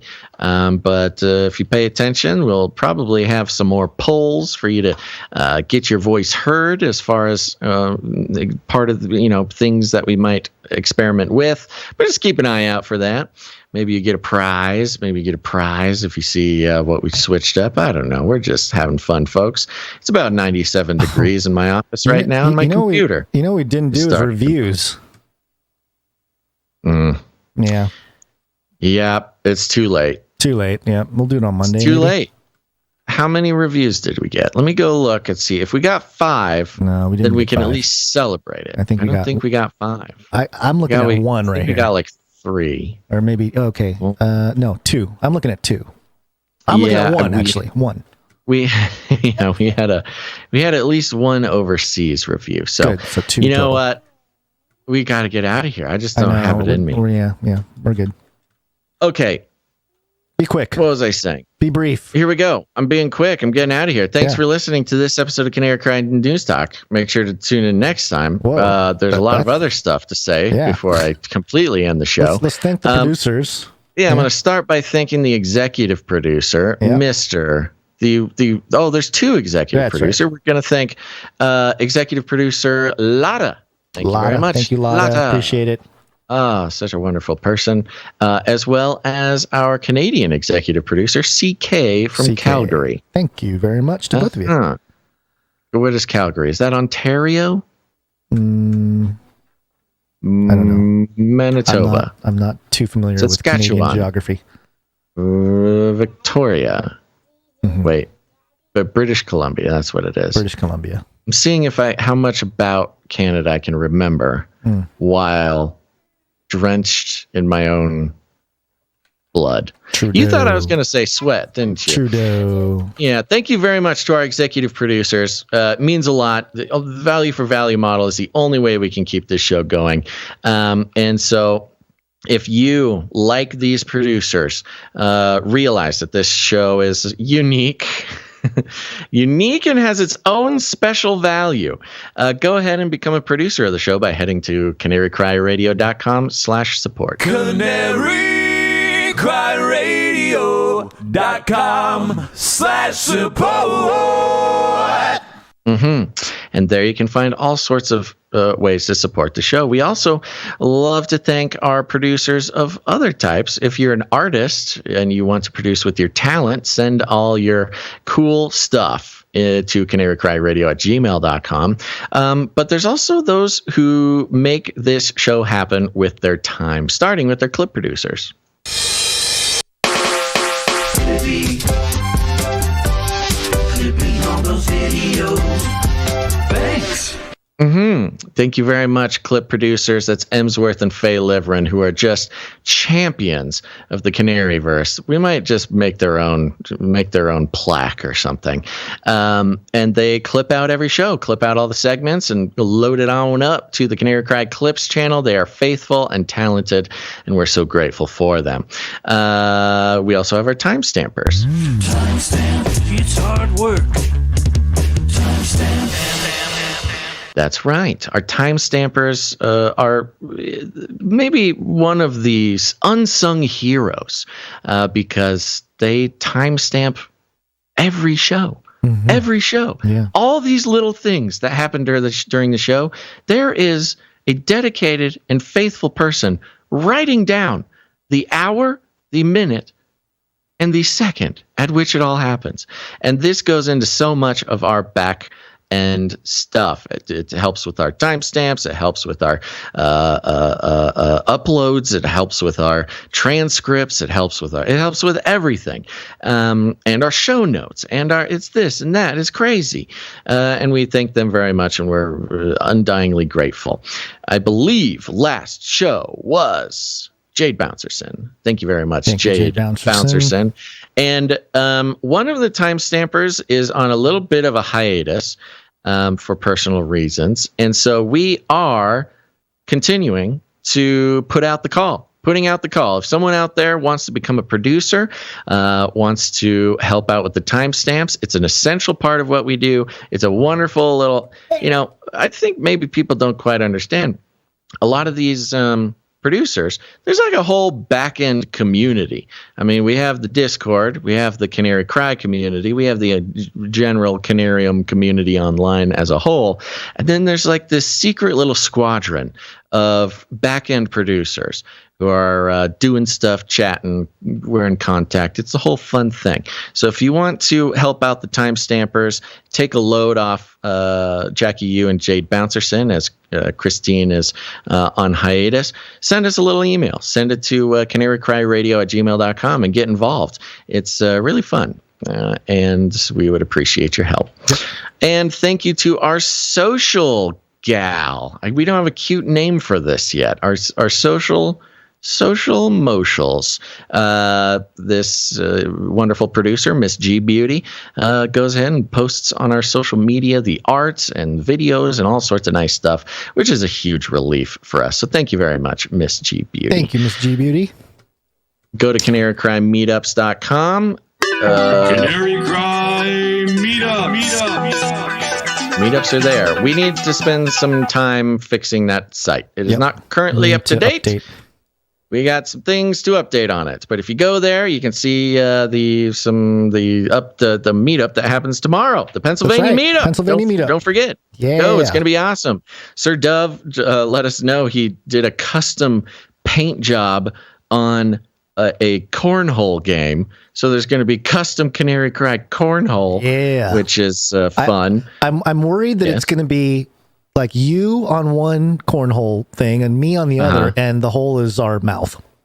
It might be our eyeball or our mouth or something. Or I don't know. One of your googly eyes. It looks so fun. I wish I was not a zillion miles from Pennsylvania, because that is a meetup I would be into. Pennsylvania. I'd be into all of them, but they've been putting a lot of work into this. So I hope people in that area show up. It's really a valuable thing to do. We also have Reno, Nevada meetup on July 30th. So be prepared for that. We'll put all the info at CanaryCryMeetups.com. This is fun!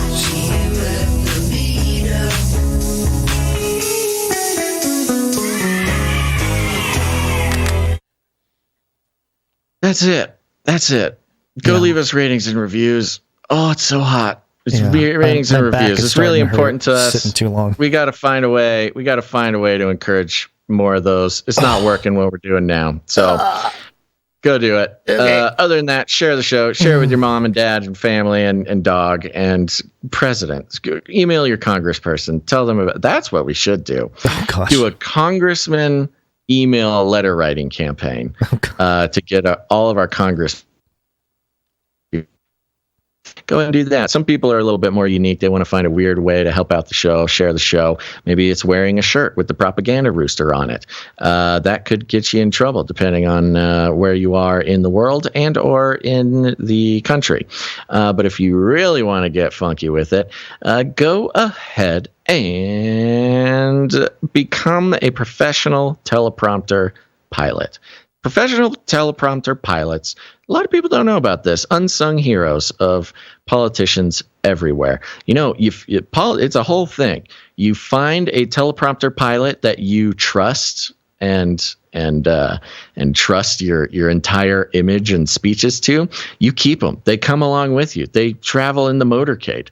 They're very important. So you can become a teleprompter pilot, work your way up the ladder. You may have to join a secret society or two, and then you can be the teleprompter pilot for the President of the United States. Because apparently whoever's driving that teleprompter hasn't realized yet that whatever is written on the screen, even if it's something like parenthetical, do not pick your nose, parenthetical, repeat this line, parenthetical, oh no, I hope you didn't read all the things in the parenthetical before, oh no, oh please, God help me, I'm going to get fired, oh well, parenthetical, listen to Canary Cry News Talk, oh no, I hope that my mom isn't watching this, but if you are, Mom, parenthetical, please listen to Canary Cry News Talk. And everything I just told you now will be read word for word out loud on national television as Joseph Robinette Biden makes just a rousing speech and proves to all of us that he is capable and cogent and able to run for president of the United States in 2024, and he'll need a new teleprompter pilot. So start working towards that goal now, folks. It's a surprisingly achievable goal, and we'll get the word out. We'd appreciate it very much. If you need any more other instructions, we like to call it rattling cages, and all you got to do is walk right up to him, grab him by the cage, and then you shake it. The end of the world occurred pretty much as we had predicted. I want to shake things up, stir up some controversy, rattle a few cages. Hey, stop that! You'll never silence me. I'm the last angry man, a crusader for the little guy. Leave the bird alone. Never. Rattle a few cages. Rattle a few cages. The human race will have every opportunity to improve. And if they don't? Ask Noah. That's right. Just ask Noah. All right, folks. Gonz, any last words? Thank you for sticking with us. If you're still listening, you're a champion. You're a champion for Christ. And for the Canaries. I just got slapped by my child. Oh, I wish I timestamped that, because that would be a great... It's in there somewhere. I know. I don't know where it was either. Maybe the timestampers will know. Yeah. All right. Here we go, everybody. We're out of here. Thanks for listening to this episode of Canary Cry News Talk. We'll be back on Monday, so make sure to tune in then. But until then, dig outside the cage.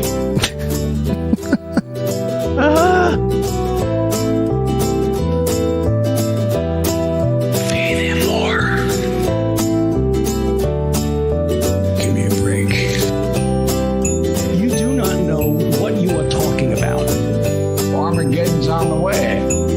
We will hunt you down and make you pay. This is the United States of America, for God's sake. They all want to share their data. Stink minority. Keep yapping, man. They wrote the bill. I've ordered more pills than anyone in the world.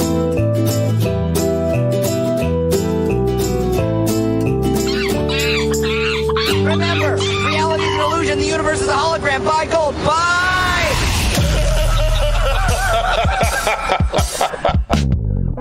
You little rascal. I am so hot. You're so hot. I'm...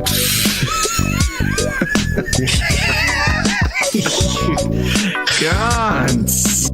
I am so hot. So hot.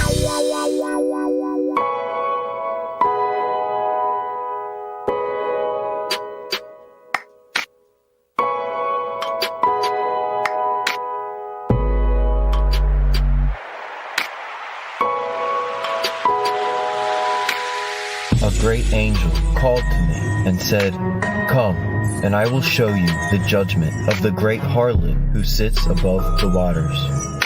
Behold, a woman riding a scarlet beast. The beast had 7 heads and 10 horns.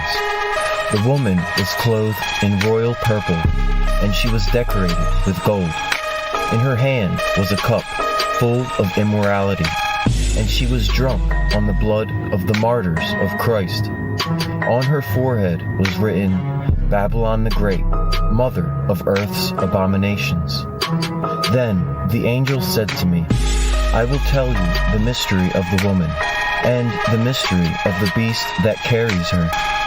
The beast that you saw was and is not. He will rise from the bottomless pit, and all those whose names have not been written in the book of life will worship him. They will marvel because he was and is not. This calls for wisdom. The 7 heads of the beast are 7 mountains on which the woman sits. They also represent 7 kings, 5 of whom have fallen. 1 is, and 1 has not yet come. But when he does come, he will remain only a little while. The 10 horns that you saw are 10 kings who have not yet received power. They are all of one mind, and they will hand over their authority to the beast. Together they will make war on the Lamb, and the Lamb will conquer them. For he is the Lord of lords and King of kings, and those who are with him are chosen and faithful. The 10 kings, along with the beast, will turn against the harlot. They will make her desolate and naked. She will be devoured and burned up with fire. For God has put it into the hearts of the kings to carry out this purpose, until every word of God is fulfilled.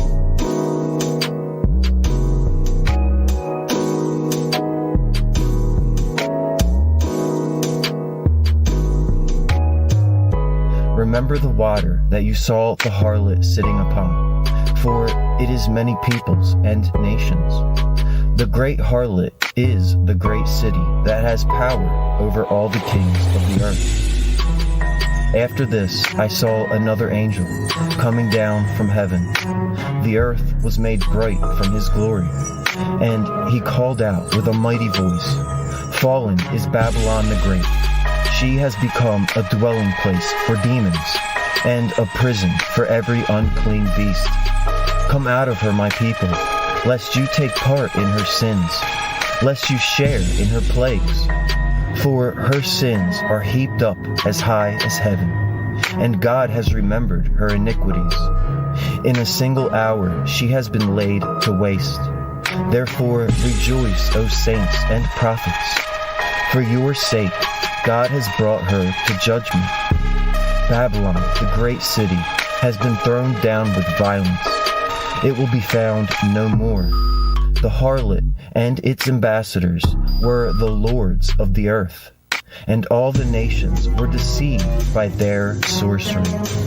They have been charged for the blood of saints, and of prophets, and of all those who have been killed on the earth.